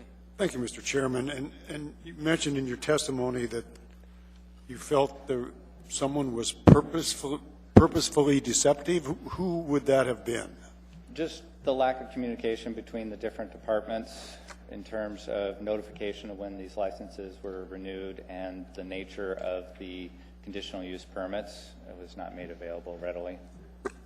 When we get to debate, Mr. Peterson, I'll address some of that. Okay. Thank you, Mr. Chairman. Mr. Honeman. Yes. And Mr. Bookman over here.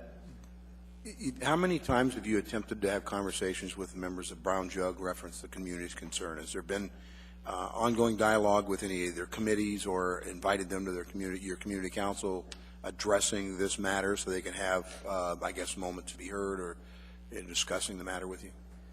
Once the issue was coming up to the community council this summer and the beginning of the process of the renewal of their permit came up, there was quite a large turnout. As I said, the community council, we had a 21-0 resolution to bring this to public hearing.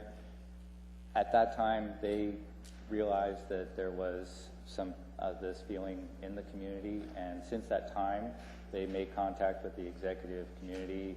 As we said, we had a meeting with them since that time, and they have continued to attend the meetings from that day forward. But prior to that, there was no established communication. Okay. So would it be, in your opinion, it would be that things have improved at least in the communications section? Yes, we have definitely witnessed improvement since this has come up. Okay. Thank you.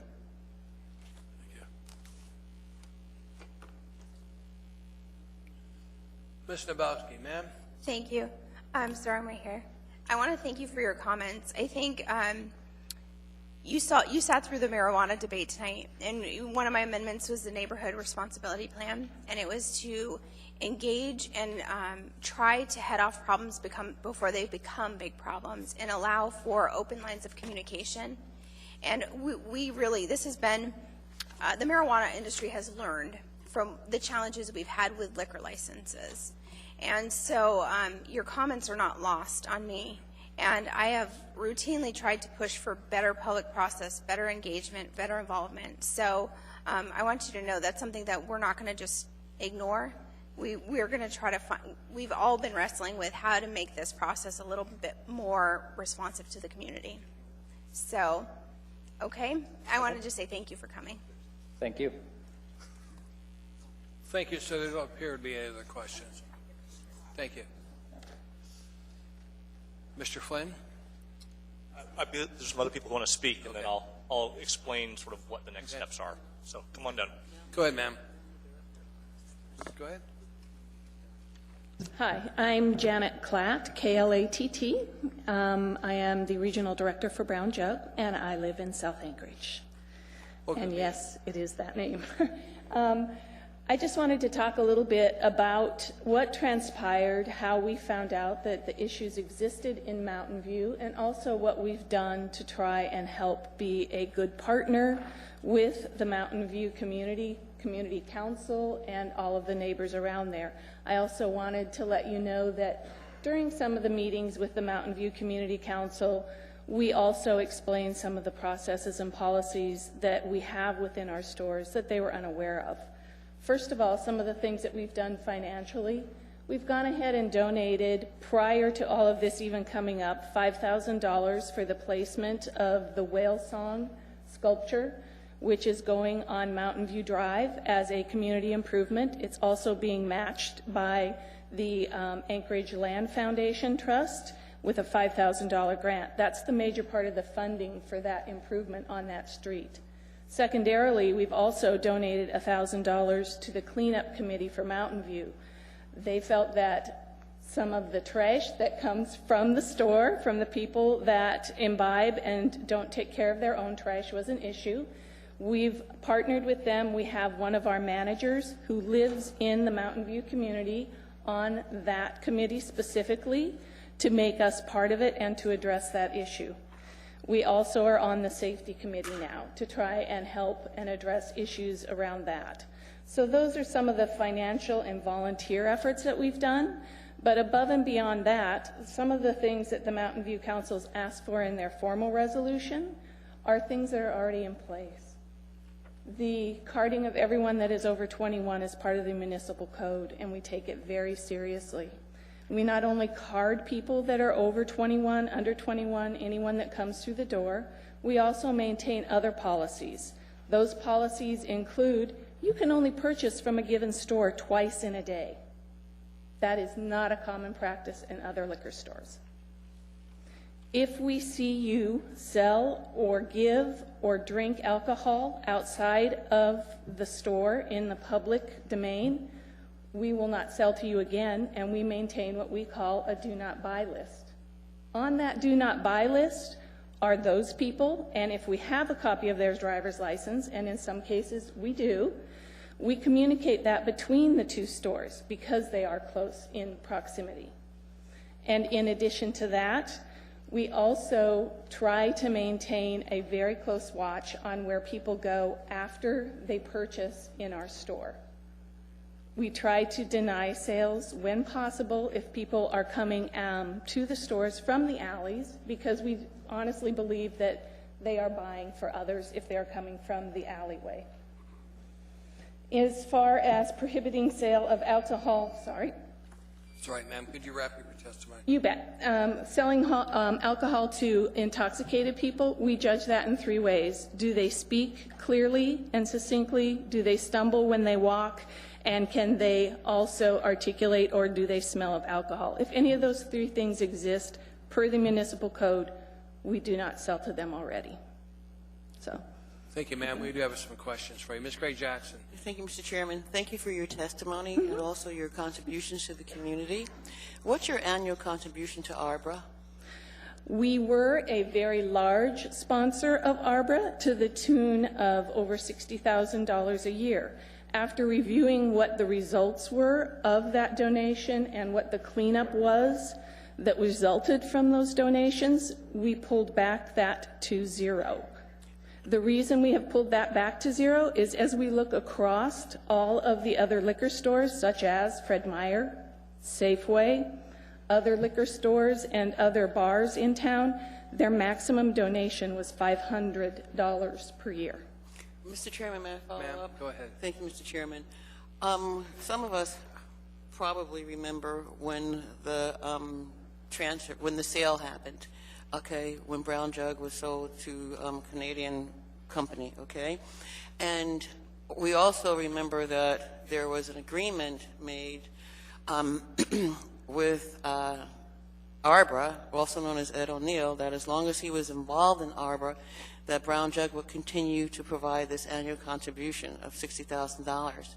Do you remember that? I know nothing about that. No. I have worked for Brown Jug and for Liquor Stores of North America, which is a publicly traded company on the Canadian Stock Exchange.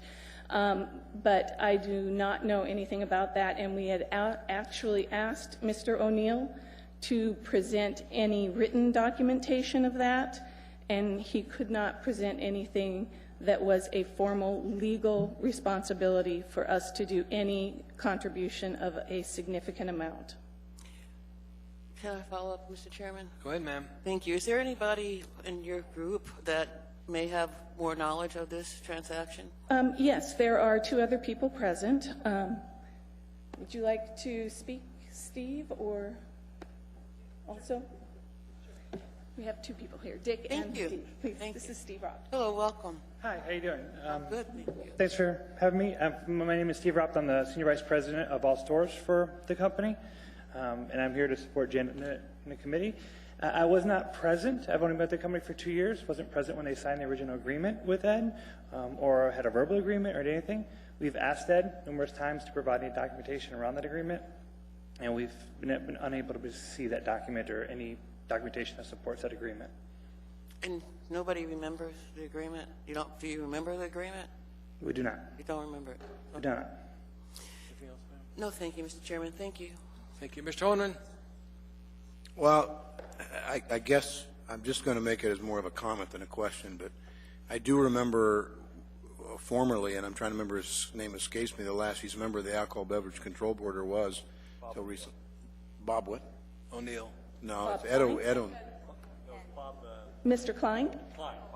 Bob Klein. He is still on the ABC board. Okay, is he still associated with Brown Jug? No, he is not. He would know because he and Mr. O'Neill had worked up the agreement on the transfer of the purchase and such. We contacted him prior to the decision being made, and we also informed him after the decision was made that we wouldn't be contributing any further, and he had no comment other than to say, whatever your financial responsibilities are your responsibilities. Well, first of all, I would laud the company for taking on the role, particularly to the financial amount that you had for the years that it was done. I'm appalled that the other liquor industry stores did not pony up even to a fraction of what you had. So to that, I want to give you a two-edged sword. One is I laud the company for taking on the responsibility of helping to, if you will, address some of the current concerns we have with the purchase or sale of alcohol from the liquor stores. We don't see people walking out of bars with cans and bottles and such generally. But open consumption. The bad side of that is, well, public consumption, sure. The bad side of that is, the downside, I guess the other edge of the sword is that I am disappointed that no other better concentrated effort was made to continue either that program or something similar. So part of that is our cleanup with the Mountain View community. We really did feel that with the money that we were giving to ARBRA, we would be better off using it in a concentrated effort to help the communities that our stores are actually in, which is why the $5,000 is going to the cleanup committee in Mountain View. It's not that we're pulling everything from ARBRA and not giving back or donating to the community in any other way. Well, I don't want to zero in on just that alone. I will say that Brown Jug and what previously was, I believe, C&D Liquor, gentleman and his wife actually owned the store I believe you guys bought from them, which I found to be strange to have two stores so close together, but in any event. Acquired at different times. Sure. The bottom line is that I do know that your company has supported the community patrol as well. I remember years and years ago, Mr. Smith being involved in some of the agreements were from some monetary support to the patrol that they would help assist in the outside perimeter security, making sure that you're aware when they see people that were intoxicated heading towards your store back and forth. So there was a communication link direct. So I will give you credit for that. I do find that, given the testimony of the community council president, I don't see that there is an issue that you guys are actually on board now, regularly attending their meetings.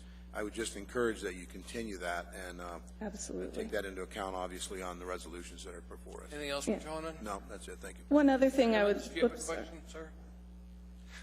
Yeah, I'm just a little concerned about the line of questioning in general. I want to go on to your question. Yeah, I mean, there's been concerns raised by the local community about, trash and various things about security.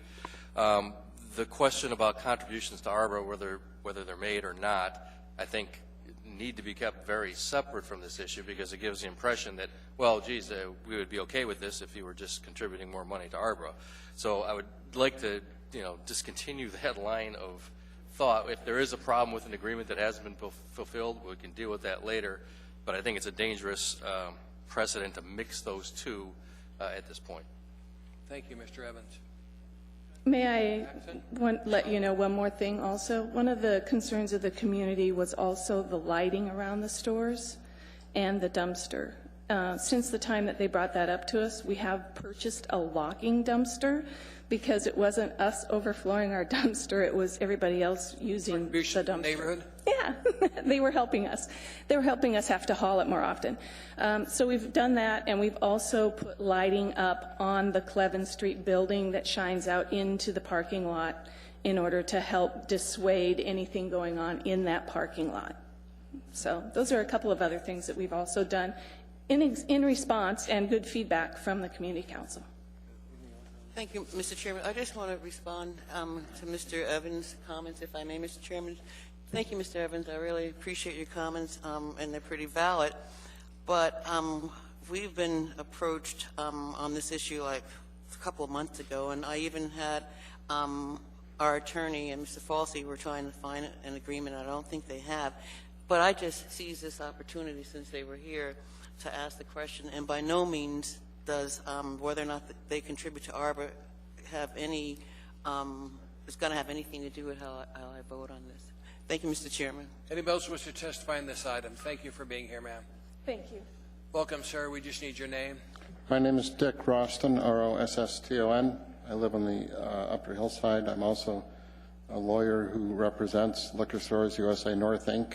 In fact, worked on the original transaction where they bought the Brown Jug liquor stores. Good. And just before I start, I do the outside legal work for the company. I don't do the inside legal work for the company, but I too was asked whether or not there was an agreement, and we looked for an agreement and we could not find one with respect to the ARBA funding situation. So thank you for your time. I mean, as you've heard already from Janet Klatt, Brown Jug is a good operator and already complies with both state and municipal liquor laws. The Anchorage Municipal Code already requires mandatory IDs in liquor stores. To add that as a condition to a renewal would be redundant. You'd have to do it for like every liquor store in town, and I'm not sure that that makes any sense. Similarly, the Alaska Statutes 41630 prohibits sale of alcohol to intoxicated persons. To add that as a condition of renewal would also be redundant. It's already required by law. The standards, as I'm sure you're aware, which you operate for protesting renewals fall under Anchorage Municipal Code 2.30.125, and Brown Jug has met all the applicable standards there. You've heard already about the operations procedures that they follow. There's a public safety standard in 2.35.125D, which says whether the operator can demonstrate the ability to maintain order and prevent unlawful conduct on the licensed premises, which is defined to include any adjacent area under the control or management of the licensee. Brown Jug has operated within those confines. There's been no record of any ABC violations or police violations within the last 2 years. Brown Jug successfully passed a minor sting conducted by the ABC within the last couple of years. You heard about voluntarily locking the dumpsters to help improve things. So I think the public safety standard certainly has been met. There's another one that talks about public health that requires a pattern of practices injurious to public health or safety, such as providing alcohol to minors or intoxicated persons, committing serious violations of state law relevant to public health or safety, or other actions within the knowledge and control of the operator, which place the public health or safety at risk. Simply put, there is no record of Brown Jug selling to minors or intoxicated persons, and there is no pattern of practices injurious to public health or safety under their knowledge and control. So Brown Jug takes these concerns very seriously. As you've heard, they've engaged with the community, and I would ask that you consider that as you renew the licenses without the conditions, because I don't think the standards for imposing conditions is warranted. Thank you. Thank you, sir. Don't appear to be any questions. Thank you, sir. Thanks. Anybody else wish to testify on this item, please come forward. Hello, my name is Melissa Houston, Houston, and I'm also an executive board member of the Mountain View Community Council, and I'm a resident of the community. I wasn't particularly planning on commenting tonight, as we had our treasurer be the official representation of the council this evening, but I did just want to take a chance to reiterate the views of the council and a little bit of the disappointment that we felt through this process, mainly being that this isn't the first time that the license has been approved prior to us having this opportunity for the community to voice anything at a public hearing. So again, moving forward 2 years from now when the license comes up for renewal again, I would certainly hope to see an improvement within that system that would allow opportunity for the public hearing to take place prior to the renewal of that license.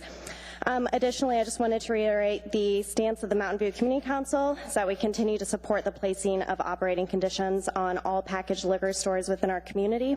We are very pleased at some of the enhanced communication that we've had with Brown Jug over the past 6 months, but we are a bit disappointed that it took one member of our community very publicly disagreeing with some of the things that are happening due to maybe some of the effects that having liquor stores in our community has had.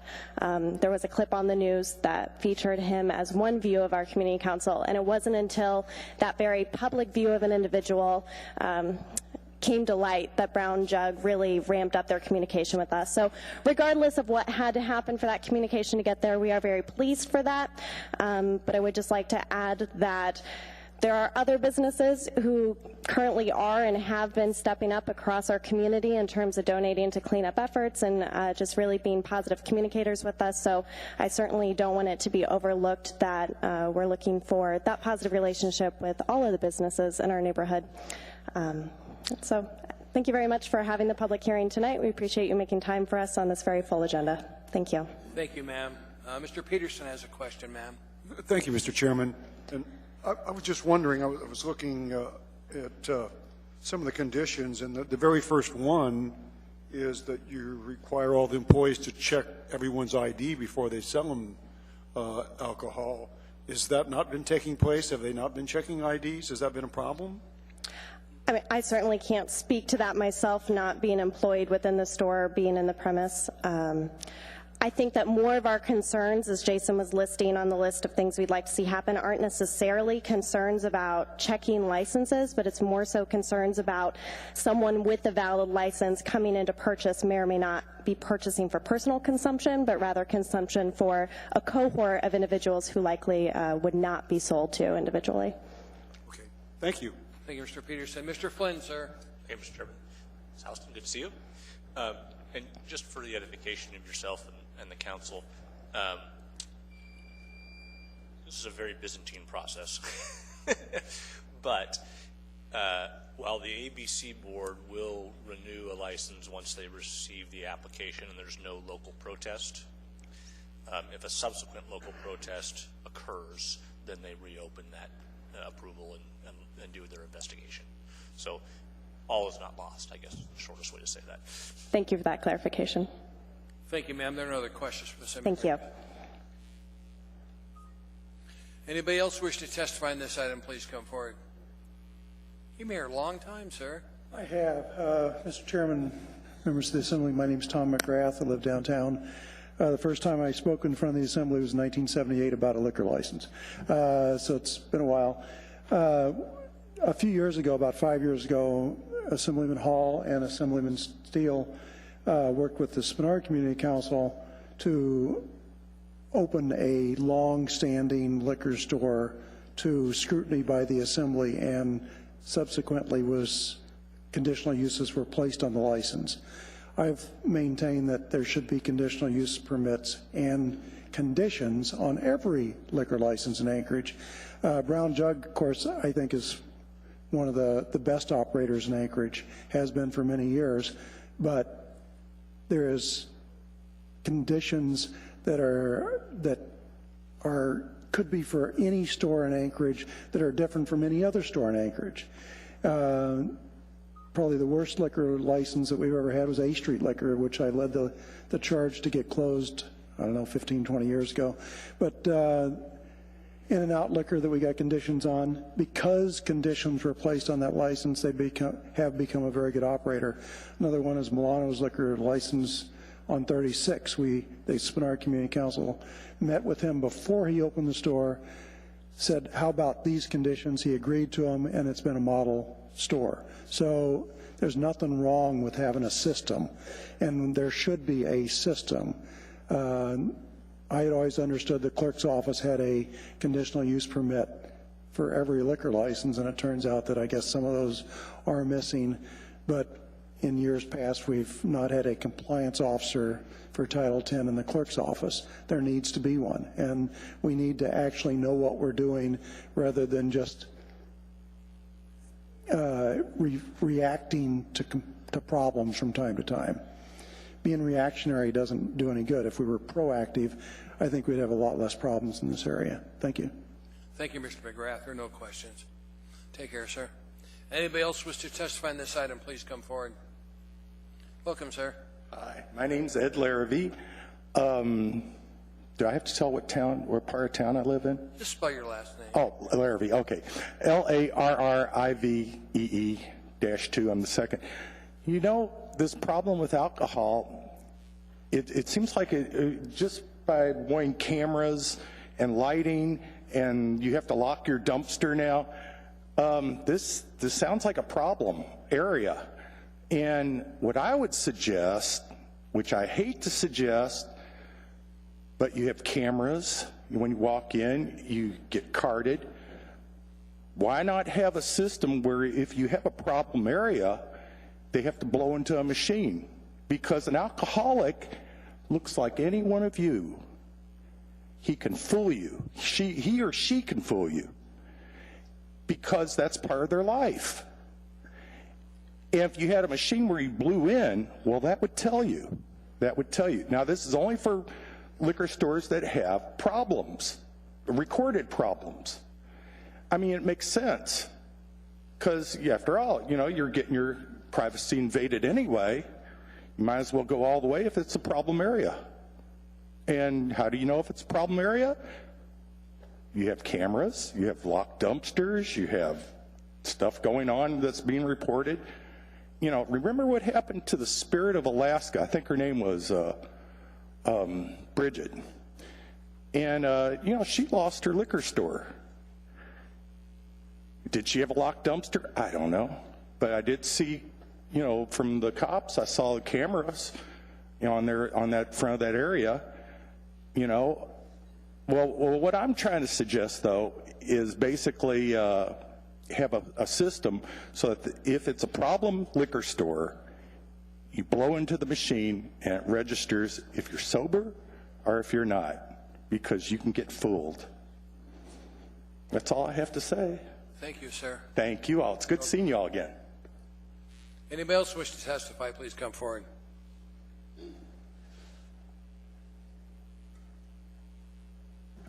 Billy Ray Powers, P-O-W-E-R-S. I'm going to let the McGraw Street extension rest a minute. I go up here to the brown jugs that these folks are on the carpet for tonight, and I buy, they sell a really nice grade of beer there. I buy a 4-pack of what they call Hopothermia. It's a lovely hoppy beer. And they carry it at both these locations. And these locations are very nicely run. I mean, without a doubt, the ID will be checked. Without a doubt, if even your ID is expired, which mine is right now, they said your ID is not good because it's expired by 1 day. And I said, well, fortunately, I have my paperwork underneath my ID that shows that it's going to be sent in the mail. I do have my current ID. But they check. And I have even seen them call the cops on somebody who came in there that was drunk and went out and got in their car. They got a DUI in the parking lot of Brown Jug because they went in to buy some beer. This outfit is taking care of business. They run a good store. They're a really good neighbor. And I usually go to the one that's a little further away over there, the bigger store, maybe slightly better selection of beer. But I really like the manager in the one next to the Red Apple. He's a real cool head. The guy's smart. He takes care of you. But he's taking care of his store. And there is nobody buying beer in there if they're drunk or underage or any of the above. You got a red stripe license, you're out. This outfit's running a good store. Now, if it's even brought up that they got to pay a $60,000 bribe to have their liquor license, that is way out there. There is nothing right about that. So this $60,000 bribe, Elvie, it ain't right, man. That should not be a condition of a liquor store business in this town unless everybody's paying it. So even bringing it up, that should be illegal, even bringing it up. I mean, putting these people on the spot here, it ain't right. They run a really nice business. Now about the 21 to 0. Nothing against you folks. But there's probably 30,000 residents of Mountain View, north and south. And we got 21 do-gooders. Thank you. Billy Ray, thank you for your time. Anybody else wish to testify, please come forward. Anyone at all? Hearing and saying no public testimony goes to what's wish of the body. Mr. Flynn. Mr. Chairman, prior to making a motion, with your indulgence, I'd like to do a brief narrative around this topic to give my colleagues a little bit of context. So, as Mr. Bookman explained, this issue first arose about 2.5 years ago when the 2013-14 renewal was up. And I have to give a little bit of defense for the clerk's office. They've been doing yeoman's work trying to locate old permits, which weren't even conditional use permits, from prior to unification of the city and borough. And that's a lot of paper, a long time ago, and it's been a slow and steady process. And they did, in fact, find one of them, I believe the one on North Burgaw, sort of in the middle of the renewal process 2 years ago. So that was where the confusion lay. And then there was also differing legal interpretations of whether we could deny a renewal when there wasn't a conditional use permit in place because there was nothing to protest. Conditional use permits are the only mechanism we have for governing liquor stores for the most part because it's a land use plan. We don't have authority over consumption of alcohol and sales of alcohol. So it was a little bit discombobulated, and I think that's you're hearing some of that frustration from the community council. About that same time, Ed O'Neill left. O.C. Madden left about a year ago to go into real estate, of all things. Like his postcards, he's marketing to me. I don't know why. Bob Klein resigned, and so the leadership of Brown Jug that had been engaged with the community and on a lot of different levels was gone. And the new people, I think, were a little overwhelmed. I had coffee with Roger, what's his last name again? Leeser. When he came up, he's based out of Kentucky, and he told me when he first got responsibility for public and government affairs in Alaska, he thought, no problem, I got Bob, I got Ed, I got, and then all of a sudden they were all gone. He was like, oh my goodness, what have I gotten myself into? So he came up, and I gave him that background of what had happened in the prior renewal, and that's when Brown Jug began to re-engage with the community council, which I think is a positive thing. He also expressed at that time that he wasn't very impressed with the results they were getting from the contribution to Arbor, and was disappointed that nobody else was participating, and so he was planning to revisit that. And I have since communicated with him and their local lobbyist, a gentleman by the name of Dave Parrish, who I know from the old days, Pete knows him, about some other suggestions of where they might use their contributions, like the Parks Foundation for cleanup along green belts and things of that nature. I don't know what they've done with that information. I just offered it. So that brings us to this one. And I mean, you've heard how the conversation has developed over the last 6 months. The Community Council did ask for a public hearing. I did work with them to arrange for that. And so now we have before us a fork in the road. The first is the top sheet of the little packet I handed out to you. That is simply a basic AM that approves the renewal of the licenses. That's what we usually do, especially if there's no taxes owing and no violations and so on and so forth. The second two are resolutions, not memoranda, and they place the 4 conditions that you see listed in Section 1, A, B, C, and D. The first two are, as Brown Jug's attorney pointed out, municipal code anyway, checking IDs 100% of the time, and no sales to anyone who's intoxicated. The other two involve policing, picking up garbage in the area weekly, and then the locking dumpster, and then no overflowing dumpsters, so the locking dumpster solves that problem. And the final one involves security and behavior curtailed by that. So we have 2 options in front of us. That's why I have not made the motion yet, because I do want to give my colleagues a chance to speak a little bit about this before picking one avenue or the other. But the one avenue is to move the memorandum and count on Brown Jug to maintain the positive relationship, the improved relationship that they've developed with the Community Council, and that they'll follow through on the operating practices they've described this evening.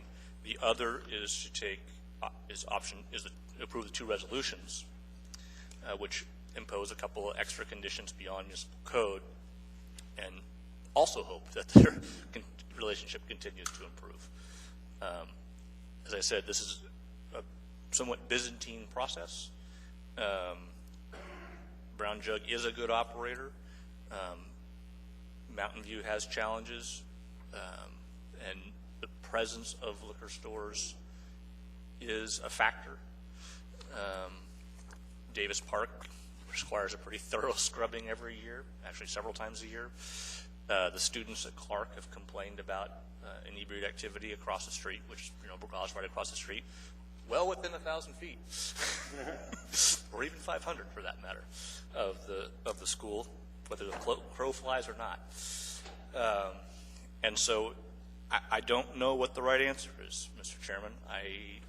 I empathize with the Community Council because I've been in those woods. I empathize with the business because I know them to be responsible operators on the whole. And I, at this point, will pause and allow others to offer thoughts before I make a motion. Thank you, Mr. Chairman. And to just briefly, as serving the past chairs, yourself included, Mr. Chairman, have asked me to serve as the chair of the Public Safety Committee. And in that role, the responsibility of liquor license renewals are routinely run through the committee. And my name will show up oftentimes, as it is on these, as the committee chair on the liquor license renewals. Most of them go through without, as you know, objections because there's no ABC violations of note, particularly of serving underage 21 persons. Occasionally we get these, and so, Mr. Flynn, I think we merge the two. I think we take both. The AIM to accompany the resolutions. My thought are that it spells out the responsibilities Brown Jug as the operator would do on both locations, and it would meet the obligations or at least the tenor of what the Community Council is looking for at the locations. I will say and remind the colleagues that about the only way we're going to be able to protest this liquor license, and I can't see it with the documentation and the information we have today, and that is we cannot be arbitrary, we cannot be capricious, and I think that there's not enough. We haven't had a history documented that's before if in the future going forward, if there's a problem and a pattern exists, then a request should be made by either the assembly person or someone who notices it. Perhaps we bring in the operator, both sides, and have a public safety committee meeting and address the issues, and then we take the stance of operating or moving on the conditional use license of the premises, and then protesting the license at renewal time. We don't have to wait until renewal comes up. So I would say we'd be watchful, we'd be alert, and I would propose, and I'll even second or make the motion with you, Mr. Flynn, that the AM accompany the two ARs, and we move that.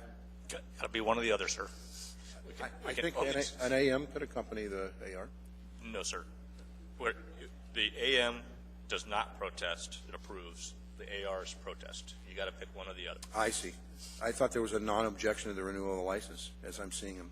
Maybe I'm reading it wrong. The non-objection is based on those conditions being applied, which opens up the license to the board. Is that all, Mr. Honeman? I'm going to go to Mr. Evans. Mr. Evans, free legal advice? Yeah. No, I just real briefly, I think, Brown Jug has suffered enough being here tonight, all night.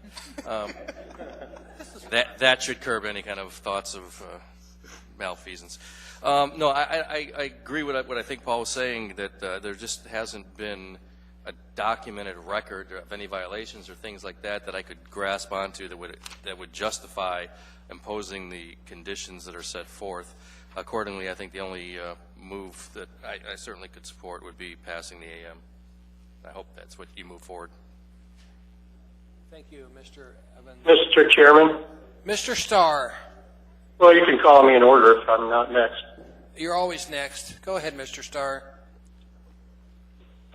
I appreciate Mr. Flynn and his representation of his industry and how he takes care of the folks that appeal to him, but we also are bound by the requirements, and this is somewhat of a lecture, but we're bound by the requirements that we all have to follow for those that perform well or that are coming to us for new applications or perform badly in whatever business they are. Conditional use is what has been mentioned, but oftentimes it gets blended that the liquor license and the conditional use are married together. They're not. They're separate. Conditional use is by location, and it has a process and a program, which we've talked about many times on the body, that is prescriptive on how to appeal or repeal that. And it starts with what Mr. Evans alluded to was the list of violations, administrative review, fair hearing, all the judge and jury activities that are spelled out in our code have to occur for us to modify conditions of use. The ramifications of the comment that Mr. Flynn said about no conditional use, Mr. Wheeler put several interns on for an entire summer tracking through old data. There's many, many locations that don't have conditional uses because back in the day, whichever that was, in the 70s or 80s, they didn't oftentimes emphasize the conditional use. It wasn't until sometime back that the conditional use and the liquor license application process were split. That's why we see two versions of it. So as much as I admire Mr. Flynn for trying to blend the two and add new conditions, this just isn't the practical way to do it, and it sets a trend that we're going to lead to the industry that says we can modify conditional uses, and we just can't. So the support of the AM, I'm happy to do it. I think we can hear. I think Brown Jug has heard.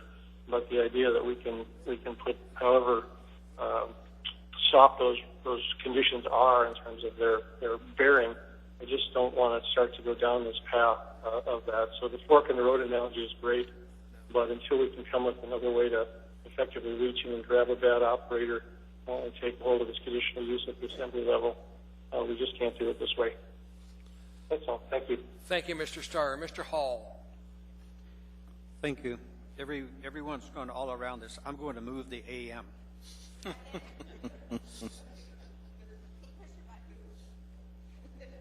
Mr. Hall, you moved, and Ms. Dombrowski seconded the AM.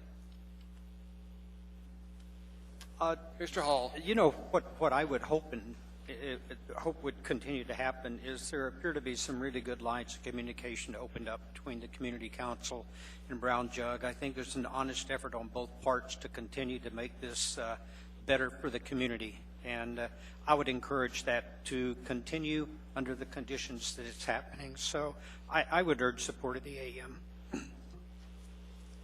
Thank you, sir. Any other comments from assembly members? Before I go to Mr. Evans, you know, I listened to legal counsel come up, and they said one salient point: there are no ABC violations. If this was a rampant, out of control liquor store, we'd have ABC violations. The thing is, there are none. It gives us nothing really to protest. We appreciate what they're doing as far as checking IDs, cleaning it up. They're doing what we expect a good business owner to do. So, just for my nickel. Mr. Holman, we've got the motion in front of us for an AM. One cautious reminder, this is one of the areas that I was talking about on our previous issue, the marijuana, how muddy and how not clear it is. And I don't have the same confidence the ABC board is even doing its due diligence and enforcement of their history. Responsibility. Thank you. Thank you, sir. Mr. Flynn, we're down to you. Well, Mr. Chairman, you know, I can't really object to approval of the memorandum. Brown Jug is a good operator, as I mentioned, and while there was a communication gap during the change in leadership, I do believe that gap is, if not bridged, at least starting to span the chasm. And so I'll support it. I guess this would be a cautionary tale to any operator, however, rather than spend your evening listening to us debate arcana on a variety of subjects. Best to engage early and often and continuously with your neighborhoods. So I hope that's the lesson learned tonight, and that we don't have to do this in the near future. Thank you, Mr. Flynn, and the industry, to ABC. If there's a problem, come and talk to our Public Safety Commission before it gets out of hand. We don't have a problem with you guys. Just in the future, please come talk to our Public Safety Committee, okay? Short of that, we have a motion in front of us for the AM. Let's vote on that. Mr. Starr? Yes. Please vote.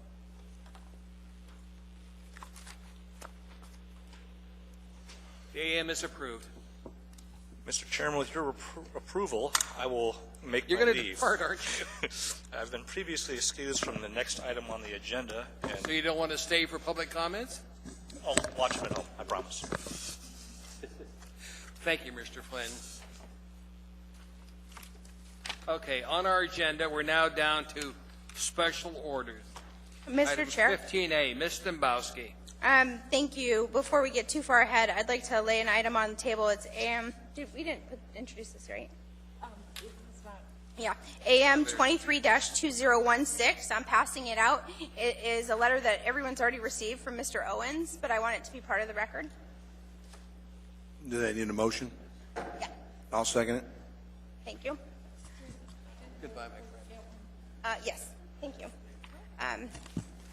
Before we get too far ahead, I'd just like to open an invitation to any assembly members who have any additional disclosures to make in front of both parties.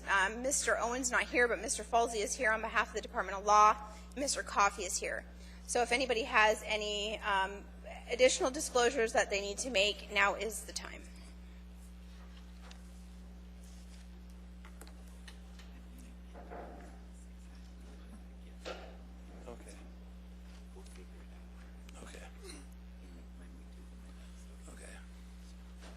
Something now? Okay. Ms. Dombowski. What, ma'am? Mr. Steele, sir. Thank you, Mr. Chairman. Sorry, I was talking to the clerk.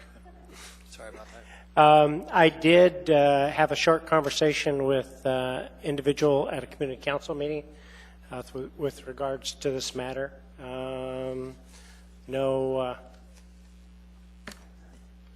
We had not taken action on it, and so there was nothing to talk about. Thank you, sir. I don't think you have a conflict of interest on this because you didn't discuss this item with anybody. You're directed to participate. There is no getting out of here unless your name's Flynn.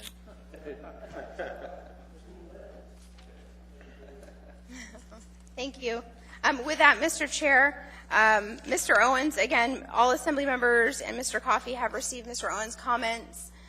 So this will this will take the place of his 10 minutes that he had been granted, and Mr. Coffey will then, under your direction, sir, have 10 minutes to address the assembly. Okay, ma'am. Mr. Coffey? Yes, sir. Okay, the clerk reminds me it's now 10:30. We're going to encourage brevity. Yep. Well, we know what you are, an attorney, and I used to serve with us. You got 9 minutes and 58 seconds. There you go. Thank you. This is really going to be very brief. First of all, thanks everybody for their work. A difficult and new convoluted process, but we seem to be at the end, and we appreciate the proposed resolution. There are 4 items I want to bring to your attention. 2 of them relate to Mr. Owens' comments to you, and they are as follows. The first 2. Number 1, we have been subjected now to a second policy that the department has adopted that has not been made into a regulation. If you will recall, at our previous meeting, they pulled a policy that they had been using because it was illegal. We have the same thing here, and it's demonstrative in the materials I handed out to this afternoon. Basically, it deals with a situation Mr. Owens refers to in the very first numbered paragraph of his letter of memo to you folks of February 5th. And it deals with another connex on the property. And there's nothing wrong with what the policy says particularly. What's wrong is it hasn't gone through your process. Title III requires you folks to approve regulations, and regulations are defined as things that govern the public through the actions of the bureaucracy, and it has not been approved by you folks as regulations have to be. So we just point that out. The second one deals with the connection to sewer and water, and we have discussed this multiple times. Again, we have provided some photographs, but basically we have public sewer and water on site. And Adam, if you could come up. You all have one of these. Yeah, well, he's got to show you how it works because I don't know how. There is public sewer and water on the property, which Mr. Owens owns. There's 2 ways water comes into these mobile food units. There are 4 companies that deliver water and pick up gray water in the municipality. Their names are in the letter I sent you today. There's 4 of them. And they also do the black water as well. In this instance, Mr. Blumfeld is not dependent upon the water truck that goes to a fire hydrant and gets the water and brings it to these mobile food units around town. He has an on-site connection. So what he can do is connect to fill up the tanks inside the facility. When they're filled, he takes them away, unconnects it from the system. And now, is that better or worse than a water truck? Well, I think it's far better. And also, I just want to know, I asked in our brief that we please reconsider this no connection to sewer and water. I talked to Melinda Freeman tonight, and I said I will meet with her and see if we can get an ordinance brought forward so you folks can make the determination of whether or not that prohibition is a valid one in this day and age. In the meantime, he will continue to hook up and disconnect as required by the current requirements for the mobile food unit. So show them how it works in this beautiful blue picture. Okay, so this is our mechanical system in AK Alchemist, and you're looking at the back doors, which both open. So it's 2 double doors that open, much like those, except they're 3. So on the right-hand side of your picture, you'll see a white tank on the top and a dark tank on the bottom. And what we do daily is we hook up to the water connection, and we fill from city water, and we fill up our tanks, and then to meet code, obviously, we use the gray water. Were those photographs handed out? No. I handed it. Okay, good enough. Go ahead, yeah. So we have 320 square feet in this coffee shop, and these tanks take up a lot of square feet. So we would love nothing more than to remove these tanks, but we keep them there to meet code, and we do meet code. And there we go. It's a quick connect. It was designed that way, and you can see in that 4th page of that letter I submitted, that Mr. Owens submitted, that basically it shows you the gallonage that's used on a daily basis. It's about 200 plus gallons a day. So you can see it's not a huge amount of water, but it is provided to the system in this fashion, and not a full-time connection. And the reason they don't have full-time connections is because they were required to be mobile food units. All right, so that addresses the second issue, which is the sewer and water. The third issue is one that I have requested that you amend your resolution in paragraph 4. And here's the reason for that request. There's 2 governmental entities that have jurisdiction over this. You folks for the land use permit and the ABC board for the liquor permit. The ABC board designates licensed premises. So what we are asking in our memo, and it's on page 3, it's at the bottom of the page, we're basically saying this: keep the language in paragraph 4 in your resolution, but add the following. And it basically says if the ABC board requires something different, then that's going to be okay, but Mr. Blomfield, has to take it to the planning department and say, here's what they say. Now, and then this proposed amendment says the planning department could say, oh, that's okay, or no, it's got to come back to the assembly for a modification of the conditional use. That protects us from getting caught in a conundrum between 2 different governmental agencies. And so that's all it does. It doesn't change what you're requiring. It merely says that if the ABC board requires something different, that we're not going to get caught between them, because we can either go to the planning department or we can come back and see you. So we would ask that go into paragraph 4 of your, numbered 4 of your resolution. I have 2 more quick things. Number 1, if you will recall, there were 17 requirements that the fire department had on us. When we were here last time, 14 of those had been complied with and 3 had not been complied with. The other 3 have been complied with, and a document from the fire department is in the package that shows that they've been complied with. And Ms. Tucker's requirement that she had in here, that condition be met, those last 3 things be met, it's done. So they're done. And so that part's done. And then I just wanted to mention in conclusion that in that same notice that they've complied with everything, there was a new requirement about the propane line, that it be buried. Well, you can't dig the ground right now, as we all know. Maybe if it rains some more, we might do. But come spring, they will do it. And right now, they have put traffic barriers over the line to protect it from any damage and so on. And their commitment from us is to bury the line as soon as the ground thaws this spring.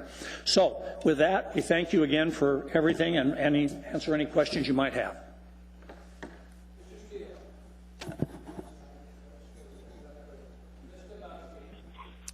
Thank you very much, Mr. Chair. Thank you, Mr. Blomfield and Mr. Coffey, for your summary there. I just want to double check a couple of things.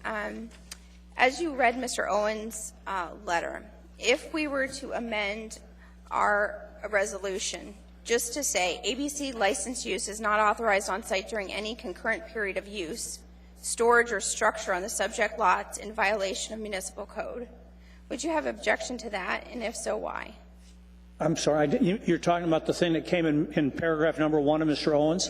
Well, I understand what you're saying about, this is a new policy that they're implementing, but specifically, if we were to address it, and obviously we're not saying that we endorse any regulations we haven't approved of, but what I am saying is, just for a point of clarity, if we say an ABC license use is not authorized on a site during any concurrent period of use, storage, or structure on the subject lots in violation of municipal code, would you be okay with that? Well, if it was in violation of municipal code, then no. Mr. Blomfield's going to have to go back to them to work out what they mean, but the problem was they laid this on us on the 5th of February, and we got the policy and read it, and the justification for what they said to us was a regulation that you've never approved. Right, and so I guess what I'm saying is I don't recognize their regulations that we haven't approved, and so what it's saying here is basically you're good to go as long as you're not violating municipal code. Right. So that's, I was just adding clarifying language to say that. You're not you're not acknowledging you're violating code, because if we haven't passed it, it's not code. Right. But if we were to add that language, just to say basically, you know, you can't use your ABC license if you're in violation of code. That's what it Oh, no, you have that in here. Yeah, I was going to say, we had another, let me hand this to you so you can see the potential in bold. There's a potential amendment that I worked with. Oh, I'm sorry. But, you know, that is in the resolution that Ms. Tucker prepared that says that if there was, yeah, right here, when any period when the permit required by the MFU is not, has expired. No, we agree. Yeah, well, and under that, under that, in the bold, we have, this is brand new, hot off the presses 5 minutes ago from Assembly Council. Thank you. ABC license use is not I haven't made the amendment. during any concurrent period of use, storage, during any concurrent period of use, storage, or structure on the subject lot in violation of the municipal code. So basically, well, no, I don't have any problem if we violate the law that we could lose the liquor license, no question. But okay, and we can argue about retroactive applications and all this stuff. Yeah, we're not going to go retro. All right, okay, that's fine. And just for clarifying language for your proposal for number 4, thank you. You can have that actually. Yes, ma'am. Your on number 4, that's where you want us to add this long paragraph that you have on the bottom of your page 3? Yes, ma'am. Okay, we'll consider that. Thank all right. you. Those are all the questions. Mr. Chairman.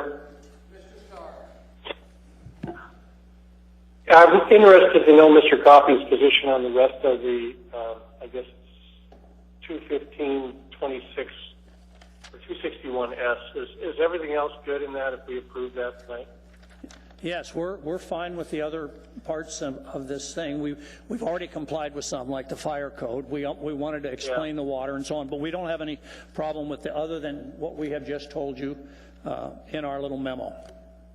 Okay, and your mechanism then to bring it back to us before the deadline in 2018 for further review. Yes. Can you guys make a note of doing that so it doesn't just lapse? We discussed, Mr. Blomfield and I discussed that today, and since it's absolutely part and parcel of his plans, and assuming that the economy is a little better then than it is now, we can be moving forward, and if it's not, you know, you can imagine in a bad economy, you're not going to spend a whole lot of money and not be able to recoup some of it. So we'll see what 2018 brings, and it's the deadline of March.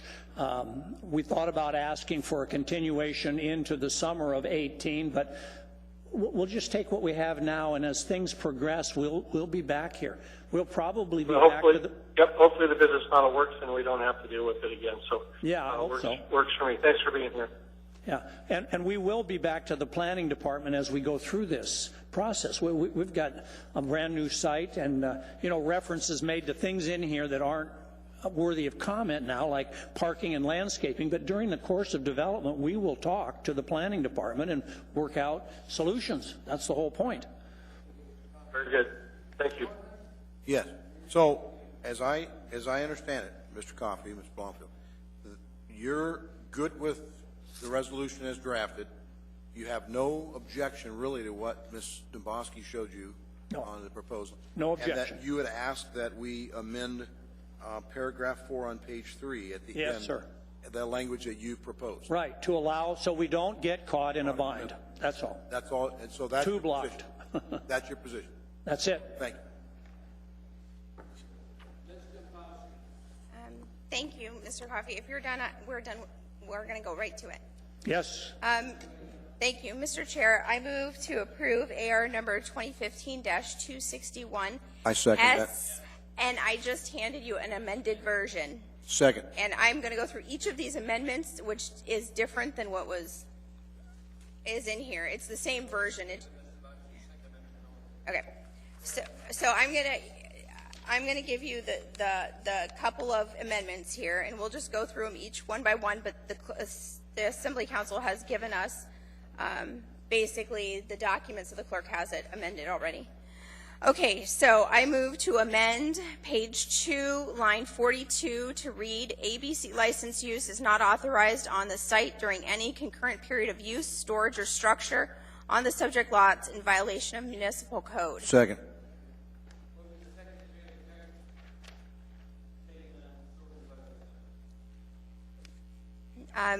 Thank you.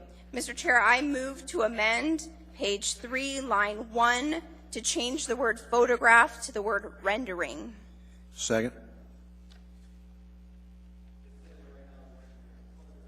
Well, that's the one I just gave you. And it's because we're actually, this 2015-261S was the one that was, so I'm just going through each one of these so the Assembly can.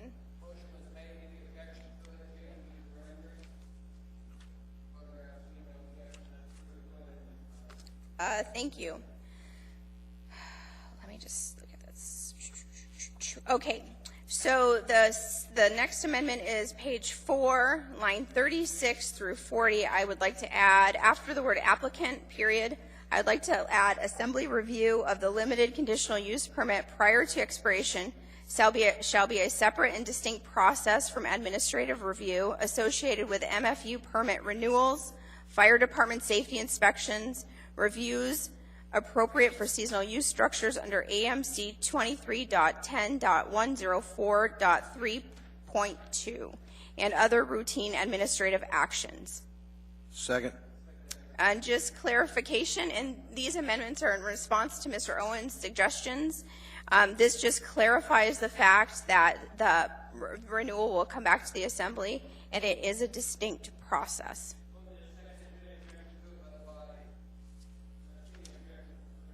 Mr. Starr? Thank you. Yeah, Mr. Starr? Yeah. No, I'll speak up if I do. Thanks. Okay, and my last amendment, I would like to go ahead and move. I have considered it while he was talking. Let me get back to it. Page 3, line 2, after the word reference, I would like to add, provided, however, the outdoor seating area shall comply with any conditions, requirements, or provisions that the ABC Board may require of AK Alchemist, even if those conditions, requirements, or provisions conflict with those set forth in this resolution. In the event of any variation from the terms of this resolution, AK Alchemist shall advise the Planning and Development Services Department of such variations prior to their implementation. The department, in its discretion, may approve such variations of the conditional use permit or may require the required variation to come back before the Assembly for an approved modification of the conditional use. Second. Yep. I did already.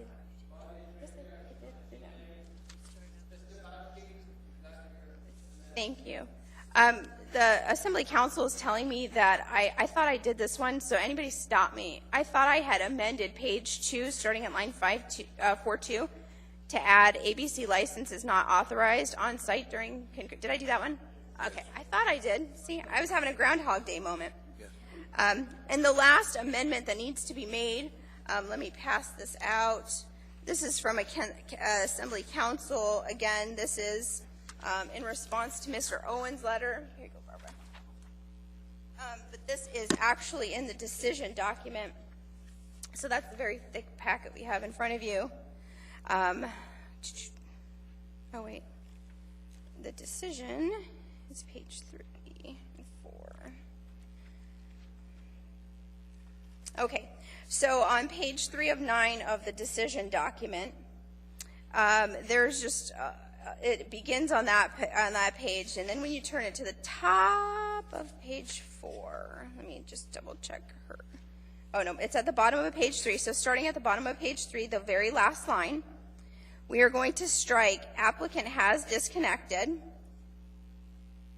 Well, and we're going to capitalize with letter T, and then it's going to read, the AK Alchemist MFU shall remain disconnected from municipal water and sewer unless and until, strike the word and is therefore in compliance, and it'll continue to say current code is amended. So basically, it's just saying that they're going to continue to comply with code, but we changed the way it was said because of Mr. Owen's concerns, but we are not. The deal with the quasi-judicial thing, we can't take new evidence after the fact. So I saw what Mr. Owens said, but it's my recommendation to the body that we just put it in this neutral tone because, again, we have no evidence to the contrary. Second.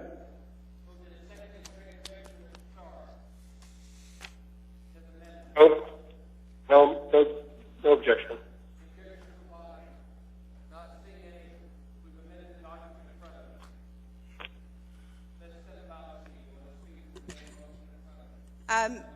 Yes, and I will try to be brief, but I know this is an important topic for many.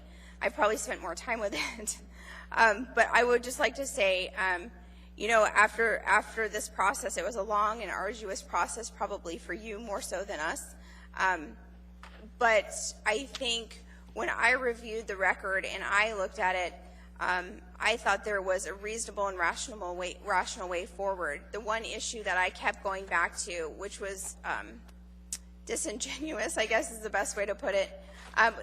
Basically, the planning department would have approved this if they would connect to water and sewer. But by connecting to water and sewer, they were in violation of municipal code.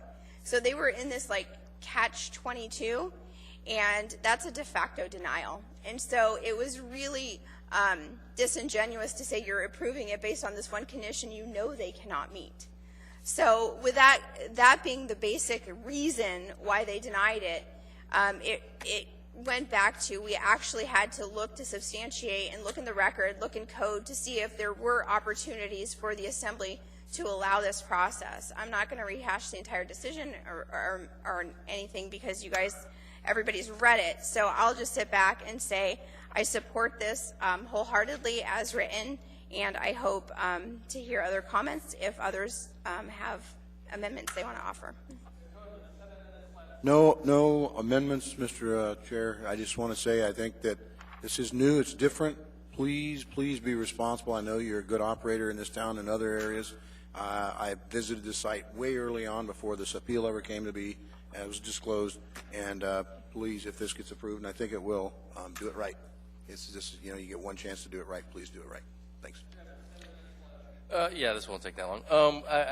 Obviously, I'm going to approve this. I just want us to figure out how we can avoid these kind of situations in the future where we're spending months of time and everybody's efforts and hours to deal with a liquor license for a Connex. There's got to be a better way. We should be better than that. I appreciate what Ms. Domboski put together, but we need to work on what the process is going forward. Thanks.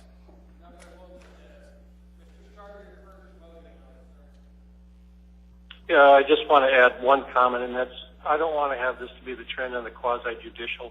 I concur with Mr. Evans. I think Ms. Domboski did it, but let the record stand. This is not going to be our protocol for future conditional use appeals. So I vote yes. Yeah, Mr. Chairman, I just wanted to make a comment as well that, you know, this would have been a lot easier had we met earlier and talked about it. It's just finding a way to make the laws work, and that isn't the way it should happen. It should happen that you look at the code, you see what you got to do, and you do what you got to do, or if you don't, you get the code changed before you open the doors. I'm a little unhappy with it in terms of doing it, but I'm also a little excited about the new to see how you do, and we'll be watching. Thank you. I said yes.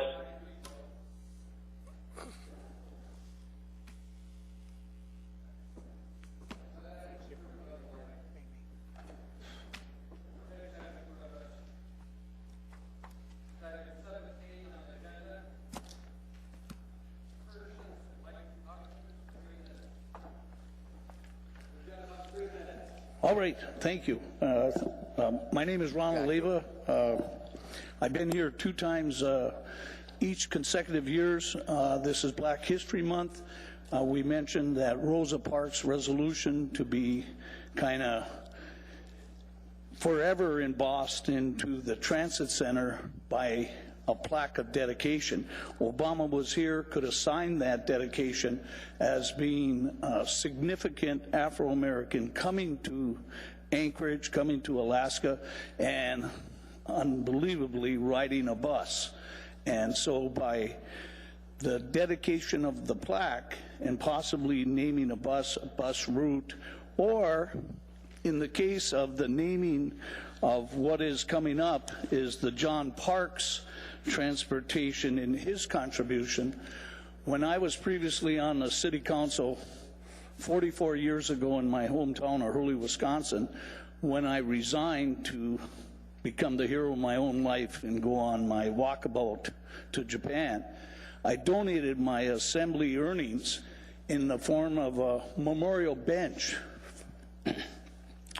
in honor of my father. And it says Joseph Josiah Leyva. Well, here in Anchorage, we can put those types of memorials at the bus stop, like for Mr. Parks and other significant Anchorage Alaskans who have made a contribution to the development of not only the transit center, but when you stop to catch the bus, you'll get a little piece of history. And you can even encode it like you would, unfortunately, like in our cemetery, with a little computer chip where you could read an app on your phone and tell you a little bit of history of that particular person while you wait for the bus. So when this naming comes up, I think it's important to continue to recognize Rosa Parks, Mr. Parks, and when you do things like the John Thomas building, once that's sold, that name goes away, and it shouldn't. He deserves the respect of going on into perpetuity. So that's real important. That's what I want to say on that. Oh, no, Dick. Well, thank you very much. My name is William Harrington, Harrington. I read the comments in the newspaper. I don't make comments, but one of our comments is our oil, our gas, my PFD. I get that a lot. Everybody's got their stuff. Well, how about using our water tankers and our paid labor to wash our streets off of the winter dust quickly? The problem we have is, and the contractor that does it does an excellent job, but it just takes too darn long. Today is a perfect example of the dust just floating over the city. We need to take the resources, our water trucks and our firemen, go out there and knock down the big stuff, leave the little stuff for the professionals to come along and dust up. Part of the problem is, by the time they clean the streets, it's winter again. So we need to, in a short period of time, 10 days or less, wash our streets down 90% for a health and safety issue. Thank you very much. Thank you.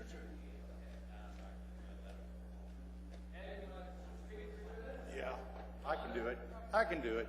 My name's Ed Larrivee, Larrivee. Okay.